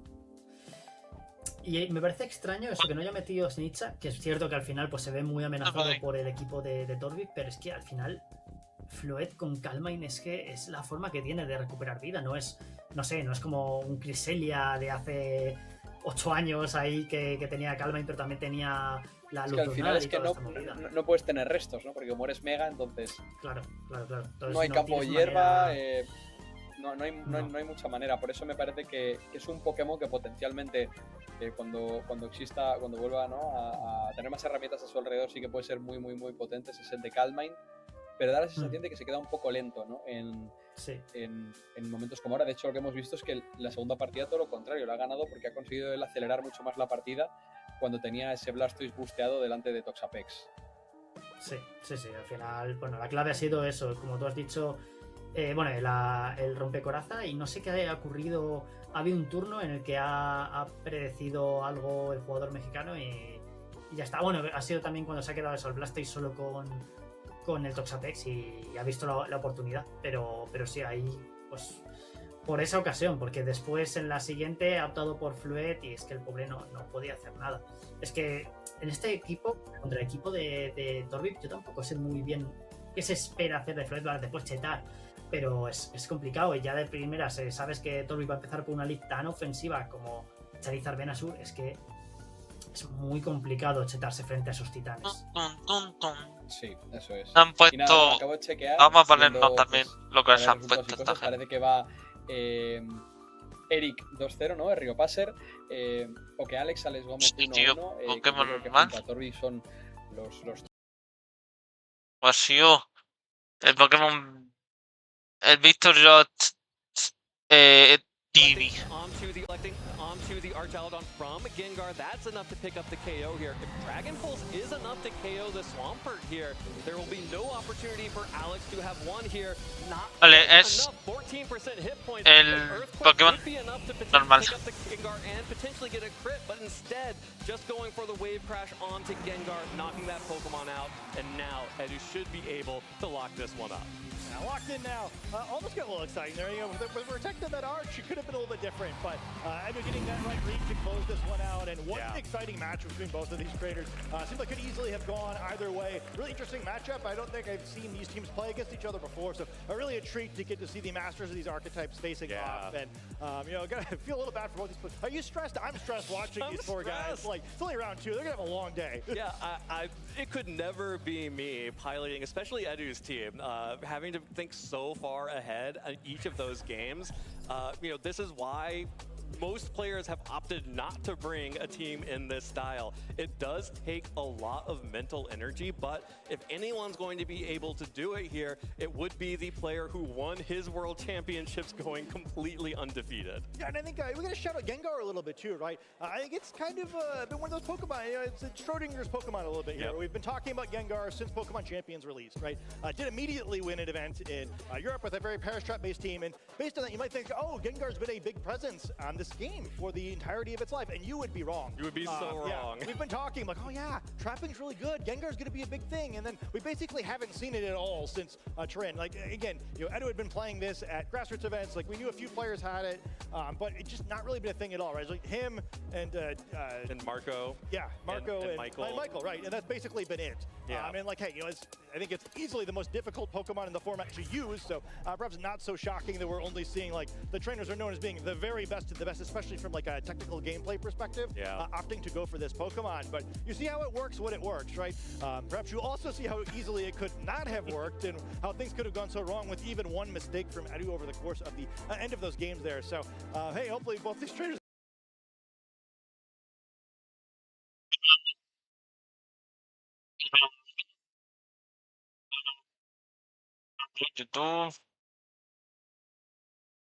YouTube, audio, YouTube. Si echan algún partido de algún combate otra vez de españoles, pues lo pondremos otra vez. Reading it in sort of the top ¿Vale? tier of megas consistently from Tenemos the otro start español. of champions. The Aquí vamos a ver conversation around the español. Pokemon heading into the world champions was like, but is anyone really going to bring it? Like, is anyone really putting in the work on Gengar to figure it out? Because it is a dominant Pokemon when you put in the work, and you need to put in so much work to make it work for you. Yeah, I mean, I think I'm actually a little more scared for Gengar after watching it win. Not because of it from a power perspective at all, obviously. Like, it won. We all saw it. We were all here together, Chad. But I think specifically just because, like, I'm only half joking about the stress, right? Yeah. Where that was a very difficult game to play. And if every game that Edu plays is going to be just like that, that's going to be very difficult by the time we get to tomorrow afternoon, if you play so well as to get to tomorrow afternoon, right? We're going to play a lot of Swiss rounds just to get them a top cut. I believe we got like a dozen rounds before they even get to the single elimination bracket. It's going to be as much a battle of his own endurance as the endurance of his Pokemon trying to survive the battle long enough in order to let the Paris songs go off. Yeah, 100% an endurance battle when you're playing a team like a Paris Trap team. Hopefully, if you're a fan of Edu, you're cheering for him to get a couple of rain mode games in to take a break in between the Paris games. But Gotta shout out Alex as well. Really showed his understanding of this dual weather team, that he was one of the first players to come out and win an online tournament using this style of team. One of the players that was known for this style, and you could see exactly why, because he was shown that even though things looked really bad in Game 1, he made the correct adjustments in Game 2 and made that Game 3 still feel competitive throughout the end game. Like you mentioned, at the end, it looked kind of over, but it was still a throwable game. Alex kept himself in it and kept himself having an opportunity to win no matter what. I feel a little bad for him too, because I think he played the right lines, right? But it's kind of a bummer from Alex's seat if you're playing against a Mega Gengar, because you kind of don't get to do anything. Yeah. Where it's like, well, like I either led the right Pokemon or I didn't, and then like I kind of just have to hit buttons after that, right? Or like I can't switch. I'm like losing kind of like the critical element of like what makes you good at VGC, which is positioning. Or like, well, my opponent gets to position, but like I'm just trying not to make errors. Gets to play. Yeah, and like it's a little frustrating. Especially at this level, like you really want to show off all your prep. It's like, yep, I'm clicking sleep powder because that is the correct thing for me to do. I thought the heat wave in particular was really nice in the third game, as well as really beating the fake out not happening in Game 2. So I think Alex played really well. It's just again, it's hard to look good when you're against Shadow Tag. Yeah, absolutely, and that's going to be something that we're going to have to see if that follows Edu throughout the rest of this tournament. He's going to have plenty of matches to go, like you mentioned, before he's going to be able to make it into either Day 2 or into the top cut or all the way to the finals on Championship Sunday, with a hope to repeat as world champion. The first time someone would be able to repeat in the Masters division since Ray Rizzo back in 2011, when he won his second, and then 2012 when he won his third. Yeah, just a couple of years ago. Yeah, just a few. Things have changed a little bit since then too. Really no knock on Ray. But yeah, I mean, these tournaments are huge now, right? And I think the main thing that's changed again is that endurance, right? Where Ray won 6 rounds of Swiss before the top cut bracket, I believe. At least the last 2 years, I probably all 3 of them. And nowadays that doesn't even get you through Day 1, right? Yep. You need 6 wins and 2 losses just to move on to tomorrow, where then you would then need to go undefeated because you would have 2 losses. I believe that Edu's really shown his ability to do this already. Again, his run in London may be the most impressive that we've ever seen. I really didn't think it was possible to win an entire World Championships in the modern era going undefeated. It is just so long, and there is just so much variancy in each individual turn of each game of Pokemon, that to go undefeated is really wild. And even to make it to the top cut going X and 2 is a monumental achievement in Pokemon now. Yeah, like obviously he dropped some games along the way, but I mean, just think about it, right? Where these are the best players in the world, right? Imagine you're playing in the ladder. It's like, okay, you've got to win 20 games in a row. Like most of us haven't done that, let alone against players of this caliber. Let alone he doesn't get many breaks, right? You play like, okay, well, enjoy your 5 minutes between matches before you got to do it again. And it's just so difficult to stay locked in, to not make errors, especially again teams like this one, where it's just so easy for that to happen. Yeah, very error-prone teams. It can be if you are not ready and with all of your prep. But the man who was ready and with all of his prep is Eduardo Cunha, our 2022 world champion. And he's ready to tell you all about that last match and the rest of the tournament to come. Thank you guys very much. I am joined with Edu, who moves on to 2-0. Edu, how does it feel to be playing back here at the stage? It feels great. I really missed it. Actually didn't get my last few Worlds weren't fantastic, so I haven't been here in a while, so I'm just so happy to be here. I want to talk to you about your team, because I think I have seen you as the premier pilot, the #1 player on this archetype. Not a lot of other people, I think, are on it at this tournament. I don't think it's very easy to use, especially with Mega Gengar in particular. So yeah, what made you feel confident in it for the tournament? So obviously my comfort with the team helps, but I also feel like the team was kind of built to beat a lot of the common teams, and I feel like the format hasn't changed too much. As like there were a few teams that popped up, but then they kind of disappeared. So I feel like into the strongest teams, it's really good. The problem is like some weirder stuff like the sand team that was going around. That matchup's a bit tricky, but I saw that for Worlds people weren't really liking it too much, so I thought it was a good opportunity to bring it back. And of course, you went up against the dual weather team that's been quite popular. A lot of sleep powders thrown left and right. How did that matchup feel? Felt really tense, especially with Alex bringing regular Swampert here and there. Yeah, actually, I faced them a little bit on ladder in practice, and I think the matchup comes down a lot to like the turn 1. How it ends up coming down less than I thought, because I felt like if I got it wrong, I was in a really complicated position. I kind of got it wrong Game 3 because I was expecting not to Mega. Because if a lot of people in practice would not Mega Evolve the Charizard, scouting my double protect, so then they could Mega Evolve no problem. So I was expecting him to do that. And my best punishment sometimes is like just sleep out or perish song. And if he protects with both, I really punish that. And I was expecting that, kind of went all in. Maybe I could have found a better mid ground, but in the end, I was able to like pivot back in, perish trap the Venusaur and the Charizard, and but it took like some careful maneuvering, and I think that's the power of Perish too, is that it can create a lot of positions where you just click Perish Song and you switch out, and if they KO something, you bring it back in, they're trapped.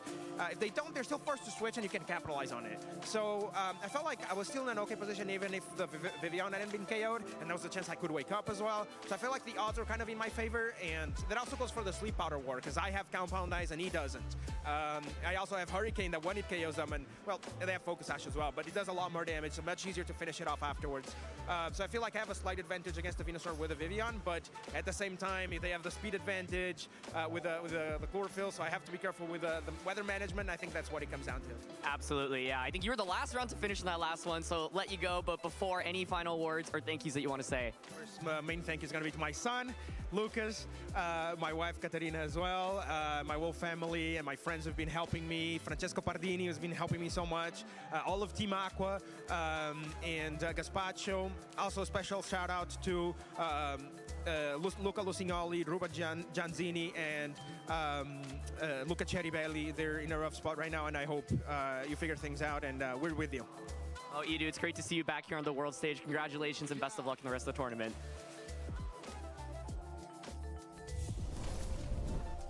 Welcome back, trainers. We're here to break down some battles, but we don't have too much time to break down some battles this time, because as Aaron said, we've got our next round getting kicked off. But before we get into the little bit of time that we've got to talk about these teams that we just witnessed here, Gabby and I, we've got a little bit of an update for you on the Twitch drops. There's been a couple of issues, I think, for a few players trying to get their drops for this weekend, but don't worry, about half an hour's time from now, 1 p.m. PT, we're going to be seeing a little bit of an update to, I don't know what happens behind the scenes, but there's some magic that's going to happen to hopefully get that fixed. Yeah, so they'll be pushing an update in about a half hour's time. So thank you so much for your patience. Please stay tuned, and we'll be getting you that update as soon as we can. So again, thank you so much for your patience. But let's go ahead and break down that battle, because that was such an exciting matchup. And I think we saw, you know, really the creator and the master of this dual weather team, this Charizard, who is honestly the most powerful Pokemon on a rain team, really try his best against the rain team to beat, I think, coming into this tournament. And what better way to see it piloted by the creator of the team himself? Yeah, Alex has been on this sort of archetype, was one of the people that actually got this archetype set up, and is like, hey, hang on a second, how do I actually make the rain team composition work? It's like, maybe the answer's Sun, I don't know. Like, this is definitely a very different take on playing Charizard, where it kind of feels like it's come as a secondary part of the team rather than the primary. But, I mean, you wouldn't know it seeing that match against Edu, right? And so the way that this works, I love this composition where you've got the combination of quite a few different ways that this team can play together. So, of course, you've got Pelipper, you've got Archaladon, you've got Mega Swampert, and you've got Grimmsnarl, right? You can put all of those together. You've got the Grimmsnarl with its parting shot, making sure the rain's set up, making sure that Electro Shot's going off with the Archaladon, setting up the Swift Swim for the Swampert. So if you're not against the Charizard, even if you are against the Charizard, you know, you can pivot, you can flex that rain mode, and especially as well, this light screen and reflect from the Grimmsnarl. Especially, I think Archaladon is definitely one of the best users of it, but yeah, big shout outs to Big Boy Swampert, because, you know, he's really bulky when it comes down to it. If you ain't hitting him with a grass type move, with a light screen or reflect, maybe sometimes even if you are hitting it with a grass type move, right? It's so difficult to take down. But the thing that I love about this team, and we were talking a little bit about it, right? It's how this Charizard fits in. Water type Weather Ball, Hurricane in the rain, and being able to function both to set up the Venusaur, but also to play in with the Pelipper. Yeah, and I think that's something that a lot of players will forget, especially when just looking at the team sheet as it is right now. You know, you see the normal type icon next to Weather Ball, so you might forget that Weather Ball's special effect is that whenever the weather is set up on the field, it changed types into the type of the weather. So it can be a fire-type move when Charizard sets up its own sun, but when there's rain on the field, it becomes a water-type move. When there is snow, it's ice-type, and then when it's sand, it's a rock-type move. And Charizard's very high special attack always will take advantage of that. So it gives Charizard this flexibility that it otherwise does not have. Definitely. It's like when all else fails, right, this team, it does have some matchups where it's like, well, do you know what? And we saw it here in this match, right? The right thing to do, Scott called it out perfectly, like Sleep Powder, that's it. You know, you lead with a Charizard, you get the Venusaur set up, you put something to sleep, you create the space for Charizard to do its thing, go on the offensive, put some dents in your opponent's team. Maybe then you've got Archaladon and Pelipper in the rain, and preparing for all of these different modes of this team is so difficult. It takes an intelligent pilot like Alex to be able to use the full potential of it, but it's got so many different bits of potential that it can hit on. It's so funny you mentioned that, though, because then if you swap over to Eduardo's team, you can almost hold up a mirror, and admittedly, maybe it's like a funhouse mirror, because obviously it's not an exact copy of what we just said, but a lot of the same principles apply, because you have that Vivillon who also has that Sleep Powder, who can put something asleep and then open up opportunities for the Archaladon to start setting up with those Electro shots. You still have that Swampert, of course, who can take advantage of the rain, and Politoed, of course, can set that up for its buddy, but then, of course, you have the very oppressive combination of the Perish Song, both on that Politoed and on that Gengar, and then Gengar can Mega Evolve, have the Shadow Tag ability, and then trap a lot of Pokemon on the field, so then now Alex just loses the ability to switch those Pokemon around and set up those things we just spoke about. 100%. So if you haven't seen too much of this Perish Song archetype, the way it works is everything hearing the Perish Trap will think in 3 turns. And so that in combination with the Shadow Tag on the Mega Gengar here will be able to trap Pokemon in. If the Gengar is able to stay on the field, it's able to lock your opponents in, and on the last turn, everything switches out on Eduardo, in this case's side of the field, the person that's using the Perish Song, and then the other player's Pokemon, two knockouts happen. But then the beauty of that is that when 2 Pokemon get knocked out, there's only 2 Pokemon left. We only take 4 Pokemon to a battle, right? And so they can't switch either, and all you have to do with a few little steps in between, click that Perish Song again, and then wait that timer out. And that's why we see moves like Protect on Incineroar, where we don't often see it. We've got Protect here, we've got Protect here, we've got Protect here, we've got Protect here, and we've got Protect here. Every single Pokemon on this team can wait it out if the Perish mode is going to be the option of choice. But what I think Eduardo did so well in that match, the first 2 games he didn't click the button really. Okay, end of game 2, he clicked the button, and it was like, well, this is kind of still over in Alex's favor. But in game 1, he was able to take the win without even clicking the button, just using the high special attack of Gengar, the ability for Archaladon to get its boost up with the Electro Shot, and use that momentum to just conventionally damage all the Pokemon on Alex's side of the field. And that's the scary thing about playing an experienced Perish Song user, is that I think someone who's newer to the archetype will go for the, I press Perish Song once, I wait 3 turns, I switch my Pokemon out, and then I do that again to win the game.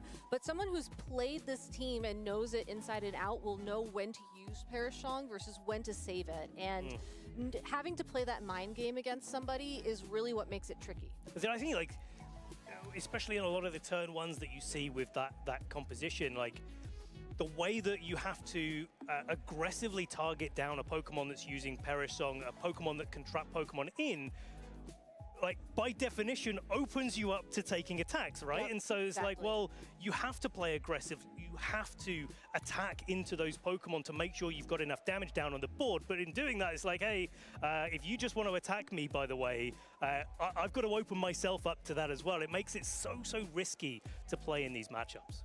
Yeah, and I really love just how this team is composed. Just to talk about other ways to stall for time, yes, you can use your own Protect, but you could also potentially put your opponent to sleep with Sleep Powder. You could use Encore to lock your opponent into a move, so you have more time to go for that Perish Song. And of course, you have Rage Powder on Vivillon as well. So there's a lot of different ways you can stall for time. I guess there's also Incineroar's Fake Out, but that felt a little bit apparent. I'm just gonna do a big ring around Incineroar there. Perfect. Incineroar's existence will help help you stall for time.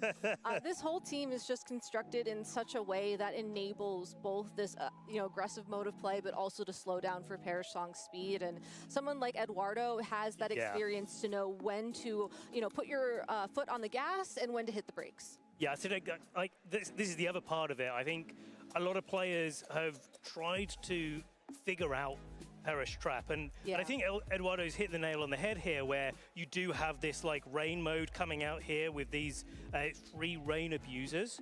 And I think like a lot of the early stuff where you had Mega Gengar Komodo, because it has this combination of soundproof, so it doesn't hear the Perish Song, it doesn't have that timer ticking it down, but also like Gengar likes to knock out Fairy-type Pokemon, Komodo, Fairy-type Pokemon are its worst enemies, and so you get this like automatic synergy there, but it just didn't quite hit in the same way that previous Perish Song used to work.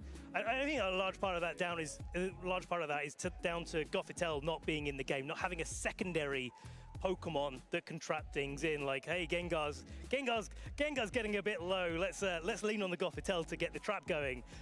And so, yeah, I think a lot of trainers have struggled with it, and I think this is where Eduardo's commitment to the team archetype and also like figuring out exactly how he needs to run it really cracks the code.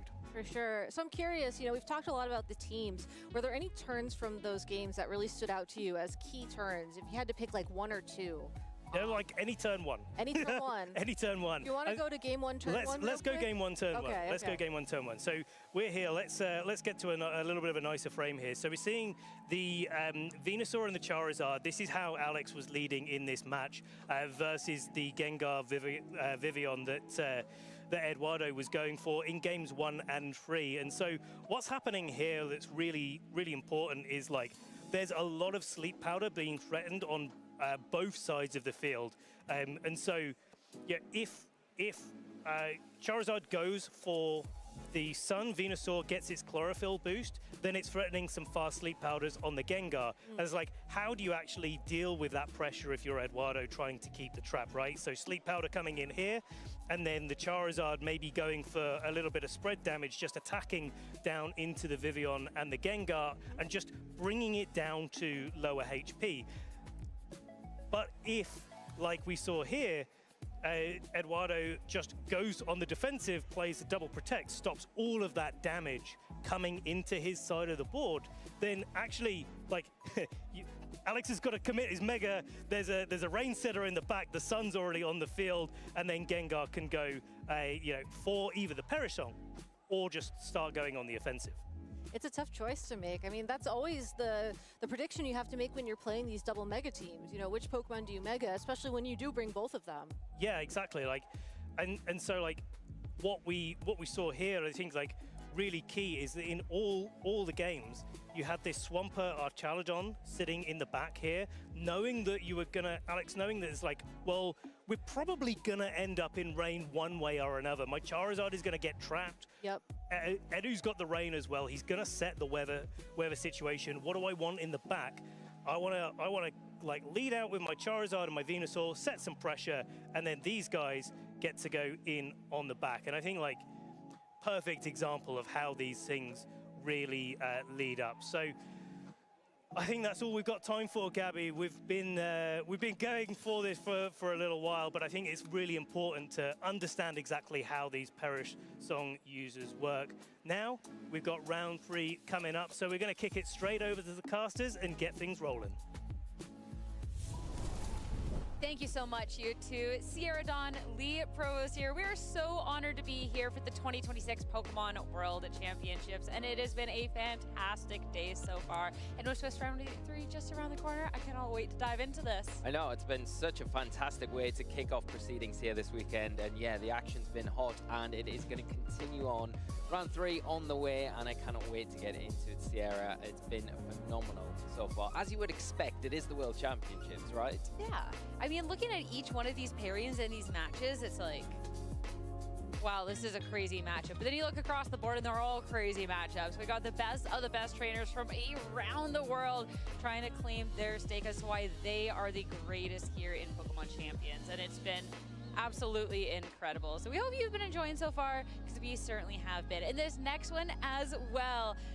This is a familiar matchup. Looking at our notable pairings in Swiss round 3.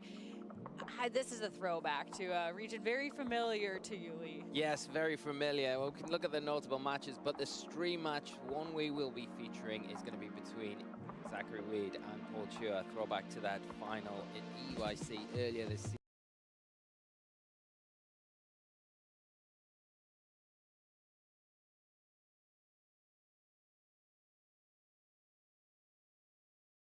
International finals replayed now on an even bigger stage is incredible. And of course then an opportunity to maybe try and take down a prior UIC nemesis, but across the board so many strong matchups as well. A Europe matchup, Marco going up against Aurelian, certainly a very strong matchup, and Yuma facing off against Dawe as well.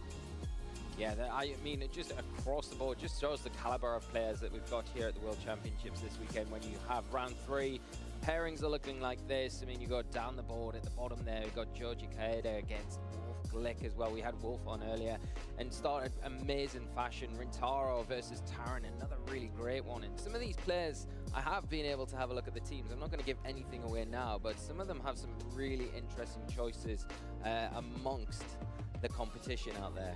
I know there's one in particular player with one particular Pokemon. I won't spoil it either. That's not our business, but certainly we have brought some spice to the Pokemon World Championships. But it's time to head over to the stage and get started with our feature match. Paul Chua facing off against Zachary Weed.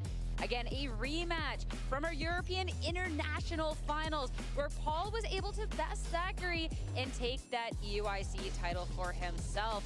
Now on an even bigger stage, can Zachary get his get back and take that win? A player that has certainly had an incredible season. Yeah, exactly that. And I think if we look back at EUIC, that wasn't Scarlet and Violet. Terastallization was the choice there, but now we move into Champions, this rematch here, and Mega's taking center stage. Some really interesting choices from both players.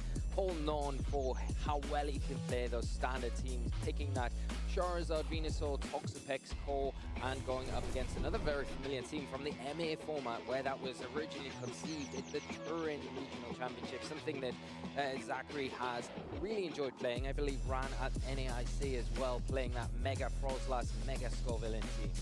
Yeah, looking back at NAIC, we got to make that phase 2 of competition with this exact same team. So certainly well practiced at this point, and a team that was designed to help beat some of the biggest teams that we have in the format. When you look like Pokemon like this, Lycanroc, like this Frostlass, this can offer just so much offensive pressure. And of course, you always have to be careful when there's a Scovillain around.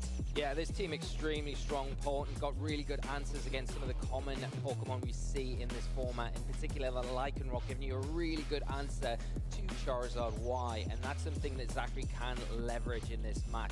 This is going to be very good against that King Gambit. With that Focus Sash there, it's got a little bit of a security. It can take at least one attack, keep around on the field a little bit longer, and more importantly, it supports that Frozlass so well in allowing that Aurora Veil setup. If you can time your Mega well enough, if Charizard's out on the field, you can get that set up and then maybe end the game with something like that King Gambit that is the main set of Pokemon on this team with that Sword Stance. Once that gets that powered up under its belt, it is going to be hitting extremely hard with those priority attacks.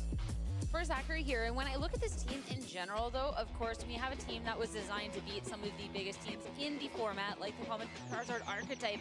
Of course, you have to be so careful with those pieces, and those Charizard players are going to be expecting it. That's how we saw the downfall of this team at NAIC, and how it kind of got picked off along the way. But of course, with months of practice since that opportunity, time to see if he can now take down Paul. Paul didn't compete at NAIC. We did see him compete at Indy, where he had a nice run, but of course a little bit of a different variation of the team yet now. But of course the most common variation when you look at so many of these strong meta picks, things like the Toxapex, to really be able to stop the opponent in their tracks. Yeah, you've got the fast defensive mode, you've got the choice Garchomp that's going to get the jump on pretty much everything. It's not going to be comfortable in front of the Mega Frozlass, so you need to give it a little bit of protection there, but you've got the tools to do that. Mega Charizard Y, of course, offering those big fire type attacks. Got a way to disrupt the weather and set up that Venusaur. If it can get in a place where that Chlorophyll's active, it can really throw out some huge damage when it's supported by that Life Orb.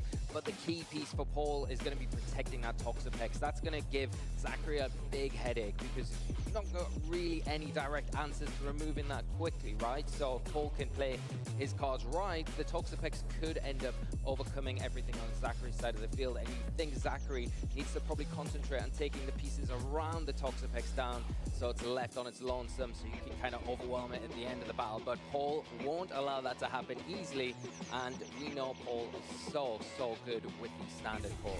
I mean, Paul is such an accomplished trainer with international titles, multiple regional titles under his belt, and trying to make that claim to the World Championship title. Getting into this match, a very aggressive start from both of our trainers. Zach with that Kingambit Sneasler up against Sylveon, and Charizard for Paul.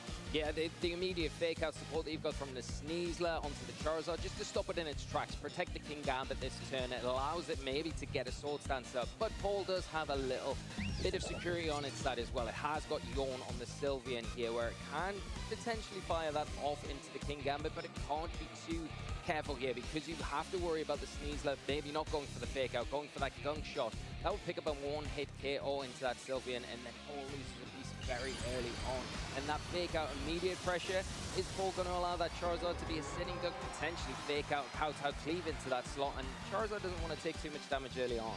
It's whether you call it Sneasler is going to go all out defensive or try and stop a Pokemon, but with the Mega, Charizard will be stopped on this turn as Zach will opt to fake out instead. Hyper Voice from Sylveon, a lot of damage onto the board, bringing the Sneasler down to less than half. Kowtow Cleave in return, though, Charizard will take a hefty amount of damage. Yeah, now Zachary's put themselves in a great spot, right? That Kowtow Cleave onto the Charizard, it's in Sucker Punch range now, so that Charizard has to be very careful. Does it stay in, protect, or does it switch out? Maybe open the door for Zachary to even capitalize on that. And the Sylveon now in a position where, well, the Sneasler is still active on the field, and that gunk shot, well, not 100% accurate, it is a bit shaky. It is threatening a knockout onto that Sylveon depending on how it's been trained. Yeah, and threatening a double knockout on this turn, so much momentum could swing into Zach's favor. So for Paul, do you call out that Zach would maybe, it's just too telegraphed, right? Or do you try and swap out? It will be the swap with a lot of pressure onto that Charizard, just to switch around and a detect on Sylveon. No damage will be done to the one Pokemon, and if it was a Sucker Punch, Garchomp would have stayed safe. But it will be a different move instead. Kingambit with the Kowtow Cleave to bring the Garchomp down to about 40% damage. That's a really great play here from Zachary. You know, it is risky going for that Kowtow Cleave. If the Charizard had stayed on the field and went for the Heat Wave, the Kingambit would have dropped. So knowing that the switch was coming, being brave, and it really paying off there. The Garchomp now not in the safest position it was before. Is it in Sucker Punch range? That's the question, because if not, Garchomp going to be able to go for an Earthquake. I think Paul in the position where you could switch out the Sylveon, bring the Charizard in. It's got that immunity to the Earthquake, and both Pokemon on Zachary's side are going to be susceptible to super effective damage. Go down to that fast Scarf Earthquake. It will just be the Sucker Punch into the Garchomp. No switch. Zach with another great call to get a Pokemon KO'd and take momentum into the match. Gunk Shot now into the Sylveon as well. That's a double KO!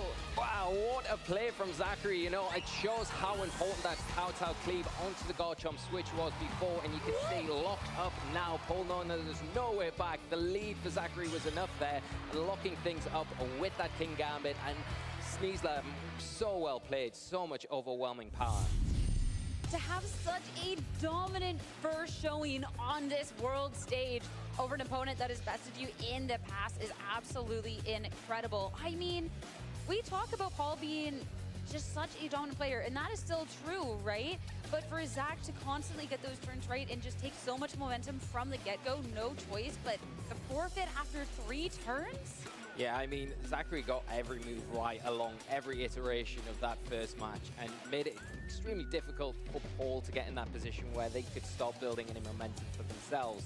And I think if the Garchomp had come in, if we'd seen the Sucker Punch, it would have been a different story, right? But Zachary knowing Charizard was so pressured in that one moment, and then being confident as well with the calculations, going for the Sucker Punch into the Garchomp, knowing that the Kowtow, the Sucker Punch combination is going to be enough to close it up, then they were in the driving seat. And I think all for Paul to do going into this game too.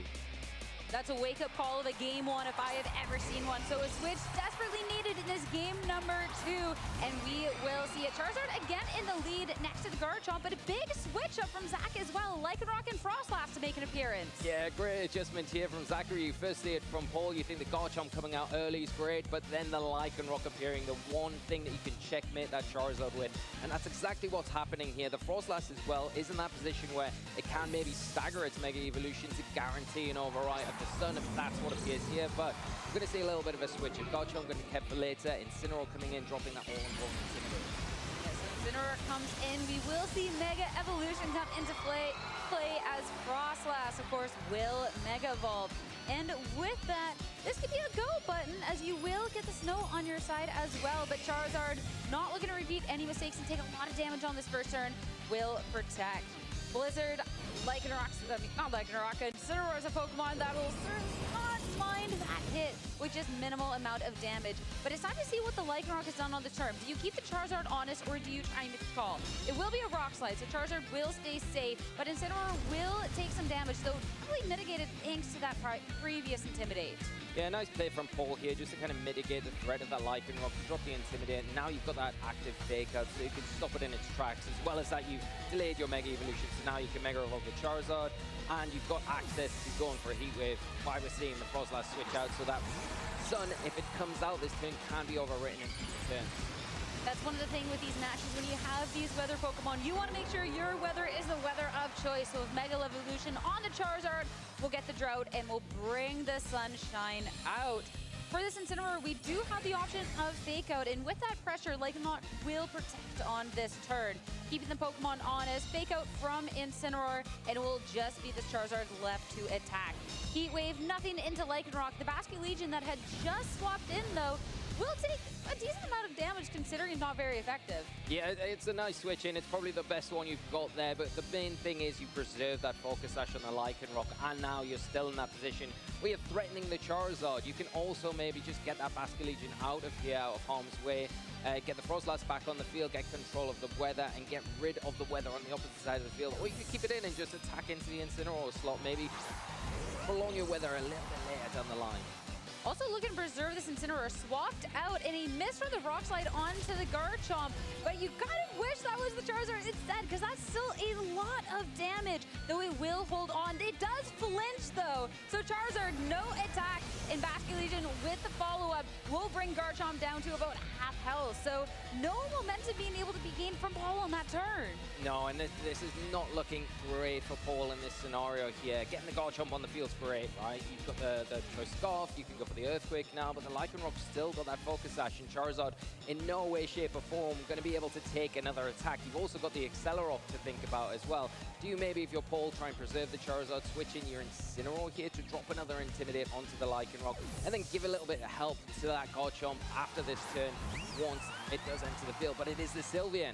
Yeah, it will be a swap, but with no Intimidate, just instead of Sylveon to soak up some damage. But Lycanroc with the Protect on the turn as well, as Basket Legion with an Aqua Jet into the Garchomp just deals a wee little bit. And getting really low thanks to the Life Orb and Rough Skin Recoil. Stomping Tantrum from Garchomp will deal off that remaining HP, so Paul to be able to take KO in this game too.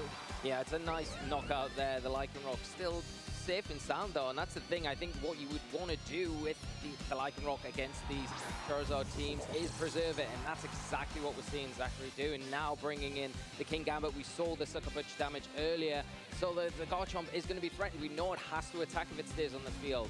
Zachary has the choice here. Do you go for a Sucker Punch at the Garchomp, remove that, or do you go for Kowtow Cleave, which would pick up the knockout onto the Garchomp, and it would also get the Charizard, which is the only option if Paul wants to switch around and preserve it for later. It will be just a Lycanroc that swaps out, though, as Frostlass will re-hit the field. And, of course, coming back out will be the Snow Warning once again to get your weather of choice. Sucker Punch, Garchomp, low enough, will be enough for that KO to get closer for Zach to try and close out this game. But, of course, now, Sylveon, this is the opportunity to go on the offensive, and we'll deal a respectable amount to each one, but still just not quite enough with these remaining pieces, because again, this Charizard has just taken so much damage. Yeah, and that's the problem here. You've not got the leverage now to be able to deal with this Kingambit effectively. And yes, the Sylveon's doing good, consistent damage each turn, but can it 1v4 the remaining Pokemon on Zachary's side of the field? Now it's sitting in Sucker Punch range, and the Kingambit probably just out of range from another Hyper Voice here. So you could imagine you could go for that. You could double protect, see if the Charizard protects here, but things not looking great for Paul. Zachary's so commanding and showing how well they know this team inside out. And Kingambit with Protect, if you do just try and, if you were just trying to wait it out, that's not even going to be enough. So it will just be a hit into the Sylveon. Special defense dropped as well, and a Heat Wave on the board. You do have the Sun on each side, so you can deal a lot of damage. And into the Frostlass, already at half, will be enough to take another KO. We talked about, you know, the Sylveon not being able to absorb, but if you're taking down all the other pieces, you might have a way back into this. Yeah, and I think the thing is, I think you just want to get as much damage as possible off of the Frostlass, which is into that Sylveon, and get this Lycanroc in as healthy as possible. That's exactly what Zachary's done. It doesn't seem there's a way around. The Rock Slide now going to be enough to take that Charizard down and do enough decent damage to that Sylveon as well, while you've got the Kingambit to kind of back up and help out with that extra damage here. It does feel very difficult for Paul to come back into this, but remember they do have that Incineroar still in the back that they can cycle in at any point. It's really difficult though in front of this Kingambit that has a Defiant ability, so will boost its attack rather than lowering it like you would normally see. It's difficult. The path is a difficult one, but you got to try and see if you can bring out any of the stops and catch Zachary slipping. Rock Slide on the turn to deal a lot of damage to both of these Pokemon, but it will knock Incineroar into that Citrus Berry range for a little bit more of the recovery. But if you wanted a way back into this, your Pokemon have to attack and flinch from the Sylveon. That's just devastating. It was a difficult one anyways, but no damage done on that turn. I mean, you have the fake out, but again, you're just not doing enough. No, the flinch there was so important for Zachary to get, which locks this game up for them. Because I think there's Hyper Voice coming out there with that extra ¿Cuántas horas son? ¿Cuántas horas son desde las 8 de la noche hasta las 8 de la mañana? Oh, no. ¿Cuántas? Son 12 horas desde la... ¿Cuántas horas son desde las 10 de la noche hasta las 8 de la mañana o 7 de la mañana?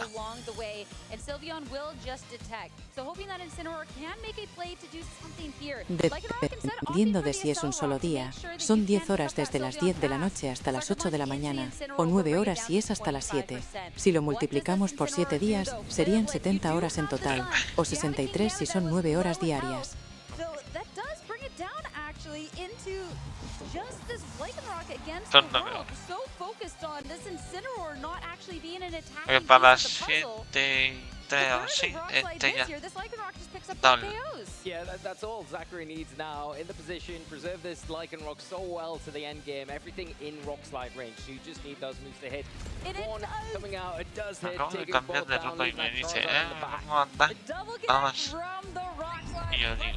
Will get it done. That is a double KO on the turn, and now it's just a 1v1. And when you look again at the moveset on this Lycanroc and the Accelerock, it will be enough. Zachary Reed to take the victory 2-0 over Paul Chua, a run back of EUIC, but Zach the victor in the end will put him undefeated so far here in day 1 of Worlds. Yeah, what a commanding performance by Zachary. So well played from start to finish, really dominating the game and not giving Paul an inch to get back into it. It did look like there might be ways in that game too, as the game kind of dragged out, and Paul's really one of those great players at being able to do that. But, you know, preserving that Lycanroc we outlined at the start, it is the key to kind of getting the value from the Lycanroc against these Charizard teams once that Garchomp fell, and that's exactly what Zachary was able to do. The way that he was able to preserve the Lycanroc as well, to not just have the Pokemon, but be able to have it with that, just the Focus Sash intact was just incredible. That offers just so much more pressure than a Pokemon at full health, because then you essentially have those 2 lives, right? And along the way, the flinches, you know, in that game 1, the flinch in the Sylveon, But it still was just a Paul that was in a tricky spot and still would have had to then, okay, see a rock slide miss and maybe come on through. So I think Paul played the best considering the board state at that time. But a big congratulations to Zach for how well he was able to play this, because you get into that end game, letting Rock at full health, that's just a commanding way for Zachary to be starting off the day. Yeah, I know, like a heart and mouth moment there when the rock slide onto the Incineroar and Sylvia, and I know that's exactly how I felt, so I can't imagine how Zachary was feeling in that moment. But yeah, able to lock it up, and after such a commanding game one as well, I think, yeah, a really fitting way to end this set. But just shows how well Zachary knows his team inside and out, knew their lines into this team, even though it's not been one of the teams that's been around as long as maybe the iteration that they're running. I mean, there's a reason that it was popping off so much and why it was such a big bring into NAIC. And there is the opportunities for things to go wrong, right? We get one of those rock slide misses along the way that could have been really crucial. Yeah, well, then your Lycanroc's cooked, right? But there's so much strength to this team and so much pressure from just those constant rock slides or even those Accelerocks, not even then to mention the King Gambit. Now, how much work that put in with those sucker punches. Yeah. Paul was forced into so many of those switches. So Zachary, he is a phenomenal player. He has been one throughout the season. Second place at Las Vegas, second place at EUIC. It's a player that has been looking for that title, and I mean, we're day one. We're not counting our early where we hatch here.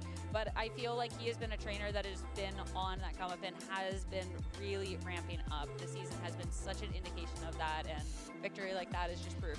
Yeah, I mean, Zachary definitely one of those players capable of getting to the final and getting it over the line to take the championship this entire weekend. So we'll have to keep an eye on them as they progress through this tournament. And I think the way that they really utilized the tools that they had at their disposal to get that initial chip damage on everything. Yeah. And they put the King Gambit in that spot where it was able to be so valuable and just pressure knockouts there, and across the board, making it impossible for Paul to really utilize, especially the Garchomp. When you look at it, you think, great, you can get it in if you can remove that Frostlass, which Charizard can kind of do well.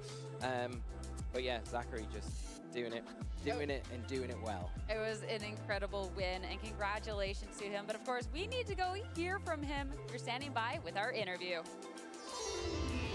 Thank you so much, Sierra. I'm here with your round 3 winner, Zachary Weed, our finalist at EUIC, and just beat the person who beat him at EUIC. So congratulations, Zachary. How's it feel? Feels really good.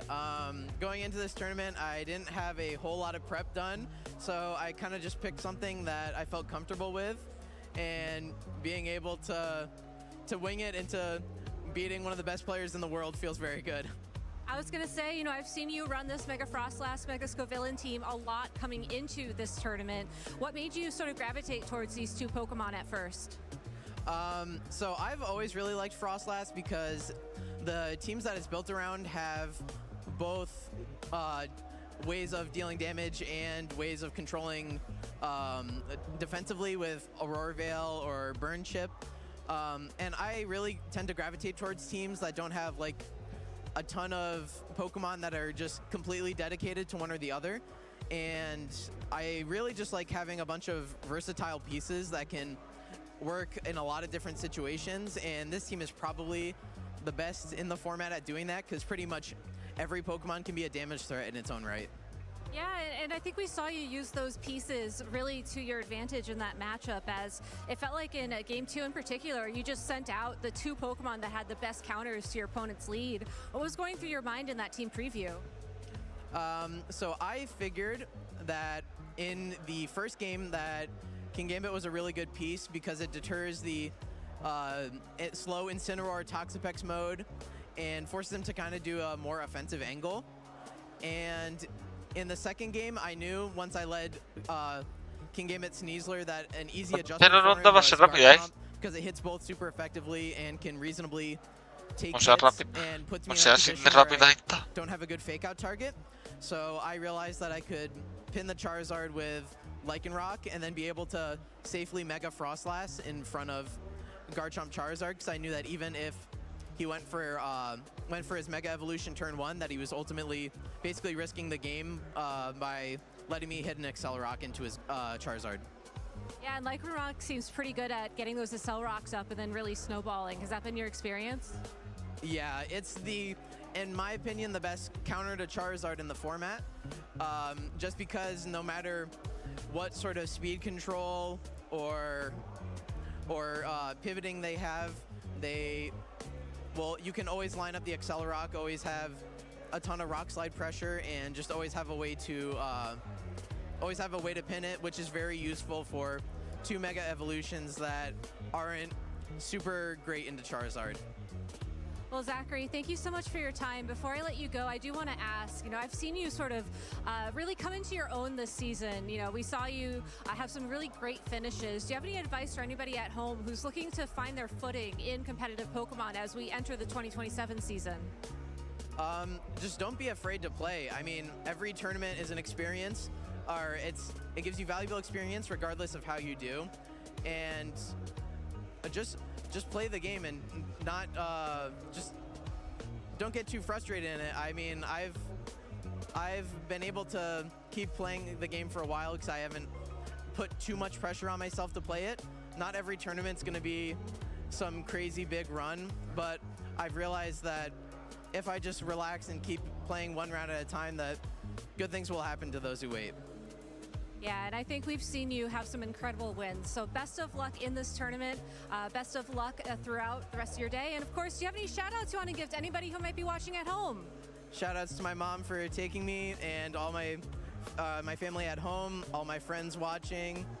And shout out to Evan, Keon, and Gianna for getting shiny Pokemon for my team this weekend. All right, thank you so much for your time. I really appreciate it. Thank you all for watching at home, and for those of you who are hanging out here in the hall, having a good time, I hope. We'll be back after a short break, so please stay tuned.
Gente, que brutal.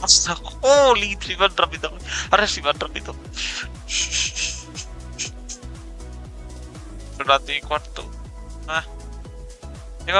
Si van tan rápido que han hecho ahora.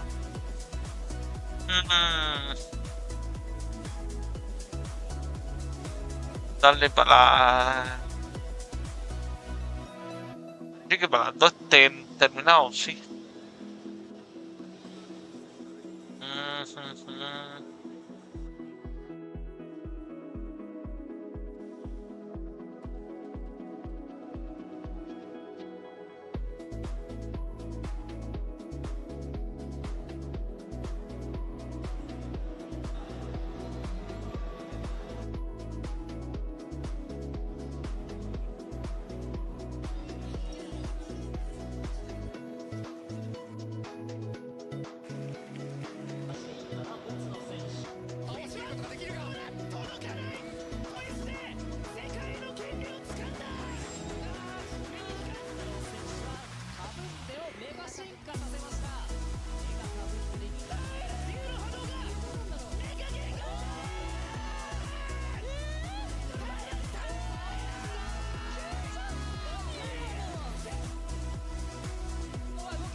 26優勝はフェンネル。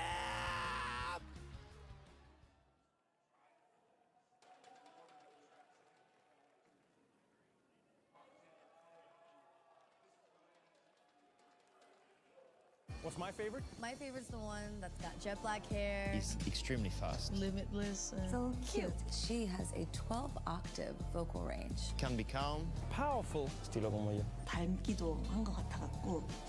He would improvise on the spot. Just always finds a way to make it funny. We both have very fast Smooth. And can change the world using its mind. Jigglypuff is my favorite.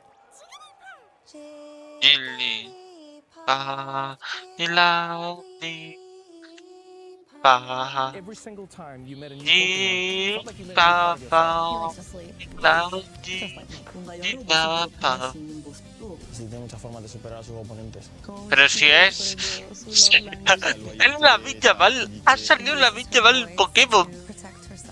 ¡Hostia! Mi favorito es Giga. La Villa Val. La Villa Val. Dios.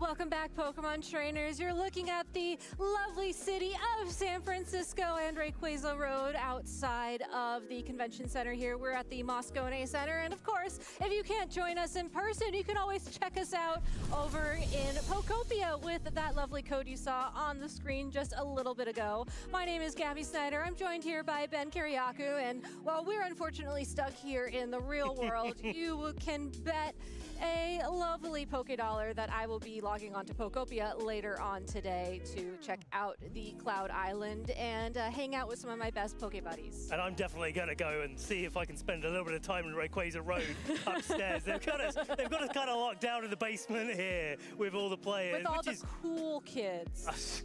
All the I misspoke. I'm sorry. All of the cool kids. All of the cool kids. We are cool kids too. Yes. By the way, yes. I just want to throw that out there before we start making any comments here. We're also cool. And you know what else is cool? We're here at the Pokemon 2026 World Championships. And we have had some absolute bangers of matchups that we've seen already. We've had clean 2-0s all the way through both of our round 1s, round 2 and round 3. We're going to have a little bit of a refresher on our players to watch and how they're getting on in our event so far. For sure. So let's go ahead and take a look at Paul Chua. We just had him on stream for round 3 of Swiss, 2-1 currently. Justin Tang 3-0, and Alex Underhill unfortunately 1-2. Yeah, Alex playing against Edu in the Perish Trap round earlier on stream, and that was such a great game. 2-1, very, very close scoreline there, but doing very, very well. Paul running into a little bit of a matchup there, getting his first loss of the tournament, going 2-0 into that last round, and then Zachary Weed being able to get a little bit of the upper hand with that Frostlass Megascope villain team. Yeah, just really well prepared for one of the more common archetypes I think we've seen so far, at least data-wise, coming into this tournament, and running a team that I think he's very comfortable with. You know, he mentioned in his interview, not very well prepared for this tournament, decided to make a comfort pick, but having seen him use that team in one of the largest New England grassroots tournaments that happened recently, maybe about a month ago or so now, he plays that team very well and very strongly into that archetype, as you could have told by that previous round. I think like Zachary's in a position where his comfort is like literally just playing Worlds on the couch at home. Like, he's really, really in a strong spot. Justin, of course, going 3-0 as well in our tournament so far. We haven't got to feature him just yet, but maybe a little bit later on we can see how he's getting on, what he's locked in. But it's not just NA, of course. We've got players from all over. We've got our EU players as well. So we've got Marco Silva, Mikhail Kelsch, and Francesco Piopero. Now, Francesco, I saw, actually did lose his round 1 Oh, interesting. But he's managed to bounce it back, and yeah, no surprises there from a player of his caliber. Exactly. I mean, we saw him do so well at the North America International Championships just a couple of months ago, playing that incredibly tough mirror matchup in the finals against Eric Rios, and really just showcasing how strong of a mental fortitude he has as a player. And that's exactly what you need to come back from a round 1 loss at the World Championships, as these losses will carry over into competition tomorrow, and you can't afford to take such an early loss, as that will hurt your resistances going into a potential asymmetrical top cut. Definitely, and yeah, Charlie got to, in the preview show we had for the World Championships, have a little chat with Francesco. He's saying like how much he's prepared for this tournament, how much he's just put the tournament first coming into the last couple of months, getting ready for it since his win at NAIC. Mikhail Kelsch is coming off the back of a grassroots tournament win, one of the biggest that we had, using a Mega Gengar team that really nobody had on their radar until like, hey, by the way, I'm winning a tournament with it. Yeah. And certainly a player like Mikhail with such a great grasp of the game and how to position and you know, knowing how to calculate these matches. Mega Gengar definitely one of the strongest counterparts for a player like that. And I really hope we get to see him in that team on later on the stream in particular, because that team has a Mega Gengar without Paris Song and without the Paris Trap ability. It's just a trap team. And if you think back to the last time we had the World Championships here in San Francisco when Wolf Click won, that featured a Mega Gengar team without Paris Song. And I just think that the storyline there is very interesting. And admittedly, we had many years in between where Mega Gengar wasn't really an option available to people, but let's just ignore that and just say that, you know, it's an interesting coincidence so far, let's say. I think so. Coming back 10 years since San Francisco when it last won the World Championships. Marco, of course, going 3-0 as well. And I feel like looking at Marco's journey, he's been one of the championship point leaders across the last few years. But also, Worlds is the only one that he hasn't managed to take down yet. And I think there's a lot of eyes on a player like Marco's. Like, it's not a case of like, you know, if he could maybe win the World Championships, it's like, well, which year is it going to actually happen? And a great start there for Marco. Hopefully he can manage to keep it going all the way through the tournament, because it only gets harder from here. Exactly, and that's one of the interesting things about Pokemon as a game, is that you can be the best player in the world, but there is still a lot of things that have to go right for you to win a tournament like the World Championships. And I do think that you're absolutely correct when it's when is he going to win the World Championships? Like, when are those things going to line up perfectly for him? So far, he's off to a very strong start. I know we're going to see him eventually on this stage if he continues to have that momentum going for him. We'll just have to see when that will be. And let's see our players from LATAM as well that we have representing. We've seen Juan Salerno on the stream already going 1 and 2. Unfortunately, wasn't able to get his win on stream against Sagen Park, round 1, part 2. But he played so well into a matchup that really did feel like it was an uphill battle. Alexander and Max Morales going 2-1 as well, having a little bit of a better record overall, getting their tournament going to a good point. And I feel like, especially coming into the World Championships, like if you're not hitting it right off the bat and if you're not getting the momentum going early, like these two trainers have managed to get themselves in a position to do, it's really tough to come back. Juan Salerno could still win the World Championships. He very much could. And, you know, I do want to mention real quick that even though some of these trainers are a little bit unfamiliar to us right now, because we don't get the opportunity to see them outside of international championships and the World Championships, we are going to be broadcasting regional level events throughout Latin America, those special championships and regional championship tournaments, starting in the 2027 season. So I really look forward to seeing trainers like Alexander, Juan, and Max compete at the regional level coming up next year. For now, though, hopefully we'll get the opportunity to feature some of them today and tomorrow, and who knows, maybe even on Sunday. Let's keep our fingers crossed, because, you know, the tournament has only just begun and there's a lot of more Pokemon left to play. Let's have a look at Oceania now and see our players, how they're getting on. Now, Nicholas Khan is a player that really from Australia that we do keep an eye on, because he's been so consistent, as well as Jody Kaida, who's like the online like king really when it comes to like how many like online tournaments, our global challenges, has he actually managed to win? Like most of them at this point. Like getting up there on the ranked battle ladders and like winning it several times, like it puts you in a good spot. Even if it's closed team sheets, even if it's best of one, it's the reps over and over and over again that Joji is not only like really well versed in, but also is usually using the strongest Pokemon that are out there. Exactly, and Henry Rich as well, off to a very strong start at 2-1, but I don't want to run out of time, Ben. Let's go ahead and look at our players to watch from Japan, as they have come all the way over to compete after finishing very strongly at the Japan National Championships earlier on in the summer. Unfortunately, Ko Sukide did not have the best day. It happens to us all. He is out of the tournament at 0-3. However, Yuma Kinagawa and Hiroshi Onishi are still competing at 2-1 and 3-0 respectively. I don't think we can say enough how difficult the World Championship is. Yes. Yeah, Ko Sukide was one of the favorites, I think, for a lot of us coming in. He's going to be one of the favorites for us coming out as well. Yes. Even if this wasn't the World Championships of choice for him, he's going to go back to the drawing board and keep showing us why he's one of the best trainers in the world, let alone in Japan.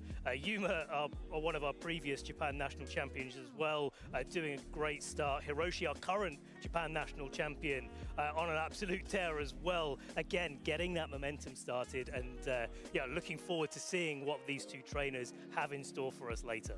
Me too.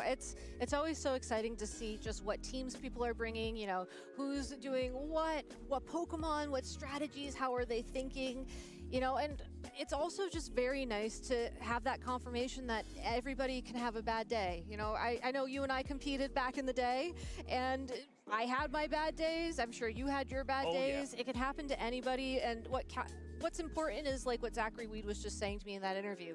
Keep playing, keep trying. Yeah. You know, you're gonna have your bad days, you're gonna have your good days, but you're never gonna get to your good days if you don't get through your bad days. Exactly that. I mean, I've had an LAIC flying over for a long weekend, 0-3 drop, and coming back home. It's not feeling great, you know, when you're sitting on the plane thinking about what you've done. But you know, I think a lot of the players here, in fact, all of them, they've shown over the season their resilience as competitive. Yep. They've shown that they've got what it takes to be here. Everyone is deserving. Yep. What happens when you get all of those players that deserve to be there collected in a room like we've got here and saying like, hey, you know, now you've got to battle up against each other.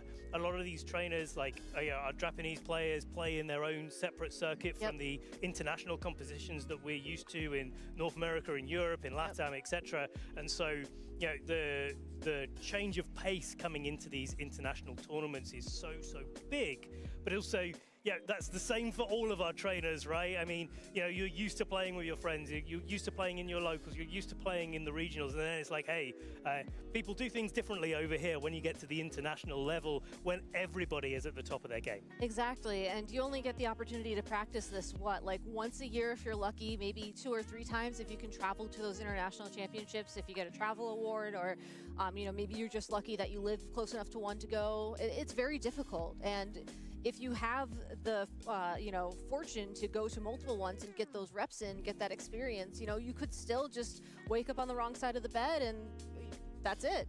It just happens to everyone, so. The wrong side of the bed is always coming. Yeah.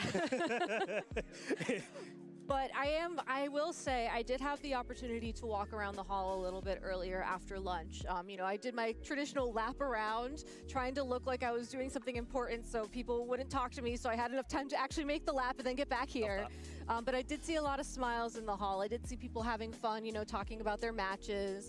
I do think that the sense of community, even if you are having a bit of a rough start, is what brings you back every single time. 100%. I mean, yeah, we first met in the 2012 World Championships in Hawaii way back in the day, and I'm not going to think about that too much longer. But I feel like we've had this conversation, Gary. It's like the thing that keeps us in the community, the thing that keeps us back, playing these tournaments. The privilege of being able to bring these to you as well is the fact that the community is so much there for each other. It's a real collaboration out there. Exactly. And you see like people online, your friends, people that working at repasa el seed tercero, Rankchain también tercero, Arek como 3-0. Bueno, algunos españoles también están con tercero, pero porque Ale Torbin. Exactly, and I think you got a chance to talk to Giovanni Costa, the current world champion. Yes. Y algunos que ya están muy jodidos. Sorry, not Costa. And did you mention the building group and talking about building his team at all with him, or was that a different interview? That was a different interview, but okay. Like we were talking about like how he's developed his season since becoming our world champion, and the short story is tried and tested. Keep it going. It worked for me last year. It's going to work for me again. He was one of the earliest players that we had on Toxapex. He's running Toxapex this weekend. Oh, he is. He is running Toxapex interesting. This weekend. Okay. Yeah, and so I think. We've talked about it a lot. Our co-casters have talked about it as well. This is a format of comfort. This is a format of wanting to play the thing that you know the best overall, and which is exactly how Giovanni was, running up to the World Championships last year. I feel like he'd been running the team that he won the World Championships with in some iteration for months and months and months before eventually he got the Worlds. As like how the tournament came together, how he came together, just like you just have that comfort in knowing like, oh, okay, I'm playing against this. It's like, oh, I do this, this, and this, and let's see how it goes. Yeah, and I feel like when I think about trainers who have that like community around them, Giovanni Siski is one of those trainers that I feel like, has that building group, has that community that's constantly like trying to innovate, constantly trying to lift each other up, and it's interesting. And when you think about the past couple of world champions that we've had in the, I want to call it the Switch era, let's say. Sure. I feel like they all have that in common. And I'm sure for the 3DS era as well, but when trying to come up with things off the cuff, as one would say, my memory is not that snappy, and I would have to do research to confirm that. So I'm going to limit myself to what I surely know and hope that I'm right about the other stuff. I think you are. Like, Pokemon is definitely, won by a tribe in many respects. And you only have to look at some of our communities and the success. The Japanese community have been ubiquitous over the years for being able to come together. I was talking to Shoma yesterday about how the Japanese community came across Chalk and collectively decided that was the best team back when he won the World Championships in 2015. And while Shoma's opinion is like, well, the kind of our Big Six variant, our Charizard Mega Floette composition isn't quite the same level that Chalk was way back in the day. Yeah, it's close to being that kind of same mentality where players they're gravitating towards those strong tools. Question: do you find the fact that Shoma considers the Mega Charizard Mega Floette core less powerful than Chalk comforting or concerning? I think comforting. Okay. Sort of. That's kind of where I'm at, but I wanted to do like a vibe check. It's a bit of a column A, column B situation, right? Because, it's nice to be able to think of it as we all have it at the highest part of our list. We're like, this is one of the teams to really watch out for, right? Because it's so strong, because it's got such a share of the metagame. If you're going to play the World Championships, unless you've got this miracle run, you're going to face up at least against one, if not a few of them across the Swiss rounds. Nice to think of it as not completely the strongest team in the format and that we have options. Equally, the implication is that there's stronger stuff out there. Yeah, and that's the concerning part for me. Does this imply that they were working on something that didn't quite make it that's more powerful, or? Yeah. I don't know. I think it's clearly one of the most powerful, but it's also one of the teams with the target on its back. Of course. And so, all of our formats, I think the important thing to realize and recognize is that everything is about context. Yep. If you went into a previous part of the game, it was a surprise when Gavin Michaels won an event with Basque Legion. Yep. For example, and now you're looking at it as well, it worked for you, hasn't it? So, it's definitely shifted its position in the format depending on the game that we're playing at the point in time. Yep. So I think it's really important to recognize, looking at these strong teams, but also looking at the ways that our players have built around the metagame that we formed. Yeah, and that's actually why I put it as my caster prediction, because I had it was like a 50-50 for me, okay? You know, the traditional Pokemon 50-50, if you will. Sure. It's either going to hit or it won't. In the sense that people are either going to overcorrect for the metagame and assume that people are not going to bring it, and then the one person who brings that team is just going to, you know, just go all the way to finals because everybody's like, no, everybody's going to have a target on its back. Like, I'll bring one counter for it, but it'll be fine. Or it's going to just be everywhere, and because it's going to be everywhere, one person's going to make it far enough in the tournament that I'll look smart regardless. Exactly. So it felt like one of those things where, like, if I were playing in the World Championships personally, I would run the Mega Blastoise, Mega Delphox team because I think that's fun. But I do think that it deserves a spot at the table because of those reasons. Yeah, I think like... Yeah, and it's such a hard call. I don't envy anyone coming into the World Championships and trying to pick what team that they wanted to lock in. But I know a lot of trainers, they've been putting the time in, they've been putting the work in. And so, yeah, I think most importantly, we are getting our players ready and set up for the next round. You'll all be happy to hear at home. So why don't we wrap this up, Gabby? Sounds good. We'll get over to our casters. Thank you so much. My name is Rosemary Kelly, and I'm joined again by Aaron Zhang, and we're about to bring you Swiss round number 4, where we will be featuring 2 more players that are undefeated on their run to make it to Phase 2 of the World Championships. They're using a lot of Pokemon that I have not seen on a lot of other teams so far in this tournament, Rosemary. Which is so exciting because we just heard our analysts talking about the most popular archetypes coming into this weekend. All eyes on Mega Charizard Y, as well as taking a look at some of the more established cores, like the Frostless Lycanroc team we saw, or even Rain. Yeah, it's interesting because coming into this tournament, it felt like there was a pretty big pool of teams that were viable, and a big question mark is, well, are you going to use that team, or are you going to try to counter those teams, right? And it feels like the answer for a lot of players was, I am just going to use what I think is one of the best within this pool of 10, right? And for a lot of players, experience really trumps all. If you think about last year, how Gio was able to win the World Championships, he had been working on that same concept for months and been piloting it at regionals and at internationals as well. And so sometimes I think back in the day, people would often try to feel like they need to have to call for Worlds. Can you make a brand new team that completely breaks the metagame?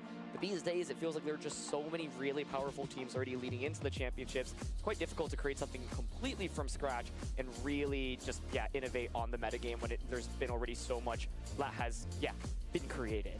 And that's why these 2 teams hopefully will surprise you. Let's take a look at our notable matchups heading into Swiss round number 4. We are going to be focusing in on Chunmin Lee versus Chloe Burke, but that doesn't mean we don't have other incredible matches that you'll be able to check out on our Yeah, what's really exciting, honestly, looking at these players who are 3-0. I recognize, obviously, a lot of players that we get to cover in North America and Europe, but there are a lot of other regions that are represented here. For example, Southeast Asia, right? And seeing players who, this is their one time to really get to shine on the main stage, right? Because they don't really have internationals to compete, and they maybe have like their local national championships. I think it's really cool, and to be able to feature our match here, which is a player from Korea and a player from Australia, I think is particularly exciting. It is so cool, because you're right. The fact that the qualification method is a little bit different for Southeast Asia. En esta ronda. ¿Qué estrés? Tienen que meterlo, tienen que meterlo, tienen que meterlo y verlo. Hay que verlo, hay que verlo. Tienen que meterlo, hombre. Hombre. Español contra español. No. No. No lo van a poner. This is Korea versus Australia.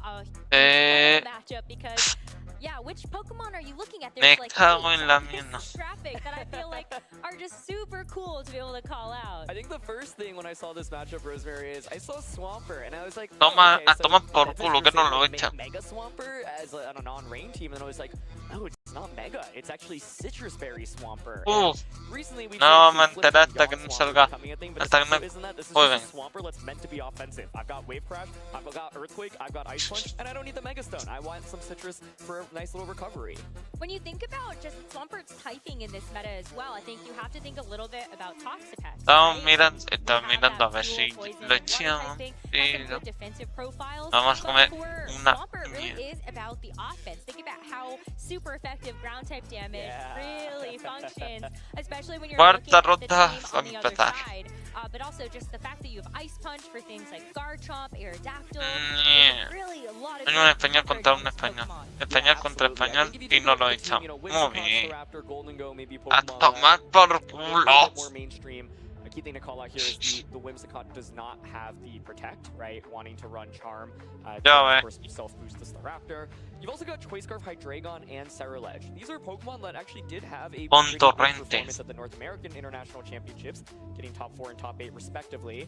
But they're still not the most common Pokemon in the format. Scarf Hydreigon, of course, has a lot of immediate offensive burst power. Actually, look at the opposing team with a Metagross and a Raichu, and hey, Choice Scarf Hydreigon can outspeed both of those, threatening them with super effective damage.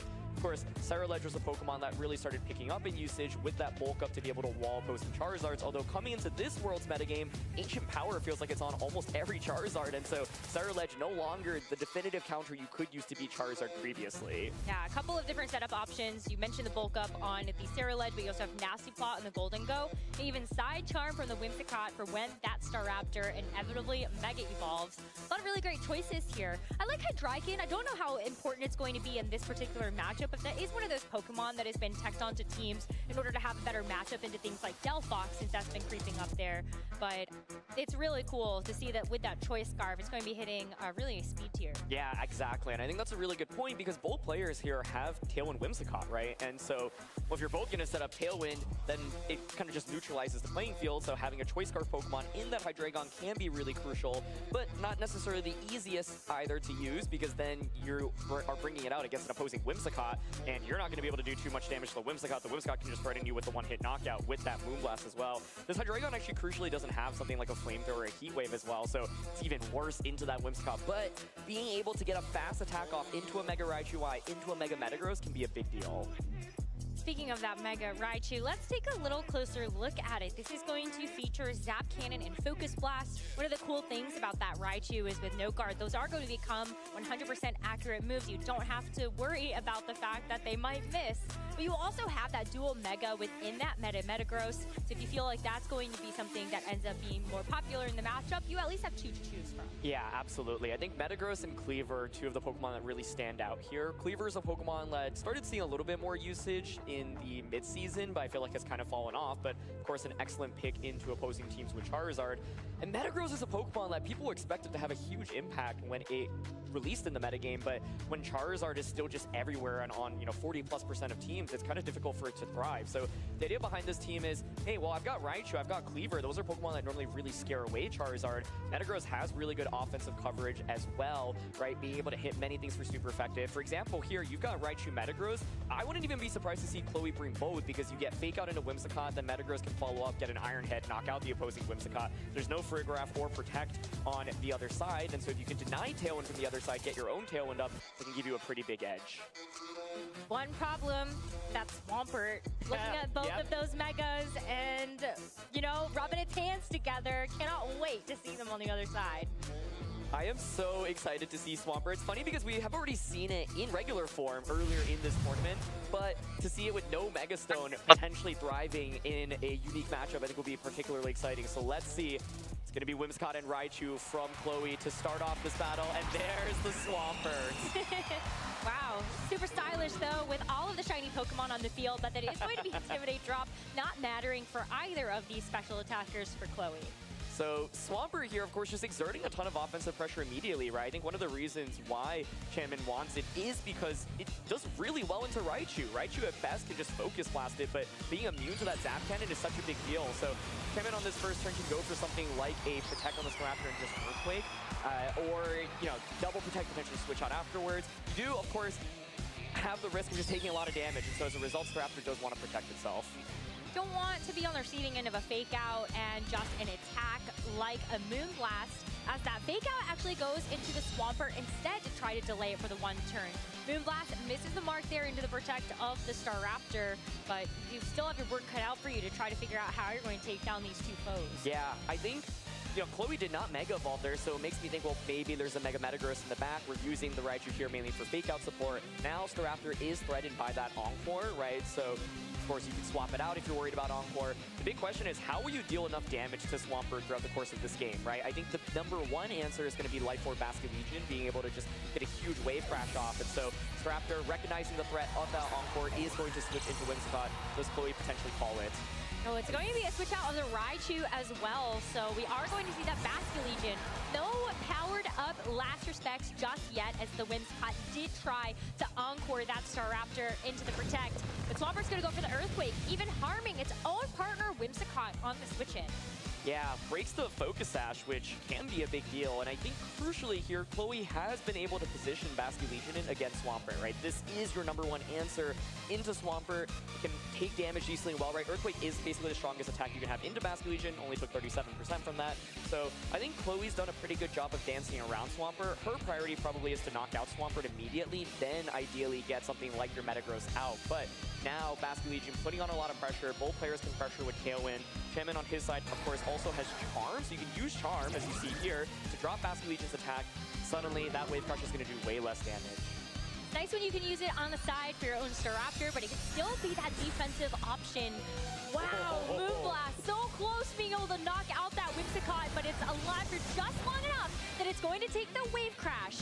Kind of nice, though, that you're going to be taking less recoil, but you would have actually really liked that to have been a clean KO onto the Whimsicott, so that the Wave Crash got redirected into the Swampert. Yeah, definitely. Basket Legion at this point actually has lost a considerable amount of HP. Ice Punch comes out, and Whimsicott doesn't have the Focus Sash. That's the Fairy Feather, but still hangs on at 1%. So the Charm, of course, making sure that Swampert could get through the turn. Now Basket Legion kind of caught in an awkward position where it has, lost a good bit of its health. It's almost at 50% at this point. Swampert's still just looking so threatening, though, right? And I think people normally see Whimsicott as a Charm, user into Staraptor, but using it to drop your opponent's damage output is really crucial as well. So Shaman right now definitely has a lot of offense, but with Whimsicott going down on his side, Chloe now can set up a Tailwind with Whimsicott and guarantee speed advantage in the latter half of this game. But as you were saying, with Basket Legion having less HP to leverage, you have to pick your target, because you're going to get knocked out to either the Swampert or the Golden Go on this turn. We are going to see Chloe preserve that Basket Legion for later and actually bring out the King Gambit. I like this decision. When the Swampert is protecting, it's not going to be on the receiving end of a super effective ground type attack. And if it's a Shadow Ball going into that King Gambit slot, then it's going to take that much better as well. Just to make it rain. So that is also going to be something that King Gambit can deal with as Whimsicott gets knocked out. That's a free switch in for Chloe to bring back in that Basket Legion. Yeah, I think that's a beautiful turn for Chloe, right? Because now the Golden goes at -2. The Swampert just protected, so you can target that slot. Bring Raichu or Basket Legion back in. I think Basket Legion probably a little bit more consistent here, want to conserve that Raichu for the Staraptor. And so there's talking about Metagross potentially being in the back, but I think King Gambit actually even better here, threatening Golden Go for super effective damage. And so I think Chloe has navigated the Swampert actually really effectively. This is not an easy Pokemon for her team to go up against. In fact, I actually think it's kind of a nightmare matchup, but has found a good angle. Now, my big question is, how bulky is Swampert? Can it survive a Life Orb Wave Crash from Basket Legion? Swampert here says, you know what? Maybe we'll find out later. I'm going to bring in Staraptor for now. Yeah, Staraptor gets to come back in. Because it's negative mode, it actually doesn't get an Intimidate drop. So it's going to have to take that full-powered Wave Crash from the Basket Legion. Gives up a big chunk of its HP from the recoil of the Wave Crash as well as the Life Orb. As Staraptor hangs on. And the Kowtow Queen follows it up. That is going to be a confirmed KO onto the Staraptor. It's a KO, but Golden Go now can respond. It was not targeted, and this means a Shadow Ball to knock out Basket Legion, and suddenly the #1 tool to deal with Swampert has been eliminated, right? If that was just a Kowtow Cleave and a Golden Go, well then Staraptor's so low, right? You could finish it off with an Aqua Jet or a Sucker Punch, but now Chloe has lost what has been, I think, the primary win condition against Swampert. So Rosemary, even though it felt like Chloe had put herself in a really good position, does she have enough offense for Swampert at this point in the game? I think it's tough, right? Because you can see the reasoning. Chloe was hoping that maybe playing around like a Golden Go Protect, you want to make sure you're guaranteeing damage in that slot, because if you do get the KO on the Staraptor with just the Wave Crash, then you are able to get that move redirected. But now it is going to be a final 2v2. Swampert and Golden Go from Chunmin and King Gambit Raichu for Chloe. And this Golden Go, of course, has dropped its special attack, so it's not going to do the most amount of damage, but King Gambit, crucially, also can't boost up its damage on the opposing end. There's no Sword Stance, and so I think double protect here is always really safe. Just ensure that you don't take any unnecessary damage, as we see the fake out plus Kowtow cleave. But yeah, once again, the Swampert, like, okay, I still have my Citrus Berry. I haven't taken any damage. I think conserving the win condition really, really effectively. And it's looking very scary right now. I mean, Focus Blast and Kowtow cleave will do okay damage, but with Citrus Berry, Swampert's going to heal all the way back up. Earthquake is going to just do so much damage to the opposing side here. So I feel like if you're Chloe, you might need some critical hits right now. Yeah, how beefy can this Raichu really be? It's not known for its defenses, but maybe it can surprise us when it comes to an offensive option. We finally see the Mega Evolution as Chloe gets a chance to Mega Evolve that Raichu. It is the Focus Blast. So let's see just how much this is going to end up doing to the Swampert. It actually doesn't even proc the Citrus Berry. So beefy. Kowtow Cleave comes out, and it's not a critical hit here. So that Citrus Berry coming out on Swampert heals it back up. Shadow Ball here gives you just a little bit of chip. I was going to say a little bit. Well, that's -2. Still does so much damage. And now Swampert will be able to retaliate back with an Earthquake. The thing is, you are Earthquaking your own Golden Go here. Oh! King Gambit does hang on. Okay, I mean, it hangs on through that, and we've seen it be faster than this Swampert. So maybe can this King Gambit actually get the jump on it on this next turn? Tailwind has expired, so the speed order we get to see at neutral now. Yeah, and I think that maybe could have been a Make It Rain, right? Because the Make It Rain, okay, here's the Kowtow. It's still moving first. Oh, it hits up! 3% left for this Swampert to retaliate with the Earthquake and seal up this first game for Chunmin. How exciting is it to see a Citrus Berry Swampert here on the world stage, just clicking Earthquake, clicking Ice Punch, and the Mega Staraptor didn't do anything in that game, right? It wasn't about the Mega Evolution, it was about Swampert just consistently getting blow after blow after blow. And I think the recognition to say, this is my primary win condition, I need to switch it out, and nailing that Basculegion, getting the knockout onto it, attacking with the Golden Go, I think just completely, allowed for this position for Swampert, but that was so close at the end, just 3% survival. Yeah, I mean, Chloe, as you mentioned, did such a great job of playing around the Swampert to try to mitigate its damage output in the first couple of turns, utilizing very smart defensive switches, but then I think there were just a couple of turns right in the middle where you could see the thought process, hoping that one attack would be enough to actually get the knockout and have that second attack get redirected into the partner, where it didn't happen either time because this Pokemon survived on such a sliver of HP on Chunmin's side. Yeah, so cool to see. And fun fact, he actually brought Excadrill to the Korean National Championships where he finished in the top 4. And it was also an Excadrill not on a sand team. It was Excadrill with rain. So I think he's really kind of the master of finding unique ground type Pokemon to use in the format. And I think, what a game it was for Swampert here on the world stage. Just dishing out so much damage. I think if you're Chloe, first thing you're probably thinking is, okay, I probably want to still get a Basculegion Wave Crash into Swampert. Never ended up seeing one of those, right? That is kind of the primary tool. And then Raichu, it just feels really bad into Swampert, right? Like, Metagross, of course, also takes super effective damage from it, but it's a little bit naturally bulkier. And of course, a lot of people are training Raichus to be very physically defensive, but at the end of the day, it's still just not got the best stats. So I think if you're Chloe, you might want to consider, bringing Metagross. Like I said, I think there's a world where you can bring both and use Raichu just regularly, but Metagross would be the adaptation I would think of, and also looking to get a Wave Crash with Basculegion. What is going to be a mix-up in the leads as Chloe is leading the King Gambit next to the Whimsicott this time around. And for Chunmin, it's going to be the Golden Go and Swampert. So the King Gambit here obviously exerting offensive pressure into Golden Go, got Kowtow Cleave into it, Whimsicott can set up a Tailwind. Still the fundamental problem of how are we going to deal enough damage to a regular Swampert here, right? And so Golden Go could very easily protect. I think the King Gambit lead here would have punished the Staraptor lead, right? And you also can't switch into Staraptor unless you want to give over that Divine Boost. And should you do that, like the awkward thing I think is it's quite actually difficult to click Earthquake if Staraptor's not on the field, right? You're going to consistently damage yourself, so that's one thing like Chloe can potentially take advantage of as well. No protects, no switches here on turn 1. It's going to be a fast Tailwind from this Whimsicott to allow this King Gambit to get the Kowtow Cleave off immediately into the Swampert.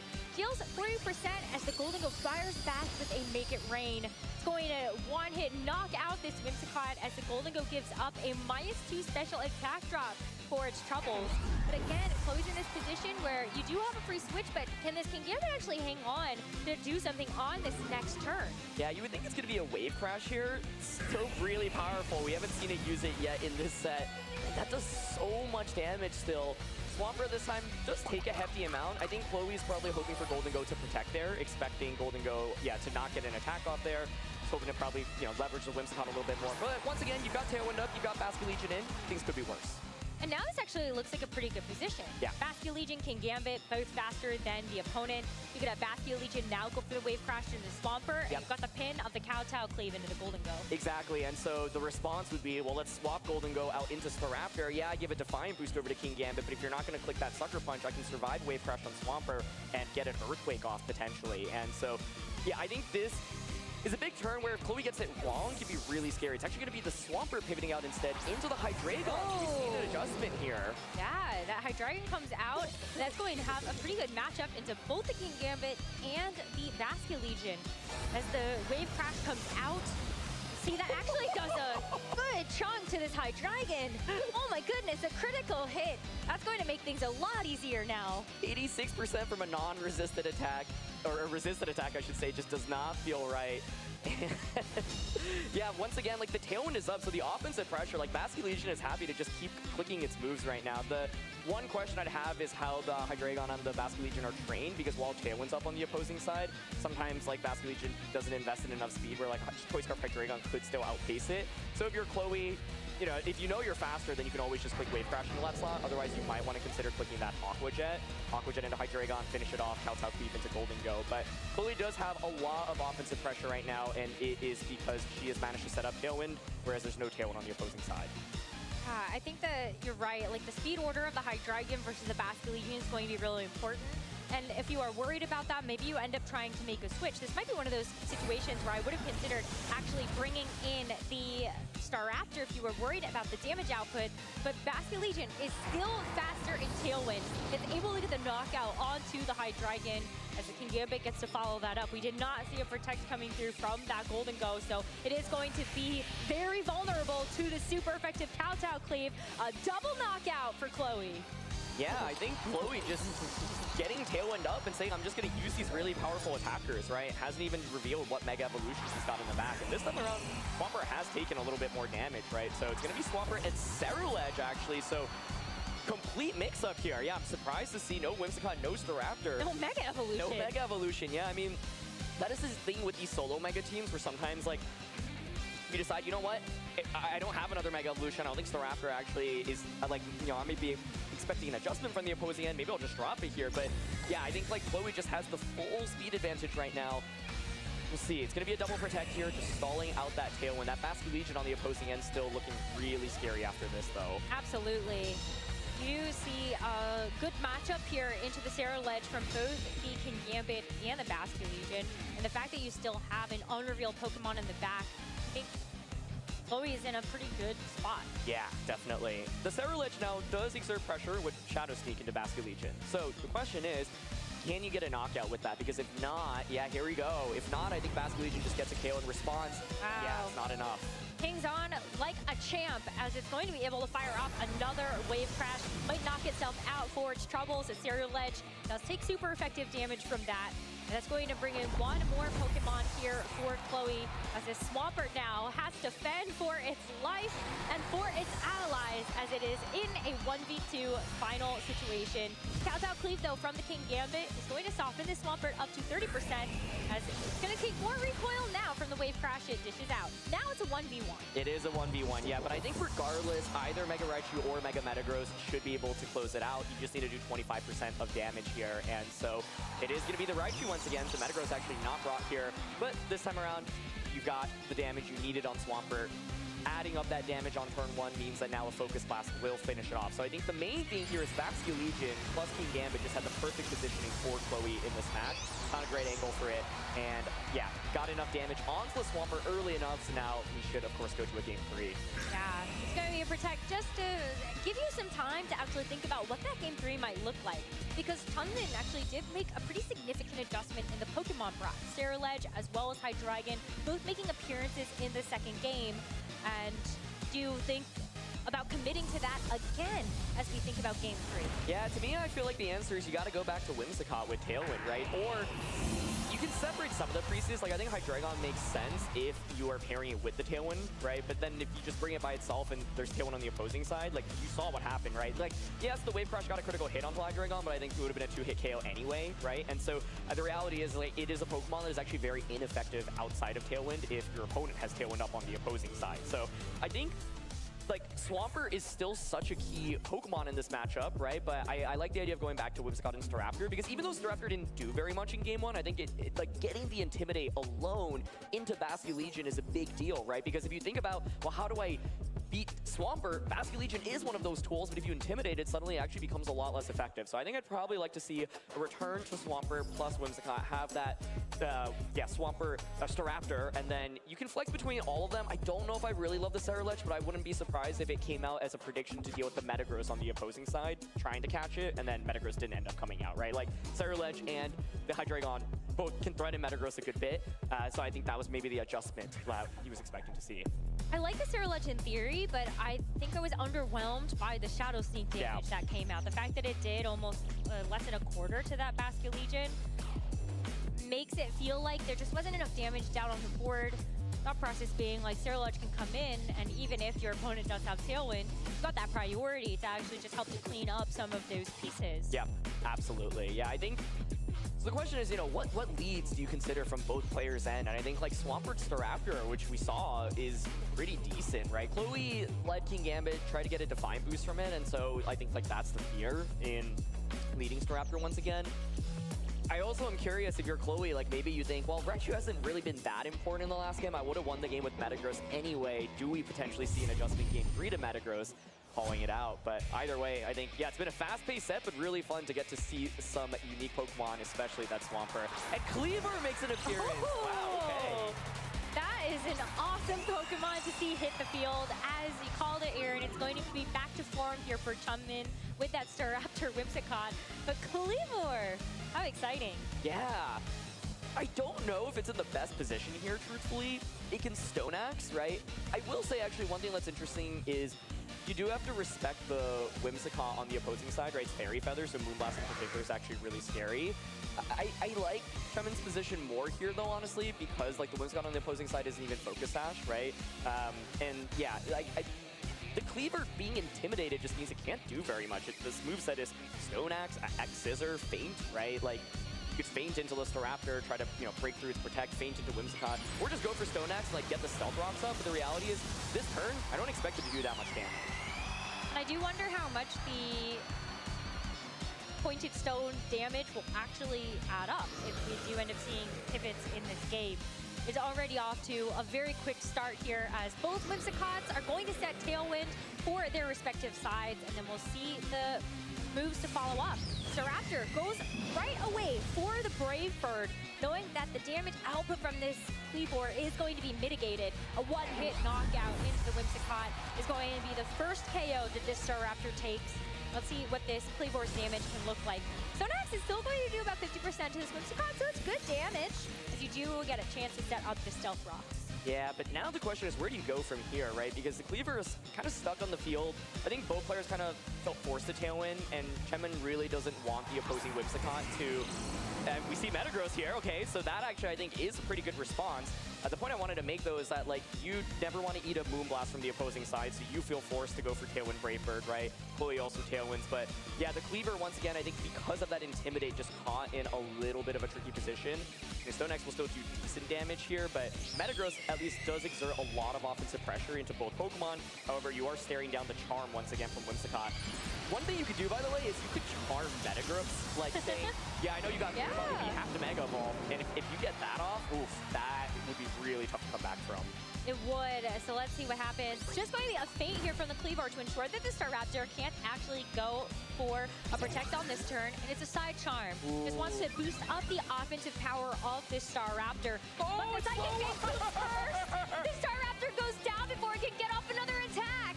And that is what I was saying, yeah, being able to potentially charm that Metagross would be a big deal, but yeah, these Pokemon speeds are obviously very close to each other, and so Metagross being able to move first is a huge deal there. Gets the knockout. And that's just a complete swing of events, right? Because the Staraptor was looking to try to just like get an immediate one-hit knockout there. Instead, Whimsicott doesn't get to accomplish anything. It is going to be a Hydreigon though, which of course does exert good offensive pressure here into the Metagross, but I'm not sure a Dark Pulse will get a one-hit knockout. Like I would think you would need to get a double up into it. If Metagross protects, the Cleaver can now X-Scissor into a Hydreigon. Like Cleaver with that feint, yeah, making sure that you can get that attack off. Also getting that Stealth Rock off that's early damage to Whimsicott. It's actually done a lot better than I expected it to coming into this one. Yeah. And even a second Stone Axe would actually finish off the Whimsicott, so you don't even have to go after this Hydreigon if you are worried. Maybe you could even go for a double protect here just to scout out what the Hydreigon's going to lock into with that Choice Scarf. But we do end up seeing an encore into the opposing Cleavor, so it is going to have to go for Feint again. Just stacks up a little bit more damage into the Hydreigon, not being able to put any more damage out on the board. As the Dark Pulse comes out, oh my goodness. The Metagross, it hangs on with just 3% remaining. But can the Metagross actually break through it? It does. Ironhead to finish off the Whimsicott does not get flinched this time. No flinch, and you'd have to imagine like the Metagross and Staraptor were speed tying there earlier, so if Staraptor did move first, I think it'd be a very different game. But once again, it is still this endgame Swampert like we've been talking about, right? It is quite bulky.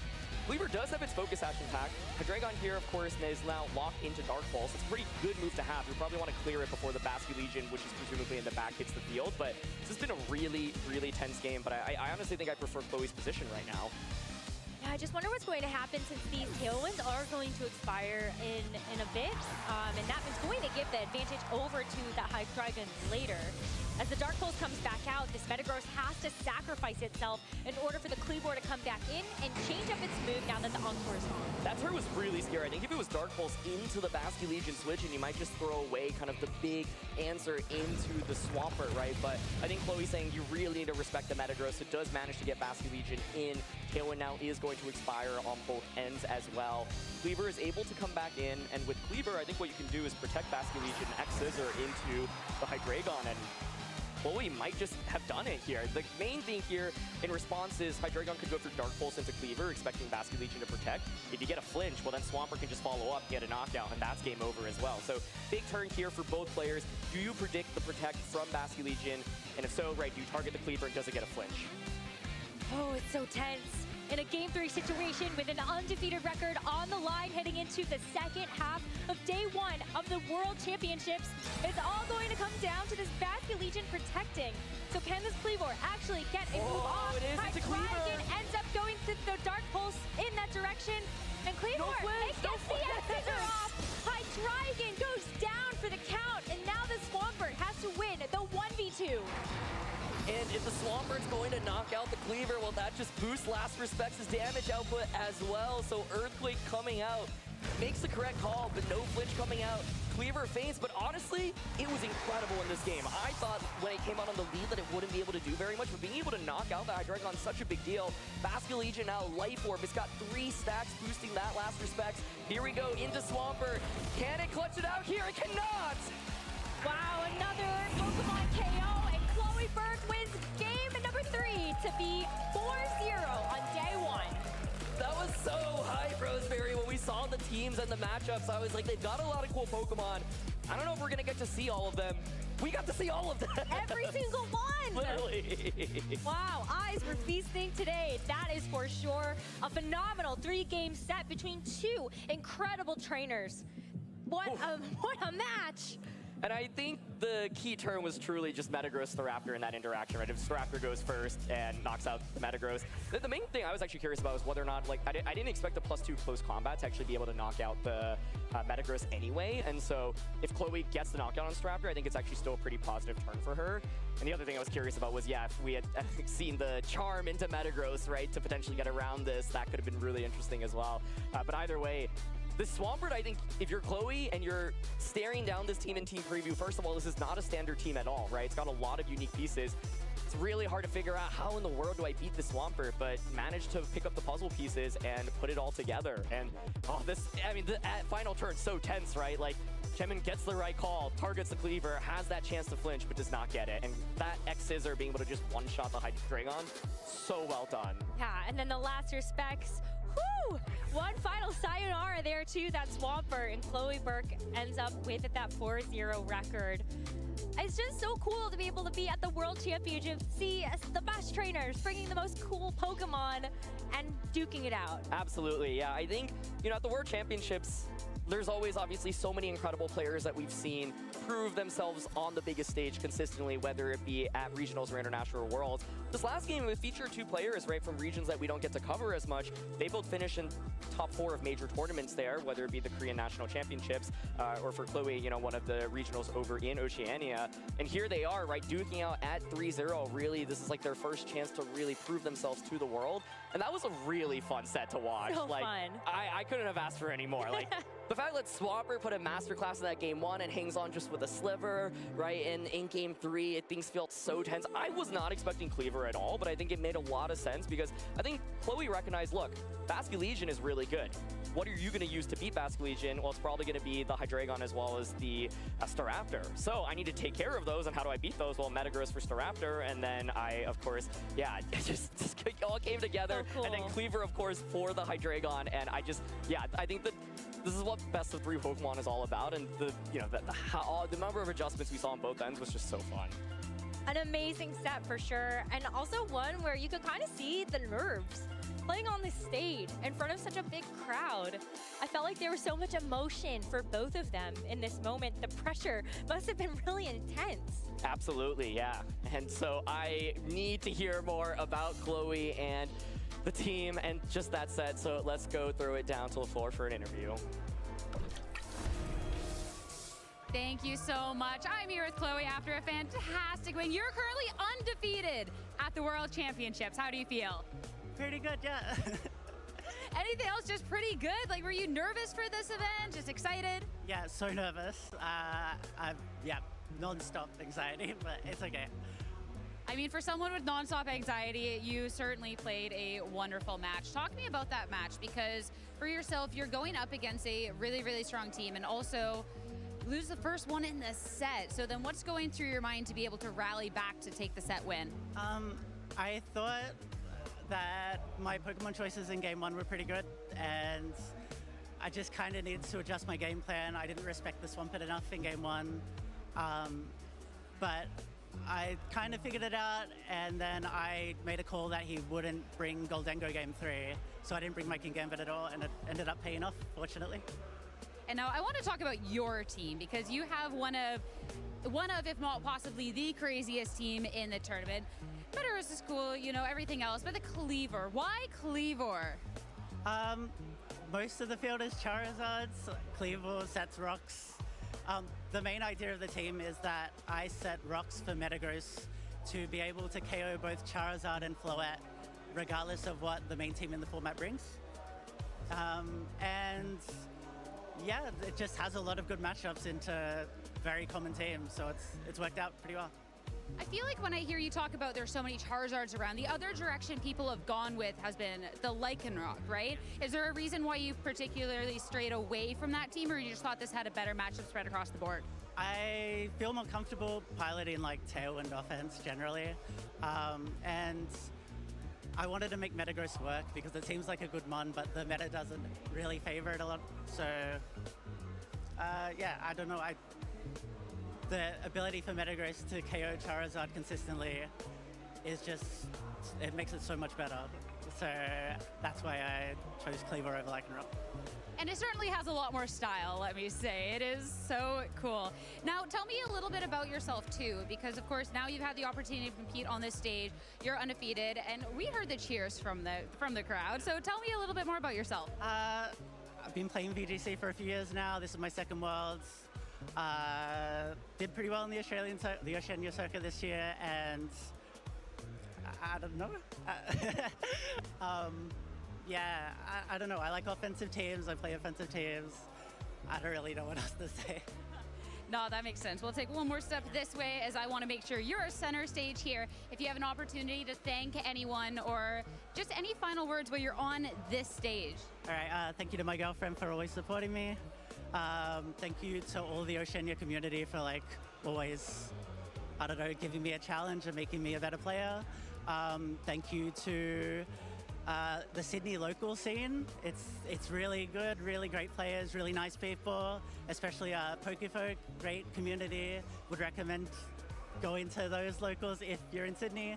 Yeah. I love that. Congratulations yet again on this win. Best of luck. I hope that you can take Cleaver to the top. This is just absolutely incredible. As for us, of course, we need to hear more about this team and everything else. So let's head over to our analysts. Thank you so much, Sierra. What a crazy match. I had to steal Aaron Rosemary there after that match concluded, because you look like that was having just as much fun as Chloe was there, going 4-0 here at the World Championships. That game 3 still, I mean, the Swampert Metagross speed interaction, the Metagross Staraptor speed interaction, I was like, that's one thing that's so interesting about these Pokemon, because it feels like with Staraptor you basically have to go max speed, but sometimes, especially on a Roost set, like maybe you don't, but then the Metagross, I was like, I don't know who's going to move first here, and then, yeah, Metagross just completely annihilates the Staraptor, and I do think that's one of the cool things about it as a pick in this metagame, right, is you do threaten Staraptor for super effective damage, maybe even a one-hit knockout if you don't get intimidated and you get to move first. Yeah, 100% Rose. Pick a favorite point of the match, because that was like, that seemed to be like all the way through it was delivering, not just the Staraptor Metagross interaction, right? The moment we see Cleaver coming in, like games 1 and 2 as well, the Cerulege coming out, like you got to see everything. We had so much, I literally cannot boil it down to a single thing that I enjoyed about that match. I enjoyed all of it, every single thing. So diplomatic, Rose. Thank you. Diplomatic. We'll get you with another one later. They trained me for that. We'll give you a trick question later on in this. And yeah, I think this is just showing as well, like, it isn't just the Charizard Floette compositions that are making it like really deep in this tournament. There is so much room still in MB to like cook up something like a little bit different and like take the metagame in a completely different direction. It's a little spicy out there. If you told me like we would be casting a game where like Swampert, regular Swampert, Cleaver, Hydreigon, Cerulege, right, all would be like be used and actually come out in Lovato, I'd be like, there's just no way. Like statistically, that makes absolutely no sense. But here we are, and that's what makes Pokemon really special. Because I do think, for the most part, this tournament, a lot of the most well-known players did just pick one of the most popular teams and figured out, hey, I'm just gonna master. I'm gonna be really good at it.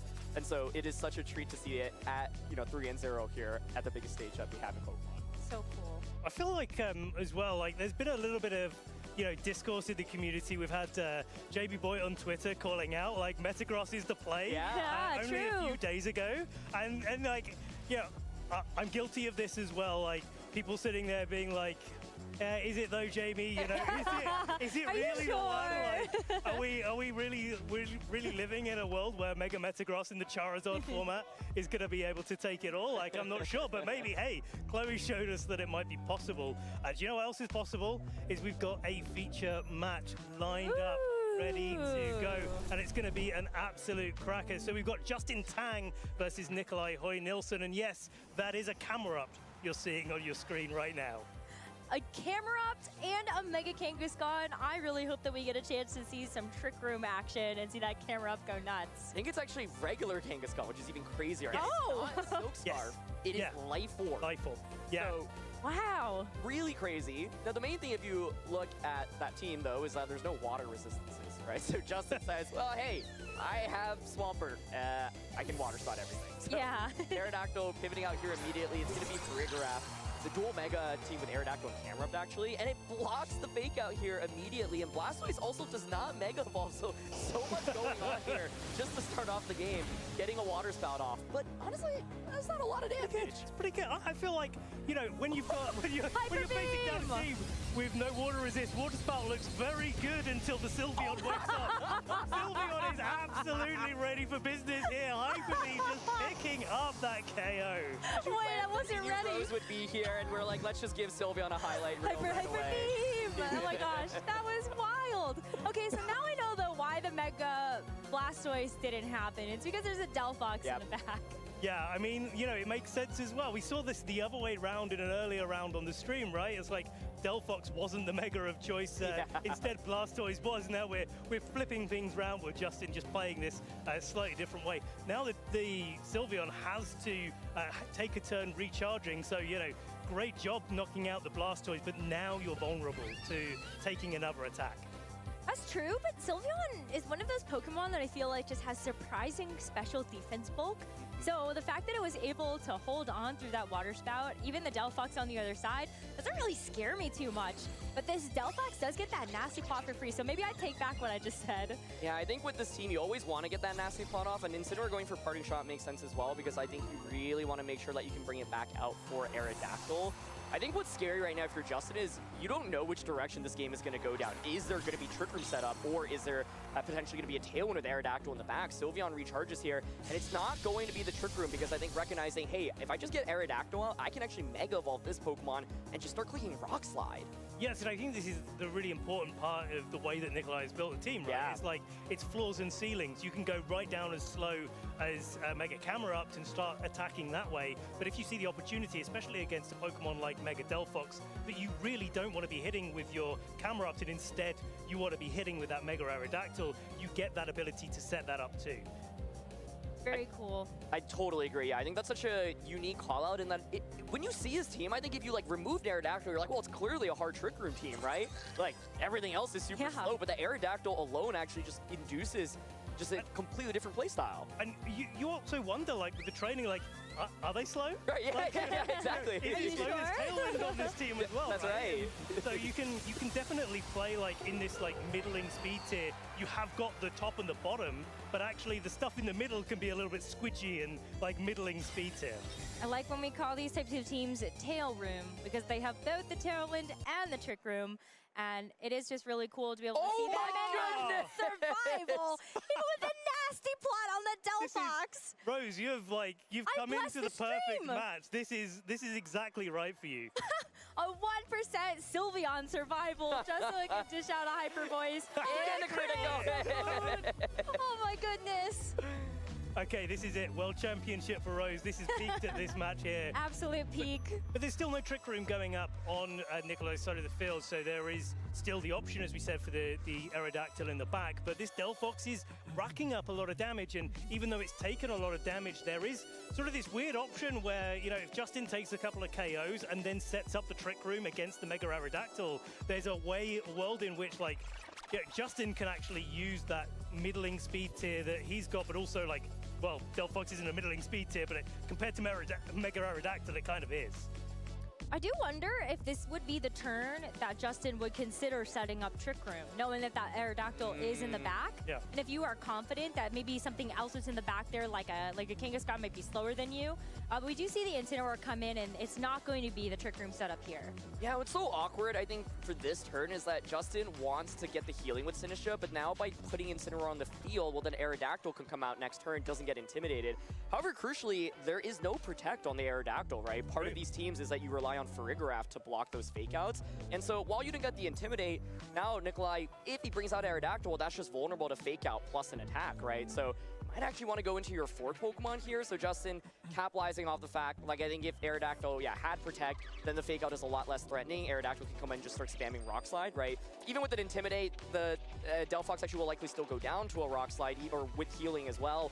But the thing is, you need to weave find the position for Aerodactyl, because if it gets intimidated, or if Trick Room is up and you have Instant plus Sinistra, well, suddenly Matcha Gotcha spam makes it so hard for the Aerodactyl. And it's sort of telegraphing maybe the King Gambit is the final Pokemon in the back for Nikolai, and like, you also kind of want to get your Incin into a position where it's on the field and not intimidating the King Gambit, not making it a threat for the Sinistra that Justin, we know, has in the back and can use to start healing up that Delphox and getting it, like, redirecting Sucker Punches away so the Delphox can carry on just dishing out these big, powerful heat waves. I think it's tough, though, too, when you mention the King Gambit, there's no Protect on that either. So you have two different options there in the Aerodactyl or the King Gambit. You can't bring in either and expect them to not get faked out. So we do see the Mega Evolution committed onto the Aerodactyl, but do we see the fake out? Yeah, is it just a double up, right? With fake out plus the Psychic from the Delphox.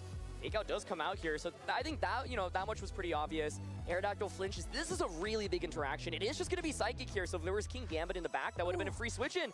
And that, you know, Aerodactyl looked like it was the win condition. That's why I was saying it feels kind of awkward to position it out right now. But Sylveon still gets a Hyper Voice off. Oh my gosh! Oh, I was literally queuing up. The Sylveon is now the win condition, and then it just misses the KO. Oh, wow. But I mean, it's absolutely doing its job. Like, keeping the pressure down onto Justin's side of the field, and like, especially like, I'm just gonna check if that Sylveon has access to Quick Attack, right? Because it does have access to it, because now that Delphox, even like it forces Justin to have to think about bringing in the Sinister.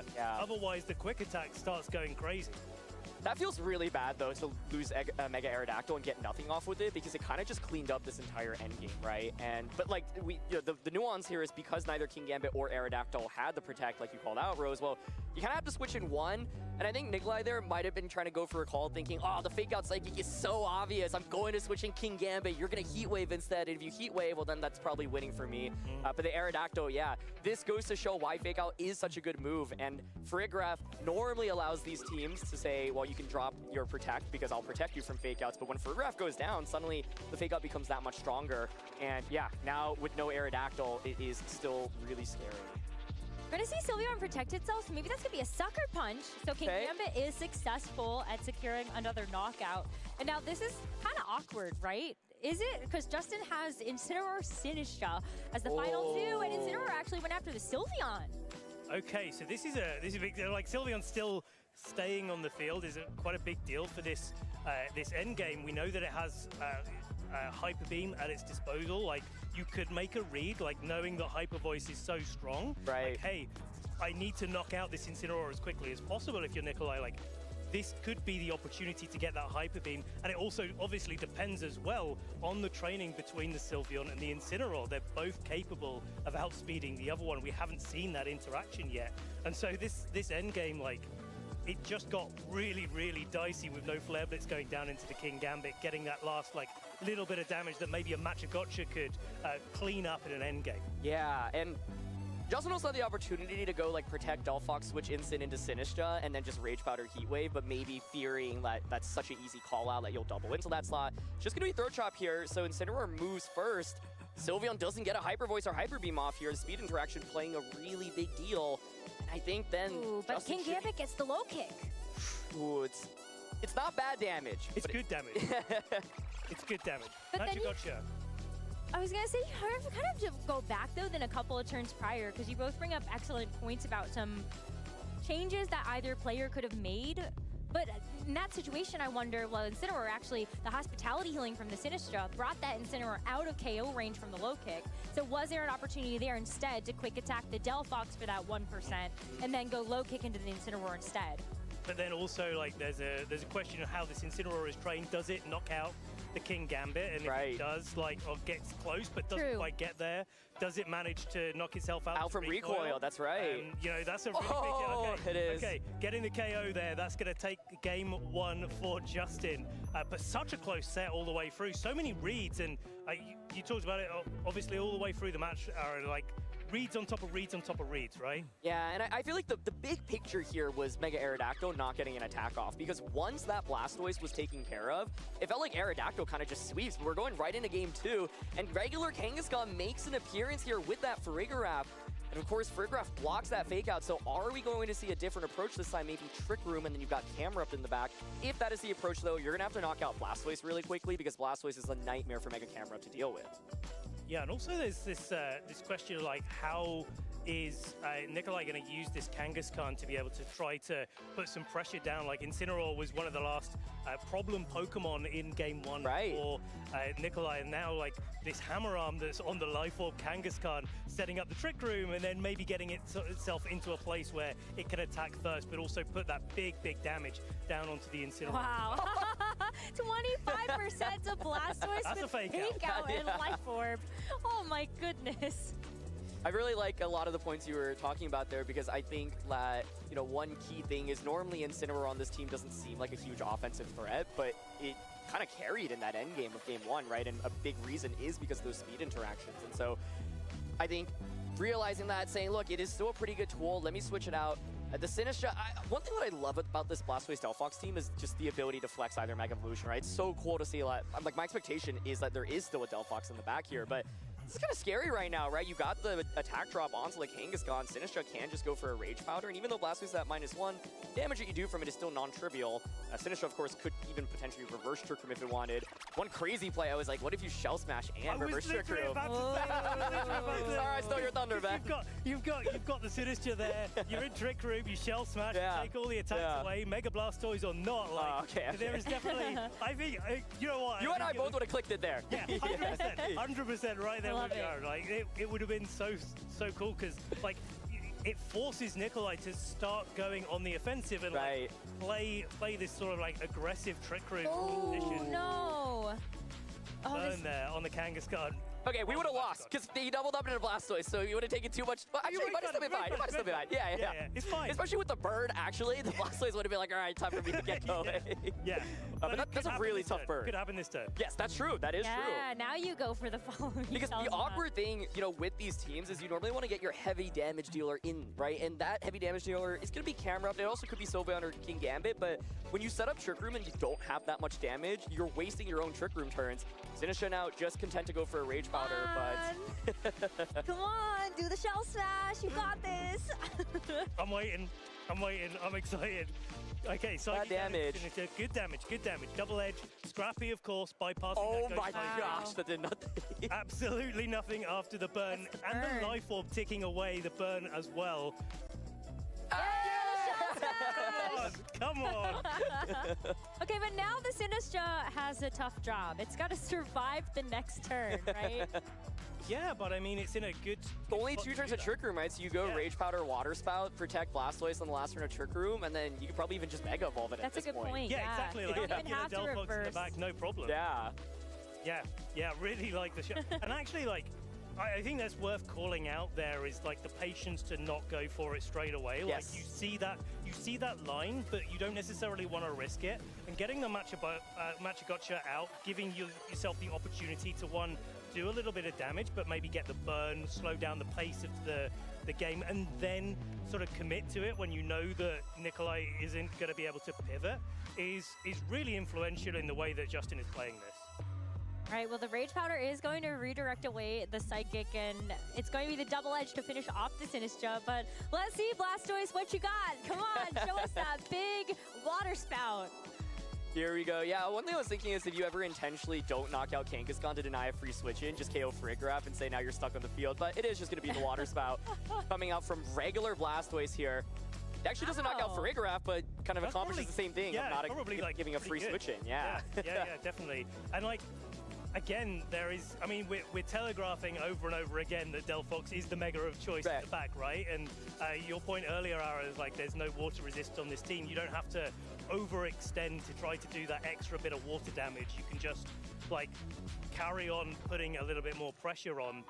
And then now, if we double protect, if Justin double protects out of Trick Room and Nikolai isn't able to put themselves in a stronger position, maybe bring the not even sure bringing the Aerodactyl out puts you in a strong enough position to be able to have a good time. Maybe the Sucker Punch on the Blastoise, non-Mega, could take the Water Spout out of range of being able to knock out the Mega Aerodactyl, but you kind of got to get on the front foot if you're Nikolai and get that position set up while there's this last turn of Trick Room, this defensive incentive for Justin to just like not attack this turn. Totally agreed.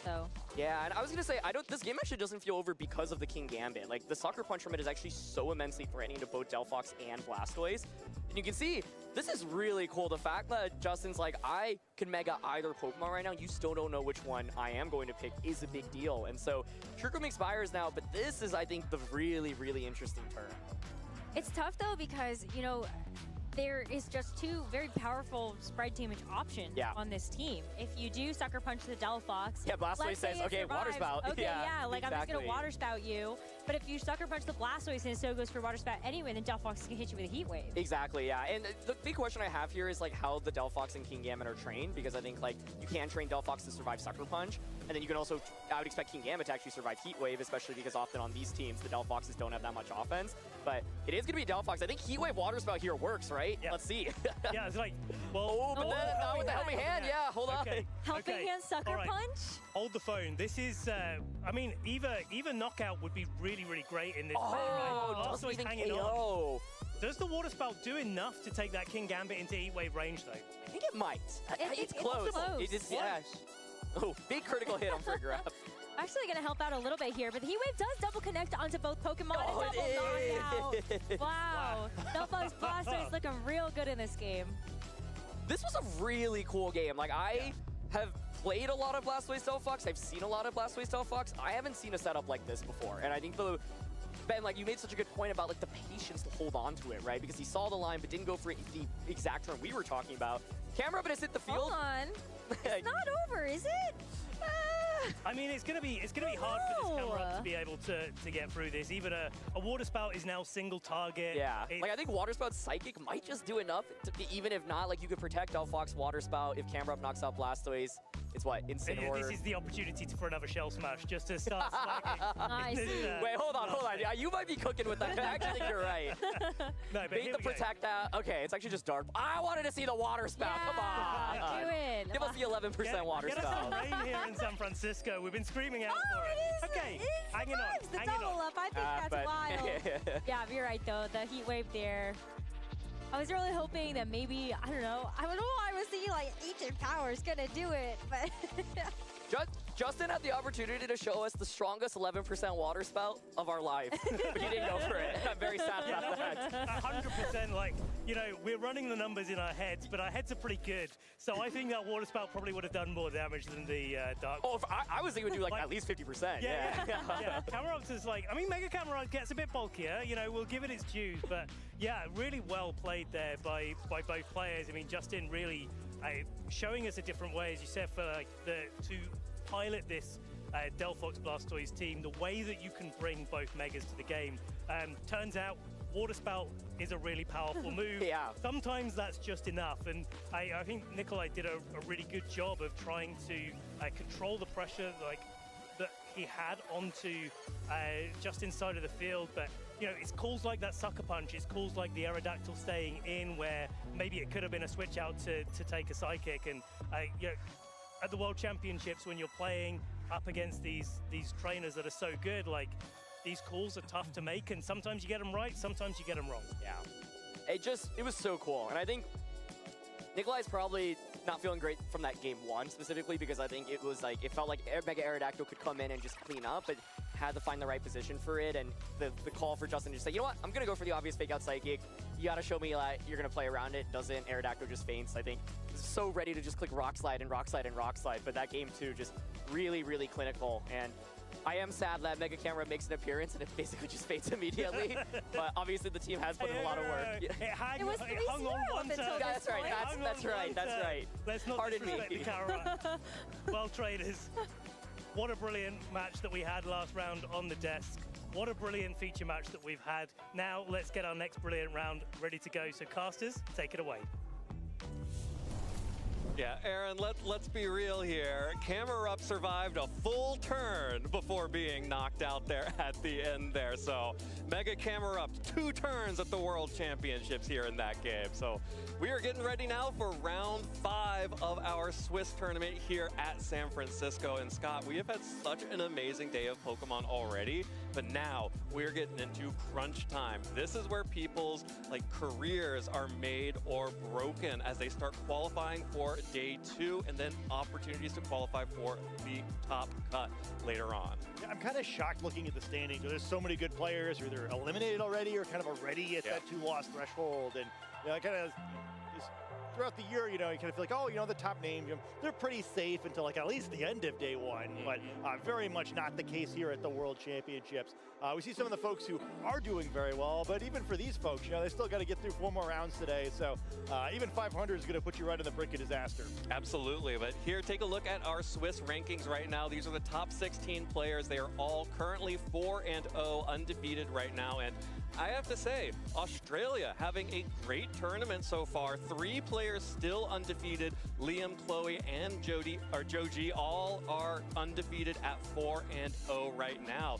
But of course, some other names that we are very familiar with. I'm looking at Eric Rios there. We just saw him in the finals of the North American International Championships and following that up with a 4-0 start here in San Francisco. Yeah, I think it's a lot of fun looking at this list, right? Where, again, the same way that some of maybe the really big names that we're expecting to do well are struggling a little bit. Maybe some folks that we weren't looking at coming into the tournament doing really well here. So maybe, again, these World Championships are when those names are built, right? Winning this tournament means far more than any other. So maybe next time when we're coming to the World Championships, it'll be these folks that we are talking about as the favorites. And yeah, I got to second your shout out to Australia as well. I think often they feel a little disrespected, and they're really making a great showing for themselves so far. So, props to them. Shouldn't underestimate any region. Yeah, also have to shout out the 2 undefeated players from our APAC region, Narowich Naina and Ryan Kenrick Chua, both at 4-0 from Thailand and the Philippines, respectively. The APAC region is our only region that has not made it to the top cut at a World Championship so far. Australia has not won, but has made it to the top cut. And of course, all of the other regions have a champion to their name. But the APAC region, these 2 players, if you are rooting in the Philippines, in Thailand, in Taiwan, in the entire APAC region, these are your people you're cheering for. Yeah, it could be the year for it, too. They got a lot of very strong trainers. So this World Championship just feels wide open in a way that I can't remember it feeling for a very long time. Yeah, absolutely. And let's go into our notable matches here in Swiss Round 5. We are going to be following our last remaining world champion chasing a second crown here in San Francisco. Naoto Mizoguchi, of course, was our 2019 world champion back in Washington, D.C. He'll be facing off against a French up-and-comer, Adam Cherfaoui, who has been doing very well over the last few seasons, has had kind of a quiet season so far this year with only a top 16 and a top 32 as the best finishes, but starting 4-0 at the World Championships, this is when you want to get hot. Yeah, and we've been talking off stage a lot about how much better France has been this year, right? Kind of another country, it's not like maybe the first thing you think of when you think of the Europe region, but here we are, right? And I think that it's been a lot of fun kind of watch the turnover this year. Of course, a bunch of other big names in this event as well, though. Again, mostly not those folks who have been previous tournament winners. One to shout out for me is Amelia Forbes, who took most of the year off, then immediately won a regional championship to auto-qualify for the Worlds. And here he is again at 3-1. He's been a runner-up at this tournament before. I think definitely a big player to look out for. Yeah, and for players in Spain, we're going to have Eric Rios versus Antonio Sanchez, who are also going to be on our featured match stations. That is going to be an exciting matchup. I can't wait to watch that one after this, but also have to give some shout outs to Hiroshi Onishi, the Japanese national champion right now, still undefeated in the tournament, up against countryman Hidetsuna Shimizu. Hey, and that's just how it is. Fainting taxes and the Japanese champion making it to day 2, right? It's things you can always count on. Absolutely. Well, we are just about ready to hop into our Swiss Round 5, and I am so thrilled that we are able to continue to follow these trainers. And I'm really excited to see Naoto again. It's been a while since I've seen Naoto at the top tables, but of course he is a world champion, and the 2019 meta, I could see some similarities here. Yeah, I mean, it's not quite as similar as I think the one people keep comparing to is 2015, although I think a little bit false. I think you're right? I don't think it's like that different. I think there's always a lot of transferable skills. And, I think it's also just one of those players kind of just like playing a lot, right? And I think that like the kind of as with, I think with Pokemon Champions, kind of like the difference between maybe like the in-game battling and tournament play is not so significant as it was the past few years, where it's kind of like, mostly in games like largely players from Asia, right? So I think there's like a bigger shift here where I kind of introduced to the rest of the meta, or the rest of the world's meta a little bit more. So I'm kind of thinking like, like Japan, Korea, Asia in general, maybe just a good year for them where maybe they're a little more ready for the rest of us, or we're all playing the same game in a way that should cause everyone to make similar adjustments for this tournament versus the past, where there's maybe more adjustment for the Western regions. Absolutely. There's definitely been so much more cross-pollination across all of the regions, and I definitely think a major part of that is the Champions Ladder. It definitely has been a place that players have been using to prep for the World Championships and also to understand, what are the other regions potentially bringing to this tournament. And it's been really exciting to see that develop over the course of the season. But let's go ahead and jump right into our 5th round of Swiss here. That is Naoto on the left and Adam on the right. Just saw the Blastoise and Delphox in our featured match from the last round look incredibly strong up against that hard trick room team. And now Naoto will be facing down those two Pokemon with sort of it looks like kind of an amalgamation of all the different types of Charizard teams we've seen so far. I was kind of thinking the same thing, right? Where this is why that, the Big Six being 60 Pokemon starts, where it's not really any of these standard Charizard variations. To me, like the core I would most look at is like Charizard, Garchomp, Charizard, Incineroar, and Venusaur, which to me is like kind of like the identifier there. But like the way the team is finished, like doesn't really match any of the most common variants. So pretty interesting here. I think to me the Pokemon that feels weirdness is still having Aerodactyl with these other Pokemon, which I think is more frequently paired with Farigiraf. So kind of interesting to see that mixed in here.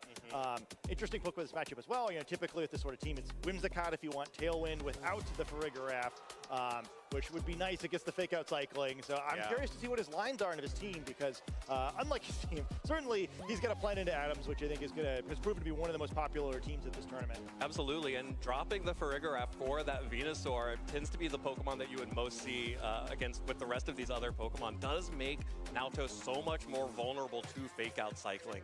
Multiple options for Adam to get free turns into Naoto's team using Fake Out. And what you absolutely cannot do against this Delphox Blastoise team is give either of those Pokemon a free turn to boost their stats. Yeah, I think they're both kind of scary here in a lot of ways. Both of them could feasibly kind of be the Pokemon that sweeps here, which I think is going to make Naoto's team preview a little bit challenging. There's no wide guard in the Aerodactyl, which is kind of the one thing I think that might really be helpful with that Pokemon, but doesn't have that trick available to him. There's just like not a ton of resist really to those Pokemon across the team. Really, Delphox doesn't have to worry about the two opposing Fire-type Pokemon, but and Aerodactyl too. Blastoise offensively doesn't have to worry so much, but obviously a little bit trickier where Blastoise is naturally slower, so you do need speed control in order to get to your most threatening there. But really interesting to kind of watch these teams match up, right? Where even though it feels familiar, I think Naoto's team is just different enough that the solutions both players are going to need is a little bit different than what we've seen with similar matchups in the past. Yeah, absolutely. The Venusaur is maybe the only saving grace against the Blastoise mode for Adam. In addition to being able to resist Water Spout, being able to hit it with super effective damage with the Leaf Storm, and also critically being Grass type to avoid Rage Powder from Sinistcha. If Adam goes Blastoise mode, Naoto seems like to me like that Venusaur is going to be a really critical piece for him. I think so too. I think it's also one of those Pokemon like, okay, well, no matter what mode my opponent picks, it's probably going to be at least pretty valuable to me. You can get weather control, which allow Venusaur to hop over the speed of Creo que estará echando el Eric Ríos Antonio Sánchez. Espérate, que no estará echando en él. No sé. Momentillo, que sí, que estará echando. Espérate un momentillo.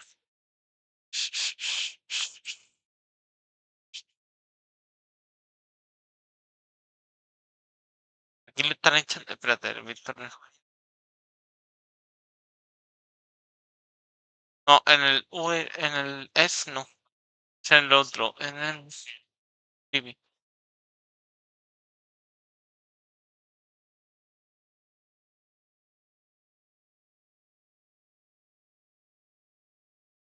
Cinco ya.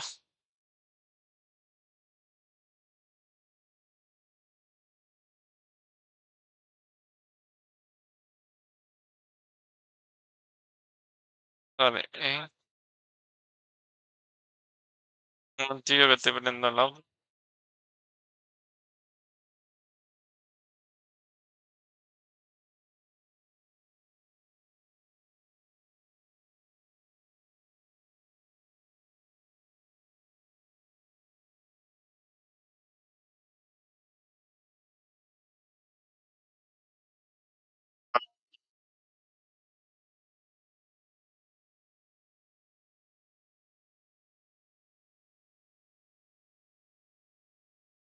Ahora ya me dio en directo. 6 horas ya. Hostia.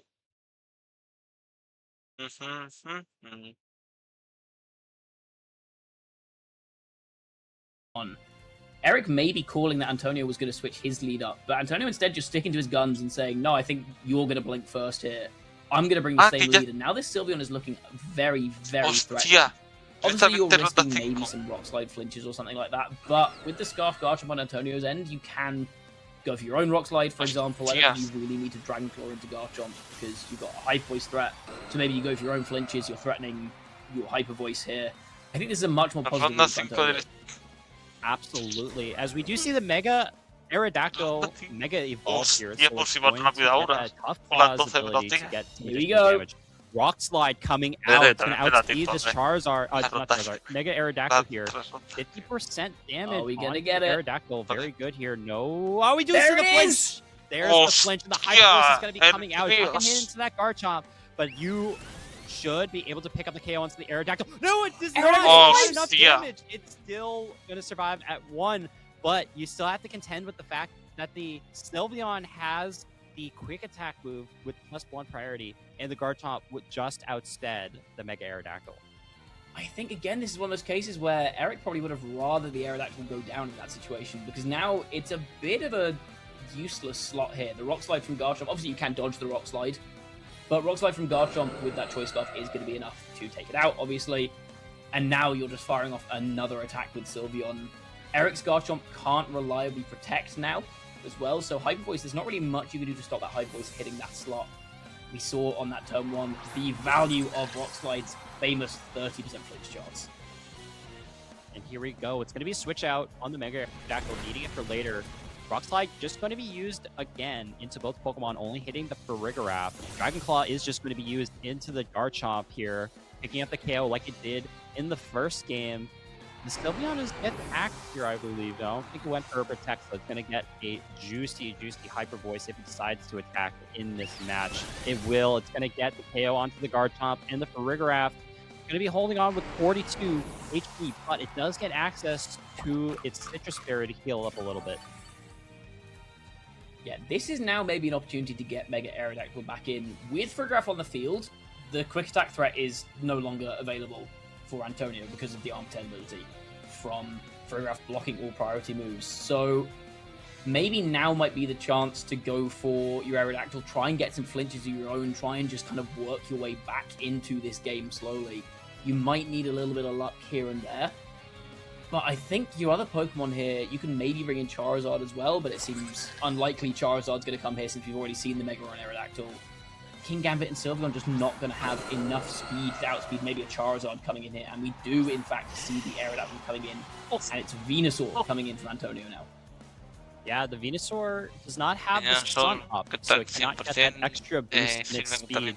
And now that the Sylveon, or now that the Farigiraf is on the field, the quick attack from the Sylveon is not going to be able to attack because of the Armor Tail. So, in theory, the Aerodactyl should be moving first here if it were to be able to connect on any of its moves. Both Pokemon on Antonio's side of the field are full HP, so more than likely not going to get a KO here.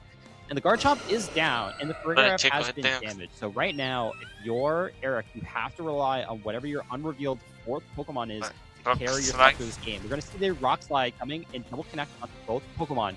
Do we potentially see a flinch here? Critical hit onto one of the Pokemon. Venusaur flinch. Farigiraf does get an attack off with the Psychic. What does the Sylveon do? No flinch on the Sylveon. Go ahead. Sylveon does manage to get the Hyper Voice off there. I think Eric, if he'd got the double flinch there, obviously that's a very bad position for Antonio. I think Antonio really just wanted either of those attacks to go through. So he just gave himself maximal odds of being able to actually hit the Aerodactyl with something. Because it doesn't have Protect there, it's always pretty safe to go for attacks into it. Kingambit here, though, still looking pretty threatening. As we saw in Game 1, it is faster than Sylveon. And we saw also that Farigiraf on Eric's side is faster than Antonio's Sylveon as well. So I don't know if Psyche will be enough to KO the Sylveon here. If it is, though, you can maybe go for Suck Punch into Venusaur. Hope it's not going for a Sleep Powder. Maybe try and Psychic the Sylveon for a KO. I think the momentum is very much in Antonio's favor. I'd have to agree too, as the Sylveon does decide to play a little defensive here. just not trying to take as much damage from either the Farigiraf or the King Gambit, because the Venusaur is faster, does get access to that Earth Power first, and King Gambit trying to go for Iron Head into the Sylveon, as Farigiraf does set up the Trick Room, so now the speed order is going to be changed for the remainder of the game, and it looks like it's just going to be a forfeit. Antonio has won the match. Eric Rios recognizing there's not many lines you can do here, and that's going to bring us to a game 3. Yeah, Eric was setting up the Trick Room there, needing the Sylveon to go down that turn. As we just identified, Sylveon is slower than Eric's King Gambit and Farigiraf. I think even a Sucker Punch critical hit would not have been enough to take out the Sylveon from that range. So that's just a free Hyper Voice as soon as that Trick Room goes up. So I think it's a sensible play from Eric just to try and go for something there, because it's not unreasonable for the double attack to come out from Antonio just to try and stop a Trick Room, for example. But Antonio not taking the bait, instead saying, I'm just going to play this dead safe. If my Venusaur goes down this turn, I'll get my back-end Pokemon in, probably Charizard. And if Trick Room doesn't go up, then I'm threatening you with the Charizard. If Trick Room does go up, then I'm threatening you with the Sylveon. And that's a really nice endgame position to put yourself in, where you've kind of got that speed sandwich, where no matter whether Trick Room is up or not, you still have the faster Pokemon in any circumstance. Yep, and I think the big thing that led Eric Rios to losing that game was bringing the Aerodactyl in on the lead. It just took too much damage from the Rock Slide and the Hyper Force early on, where it was a really key factor in the game number 1, where it was able to pin down the Charizard from attacking, and you just used your supplementary partner Pokemon to attack into Antonio's Pokemon first before the Mega Aerodactyl was able to come onto the field to then win the board position. So I'm curious to see if Eric Rios is going to try to repeat a situation from game number 1, trying to find a way to attack into this Choice Star, Garchomp, and Sylveon lead. All of that momentum, though, you got to remember, did come from that Rock Slide flinch on turn 1. Without that Rock Slide, there's probably a Tailwind going up there for Eric, and suddenly that really changes the board state, because Scarf Garchomp on Antonio's side no longer outspeeding anything on Eric's side. You're not threatening any Rock Slide flinches, you're fast in the Sylveon, so you've got a pretty free Earthquake Rock Slide there. That flinch was incredibly crucial. We see a really different lead here, though, from Antonio, and it looked like it's going to work. No Aerodactyl from Eric on the lead here, and Antonio goes for that Charizard lead in this game 3. Hey, it's a very different game. Antonio, I think right now, is in the driver's seat, does have access to the Charizard to bring out the Mega Charizard wide drought ability for the Venusaur to start attacking first in the sports state. It could go for a Earth Power into the King Gambit, but if you really want to gamble, one of the things that's the strongest part of the Venusaur's move kit, it does have access to that Sleep Powder, so we are going to Mega Evolve the Charizard, only Mega Pokemon on Antonio's side of the field, so you might as well let it rip now. See what happens during the turn. What is this Venusaur going to do? Are there going to be any protects on Eric's side of the field? Sleep Powder does connect into the Garchomp. Yeah, you kind of have to go for that Sleep Powder there if you're Antonio, because Eric can just Rock Tomb the Charizard here. We do see Garchomp confirmed now being faster than Antonio's Charizard. Not very much of a surprise, because it is a Jolly Nature on Eric's Garchomp. But we're going to see the Kowtow Cleave now coming out from King Gambit, breaking the Venusaur's Focus Sash. That's going to put it in range of a Sucker Punch, but King Gambit has been put down to its Focus Sash. Garchomp, it feels like, really needs to wake up pretty soon in this game, or Eric Rios is just going to be taking far too much damage from Antonio's Charizard. Absolutely, and the Garchomp has already taken its mandatory turn of sleep here, so there is a 1 in 3 chance for the Garchomp to wake up, and it could potentially get a knockout onto either of the Charizard or the Venusaur, and the King Gambit, because it had the Focus Sash, still has access to Sucker Punch Mind Games. How are you going to play this? Antonio Sanchez trying to switch out into the Sylveon to keep the Charizard up for later. We're going to see another Sleep Powder here. It does make sure that you do not get hit by the Sucker Punch, and you also have a chance to get some sleeps. And the Garchomp, still a sleepy dragon. It's not going to be able to wake up on this turn, but now it is going to guarantee to wake up on the next turn. And the King Gambit still has to find a way to get an attack off. It's now been put to sleep too. Yeah, we had a long game 2, a tough game 2, and Eric's Pokemon feeling a bit sleepy coming out of the back of it, deciding they need to have a slightly longer nap than maybe Eric would hope.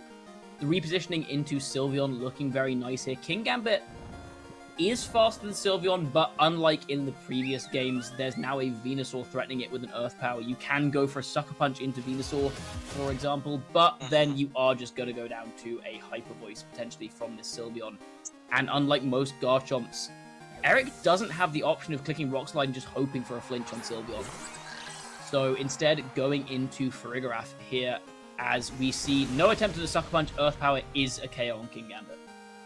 Yep, you wanted to make sure you preserve the Garchomp for later, probably, just so it doesn't get KO'd by a Sylveon Hyper Voice here, but the Farigiraf is still going to have to take the brunt of the Hyper Voice and single target damage, boosted by that Pixelate and Fairy Feather item. It does get access to a little bit more HP because of the Citrus Berry, but now you've put yourself in a position for the Aerodactyl to come in on this board state, so it's going to be a very scary situation. We've seen 2 Sleep Powders hit back-to-back in this game, number 3. Yeah. It's a pretty good chance that if you want to go for another one, you could hit it onto either the Farigiraf or the Aerodactyl, but it is not a guarantee. And this is game number 3. You're undefeated right now. Who is going to advance to 5-0 here, Matt? Mega Aerodactyl decides to go for Mega Evolution. Let's see what happens. I'm expecting a Sleep Powder into Aerodactyl, because if Tailwind goes up, suddenly Antonio's ball position looks a lot less good, and Sleep Powder does come out into Aerodactyl, and it dodges. Finally, that Sleep Powder missing. That is what Eric needed, potentially, to get back in this game, but no Tailwind going up here. Instead, opting for the Rock Slide, getting the KO onto the Venusaur. Psychic coming out into Sylveon, putting it a bit below half. Big Hype Voice coming out again, though, in return. Farigiraf can't take another one of those. Aerodactyl a little bit over half, but there's still potentially a Scarf Garchomp in the back here for Antonio, which could spell a lot of trouble for Eric. And it is that Scarf Garchomp. We've seen that this is faster than Aerodactyl, but we have also seen in Game 1 that Aerodactyl, Game 1 or Game 2, somewhere in the set, that Aerodactyl is capable of taking the double up of Hyper Voice and Rock Slide. We've already had the Hyper Voice come out. Can Aerodactyl hang on from a potential Scarf Rock Slide now? No. I'm going to be very curious to see. The Aerodactyl is in a range where maybe if the Rock Slide does decide to low roll, it will not be able to pick up the KO, but we have to see if the Rock Slide will even hit first. Here comes Dragon Claw. It's going to be a single target attack first, and it is not. It's actually going to be enough. It's going to be enough to get the KO onto the Aerodactyl, and that is going to be the KO there. It doesn't even need a critical hit there. Straight up gone. Hyper Voice is going to try to get a single target attack into the Farigiraf, but it is not going to there. No damage on the Farigiraf in that turn. The Garchomp deciding to go for the Dragon Claw now means you have a Choice Scarf Dragon Claw attacking into a Garchomp with no way to protect itself, and Eric Rios sees the writing on the wall. Antonio Sanchez is going to be winning this round number 5 feature match, going to be advancing to 5-0 at the World Championships. Really smart play from Antonio at the end there. I was saying, if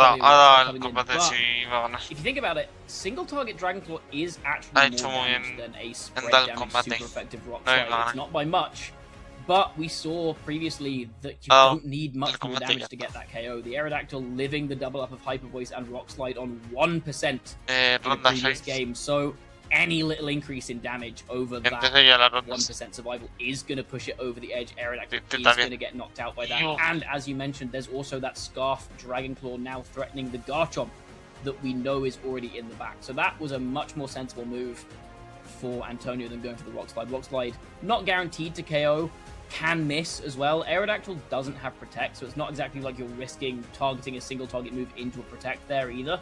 So very well played endgame from Antonio.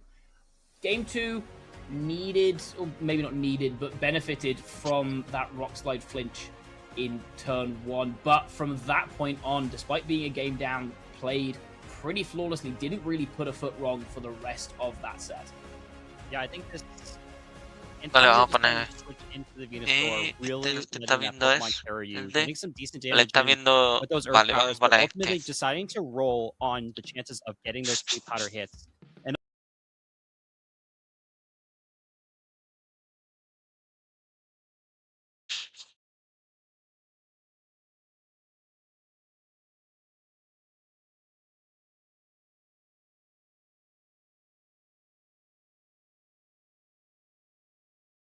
Pokemon. They're like, not only have to worry about Venusaur just knocking you out, but you're having to potentially deal with drought the entire game. Hola, It's pretty vale, difficult sí, to me deal sigue with. escuchando. So, probably Perfecto. going to see the Delphox mode again. One thing to keep in mind is if it did not, I think that would be a much more Naoto favored game state. Equal odds of both of those things happening. So, Vamos a similar gameplay out where it could be a blowout for Naoto. I think I would change things up more if I was Adam. Venga, Sneasler que is the lead instead, but also a switch up on Naoto's side with Garchomp coming in. We get the other iconic Charizard lead. It's in the fun of his team. You know, one of the reasons why you normally don't see this combination of Pokemon together is because Focus Sash is a little bit too wanted by this team, but you get both Venusaur with Charizard and Garchomp, and both those options have looked good at different points of the set here. I don't think this adjustment is going to upset Naoto at all. Absolutely not, and mañana ya sé cómo va la ronda. Y es toda la ronda seguida. Previously you had the King Gambit, which felt pressured enough by the Venusaur and the Charizard. That ended up being a huge deal. Lost a lot of momentum after that turn one having to reposition. Now the Sneasler at least gives you fake out pressure, so the Delphox might be able to start making something happen here. Y en cada usamos combate. Garchomp's still looking pretty good here, and kind of just something to watch this set in general, right? If you're not going to bring Sinister or Blastoise, Garchomp is good. There are no Pokemon here that, well, at least the Delphox is going to be able to levitate away from the ground type attacks, but this Garchomp does still have Rock Slide, still able to hit that Pokemon for super effective damage, and without getting boosted in the Nasty Plot, Delphox just isn't going to be able to deal enough damage right back to the Garchomp. That being said, both Pokemon are going to Mega Evolve on turn 1. There is the fake out from Sneasler, targeting down the Charizard and gets the Poison Touch right away onto the Charizard. That is going to add up pretty quickly here. There is the Psychic onto Garchomp. That's a 2-hit KO without a Nasty Plot.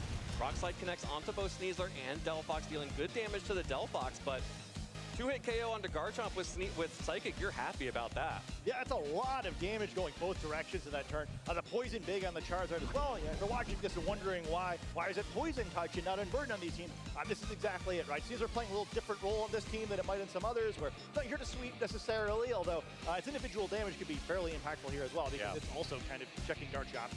But critically, just wants to spread those fake outs, get that extra damage, play things a little bit more slowly. We don't know for sure if in the back there is a Sinister or not. So it'll be a little scary to try to bring it out in front of a Charizard that's been motivated to try to attack quickly. But it'll be Incineroar coming out for now. Yeah, Incineroar here will at least get the Intimidate down onto Sneasler, protecting either the Charizard or the Incineroar itself from damage from that Sneasler this time around. That's a Protect coming out from Delphox, just trying to survive another turn as the Poison Jab connects onto Charizard. Deals a decent amount of damage, of course, reduced by the Intimidate. This Heat Wave is going to connect onto Sneasler, and in the Sun, that is an easy KO onto that Pokemon. Some great damage there by Sneasler, but only damage trading, right? No stat boosting occurring at Adam's side of the field, so Naoto keeping enough pressure of it is not allowing that. And with the Incineroar coming out for Adam, creating a pretty interesting situation here. The Intimidate on the opposing Incineroar is like nice and all, but probably doesn't matter. But both sides are threatening a fake out, and with Charizard's HP being so low, these passive turns are really bad for Finish, right? Especially given that not like a super great board state for it to begin with against 2 Fire-type Pokemon, although Delphox not exactly looking so healthy over there either. I mean, we got 4 Fire-type Pokemon out on the field right now, so everyone's resisting those Fire-type attacks, but Charizard and Delphox are so low, they probably aren't surviving that anyway. That's going to be the Garchomp switching in for the Incineroar here. Again, Naoto catches the fake out onto the Rough Skins. You get a little bit of extra damage down onto the Incineroar as Delphox will just clean up that Charizard with a Psychic here. So some repositioning there from Naoto, giving up the Charizard in order to get the Garchomp on the field and potentially bringing in the Incineroar again for fake out pressure. Yeah, although, what happens then, right? Delphox goes for the Protect, and you kind of wind up back in the same spot. Naoto hasn't really lost many Pokemon, but they're all kind of just being weakened enough that other than Incineroar, they're all kind of being checked now by this Delphox. Still missing a Pokemon as well on Naoto's side of the field. Venusaur was led last game. We don't know what that remaining Pokemon is this game. Could potentially be either it or Aerodactyl here, depending the situation. So that would influence things here a little bit too. Certainly, if it was Aerodactyl, I would kind of expect to see it. So this hesitation makes me think that maybe it is. Honestly, really scary Pokemon for Adam right now is that Incineroar. If you assume that it's going to be the King Gambit in the back, Incineroar, Delphox, and King Gambit, all you need is your own Incineroar to check all 3 of those Pokemon. Yeah, and I think that's really getting scary here too. That Delphox is 33% HP, very critical. Even though it only got hit once, it really needs to anything off. So it's theoretically checking the Garchomp, though again with the fake out threat, it can't right here. And hey, the Incineroar at Adam's side looking pretty vulnerable here. Like maybe you try and I guess going for the damage are probably too scary because you really can't afford to even like a protect Flare Blitz might pick it up from Adam's side of the field. So awkward turn for both players. Incineroar retreating for King Gambit. Adam has decided that he really needs to make sure that the Intimidates can stick onto the physical attackers that Naoto is showing right now.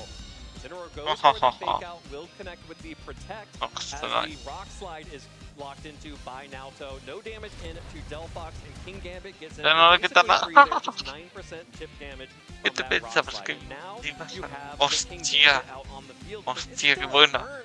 Hostia, qué buena. Incineroar can still deal damage to that King Gambit. That's the awkwardness of this turn, right? Both King Gambit and Delphox potentially threatening a knockout into this Garchomp slot, but where does it get you really? Where stop the Rock Slide, right? And hey, I guess like two more defensive Garchomp will take care of itself, but it's still not like a super safe situation where Incineroar not threatening a knockout probably on either of these Pokemon, so they both like the stat boost, but one of them at least probably needs to actually check the Garchomp unless you risk just going to set here.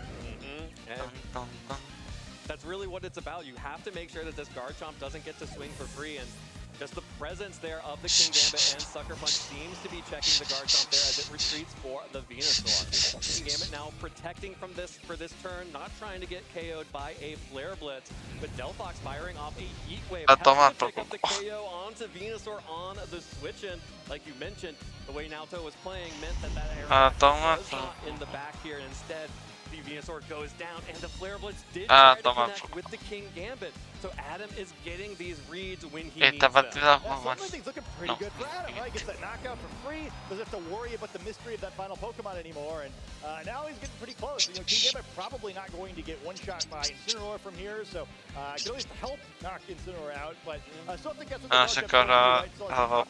what the Delphox isn't too safe here. How do you want to deal with this, right? Do you try and get Garchomp, protect it here, and then play defensively with your own Delphox, because neither of them used Protect on the last turn. Have some options here, but Adam's very close to sending us to a third game. Well, and there's also the Incineroar in the back that can put down and Intimidate onto both of these Pokemon, which would make it even easier for that King Gambit to survive a Flare Blitz or an Earthquake, or especially a Rock Slide from that Garchomp.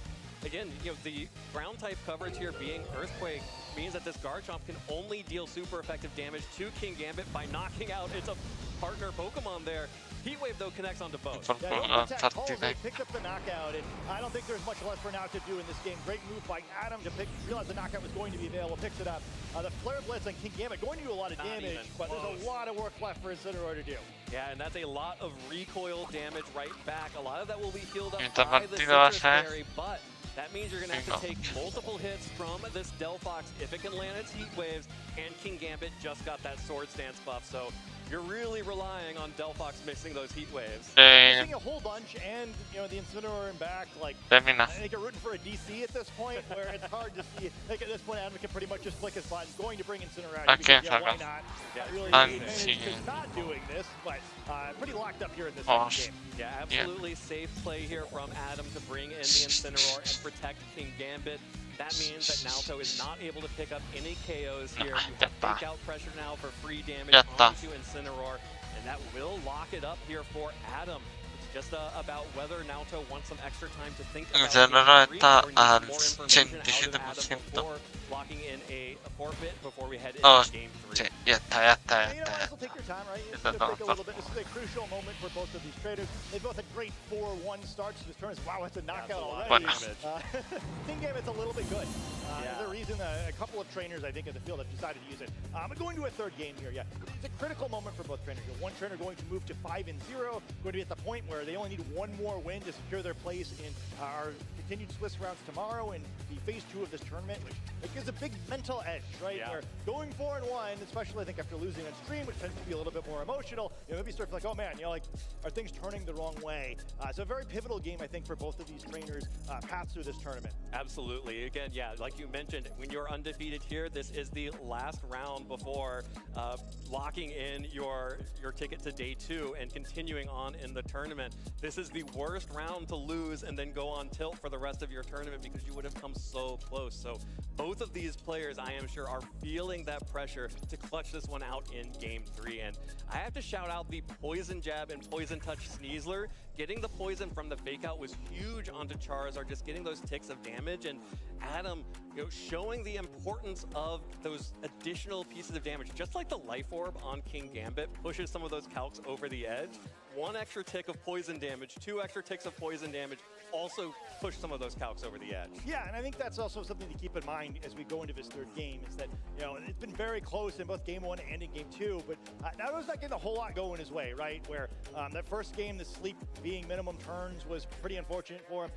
Poison Touch is activated in the first activation twice, in the 2 instances where it even had a chance to activate, so perfect so far. Sneasler's having itself a set where Naruto avoiding that sort of thing could really change things for him. Not that he can do anything, right? Just cross his fingers, hope for the best, but it really changes the way this matchup plays out, right? Where it kind of prevents him from playing defensively, where once you're poisoned, once a Pokemon like that, especially your Mega Evolved Pokemon, especially the Pokemon bringing Drought when you also have Venusaur, it's just very important to try to win while you still have that resource active, and we have limited turns. You can't switch as much. You have to start making reads. We see how aggressively that Garchomp has been using Rock Slide, because Naruto knows, okay, I can't play with Delphox. I can't afford to miss a read. I just have to try to catch it when it's available, and in that game, Adam was able to hide it from Garchomp just enough.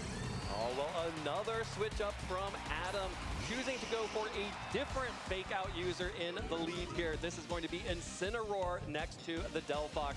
Naruto is going to go with the Charizard and Venusaur back to game 1. Yeah, well, the good news is this time there won't be any poisons up the front for Naruto, so sure, he may be excited to see that, but still a difficult matchup, right? One of the reasons why Incineroar is so great is not just that he intimidates the physical Pokemon, also he's very good against this particular combination of 2 Pokemon, right? Still can be put to sleep again. Not the Incineroar of yesteryear exactly, but able to cause some problems here where maybe, even the threat of fake out, you don't necessarily want to double protect against this because giving free turns to Delphox is very scary. The last time we saw a situation like this, the Venusaur just full set the Sleep Powder into Delphox, so interesting to see if that happens again. But this time Charizard going to switch out, maybe try to play a little more defensively, and get Garchomp out in the field to help fight these 2 Fire-type Pokemon. Yeah, Garchomp needs to be on the field against both of these Pokemon, and maybe hoping to go 3 for 3 on catching Rough Skin fake outs on the switch in here as Garchomp switches in, and Delphox will go ahead and Mega Evolve. Once more, the Rough Skin damage connects onto the fake out, but there is the nasty plot coming out from Delphox. No protect from this Venusaur, however, means that there is an opportunity to go for Sleep Powder, and it connects. Delphox now asleep, and so smart from Naruto to switch out there. Now Delphox has to take its sleep turn. Yeah, it's like everything is way better if Charizard was still in the field here, because not only do you not have to waste that first turn of sleep kind of doing nothing, but Garchomp is already out on the field, already isn't intimidated and threatening the damage of the Delphox, right? It's a great position by him. Yeah. Where, everything is just kind of wrong for Adam. It's going to take multiple turns to cycle Intimidate back out. Delphox has to be sent off the field. That nasty plot ends up doing nothing, and it never took a sleep turn. The worst feeling to switch out your nasty plotted Delphox as the moment you got it up, and the Rock Slide dealing big damage to Incineroar with no Intimidates down onto the Garchomp. King Gambit, of course, is able to tank that very easily, but that Life Orb on Garchomp did so much work there. Incineroar forced to eat its Citrus Berry. At least Adam gets the King Gambit switched in on the Sludge Bomb, but when things go right, sometimes they go wrong too, as Incineroar flinches from the Rock Slide. That's a huge flinch where even just being stuck on the field is a huge problem for the Incineroar there. Most likely going for something like a parting shot, which would have allowed it to cycle back in, maybe slow this Garchomp down. Instead, we're in a situation once again where Garchomp, unintimidated, able to threaten a bunch of damage on these opposing Pokemon. And now King Gambit is a very important resource where, maybe you can switch Delphox into a bunch of ground-type attacks and start killing sleep turns somehow, but if you can't, it's really only King Gambit who's a viable win condition here, now facing down both the damage from Garchomp and a potential sleep from the Venusaur. And worse yet, I think because there's no pressure, if you want to, now you can bring Charizard on the field very easily if you want to, and that's going to make things very difficult to switch any Pokemon into battle. Absolutely. Naruto has figured out the way to get Garchomp next to Charizard. Both of these Pokemon able to start spamming their spread moves if they want to. There's the Earthquake from Garchomp that is going to be ineffective into the Delphox, which has just switched in for the Incineroar. Adam knows that he needs to get Intimidates down onto the Garchomp, but that is a huge Earthquake. King Gambit has one shot left, 10% health. We don't know the exact numbers. Maybe King Gambit can swing twice, but only with that Life Orb at maximum 2 opportunities to hit any of Naoto's Pokemon. Exactly. I got a riddle for you, Chet. When is 10% not 10%? Where there's no rounding in Pokemon that way. Typically, I mean, it always rounds down, I guess I should say. So it could be, it will exactly be knocked out by the Life Orb. Like, slightly more likely that unknown to us that it can survive one attack. Critically also unknown to Naoto, but not unknown to Adam. So we have one player working with some information that the rest of us don't have here on a very critical turn. Also worth thinking about this damage calculation, right? A Swords Dance boosted Sucker Punch will knock out Garchomp. Charizard, I think it depends on how it's trained, where it's possible it could just barely survive. Again, flat classes used to just miss it if you built defensively. So we'll have to see how this Charizard is trained. They tend to be quicker nowadays, which would indicate not so good on the defense. There's the Sucker Punch into Garchomp, the Rough Skin, plus the Life Orb recoil, regardless of how we round. That is a KO into Garchomp and a trade KO into King Gambit. Exactly enough. Huge, though, to get that Pokemon off the field. Delphox, still asleep, finally uses its first turn of sleep. Takes an Ancient Power from the Charizard, dealing just under half health.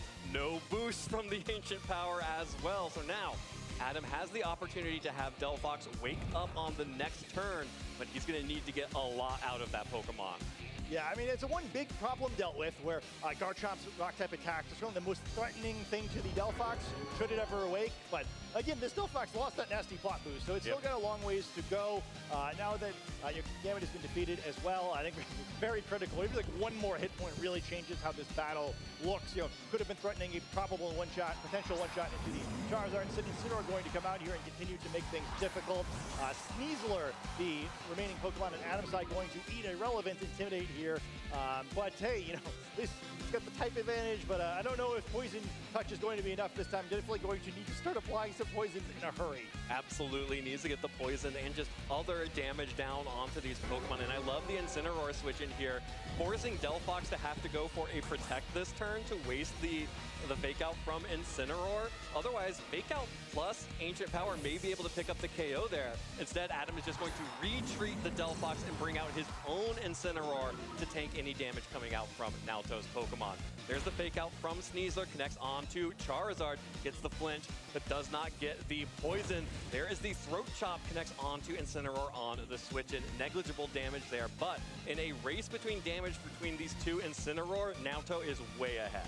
Yeah, and I think critically too, Delphox doesn't get to use that turn of sleep, right? Yes. So Zill's only slept for one turn. It's not a guaranteed wake, which I think is also some wire to sleep there. You can't just protect because there's always the threat that you don't succeed there and take that damage on it instead. So forced to play defensively. I'm not out of this one yet, but the puzzle is getting more and more complicated. Absolutely, it is more and more complicated here. Sneasler does have a good matchup into the Incineroar and even into the Charizard, outspeeding and being able to deal good damage back. But we're going to see the Incineroar retreat for Venusaur as Charizard protects. Wants to dodge a Fake Out from the Incineroar on Adam's side, and it does. That being said, Venusaur is now out on the field. Poison Jab also into the Charizard, which means that Venusaur is out onto the field for free with 2 turns remaining of the hard. Aquí. Adiós.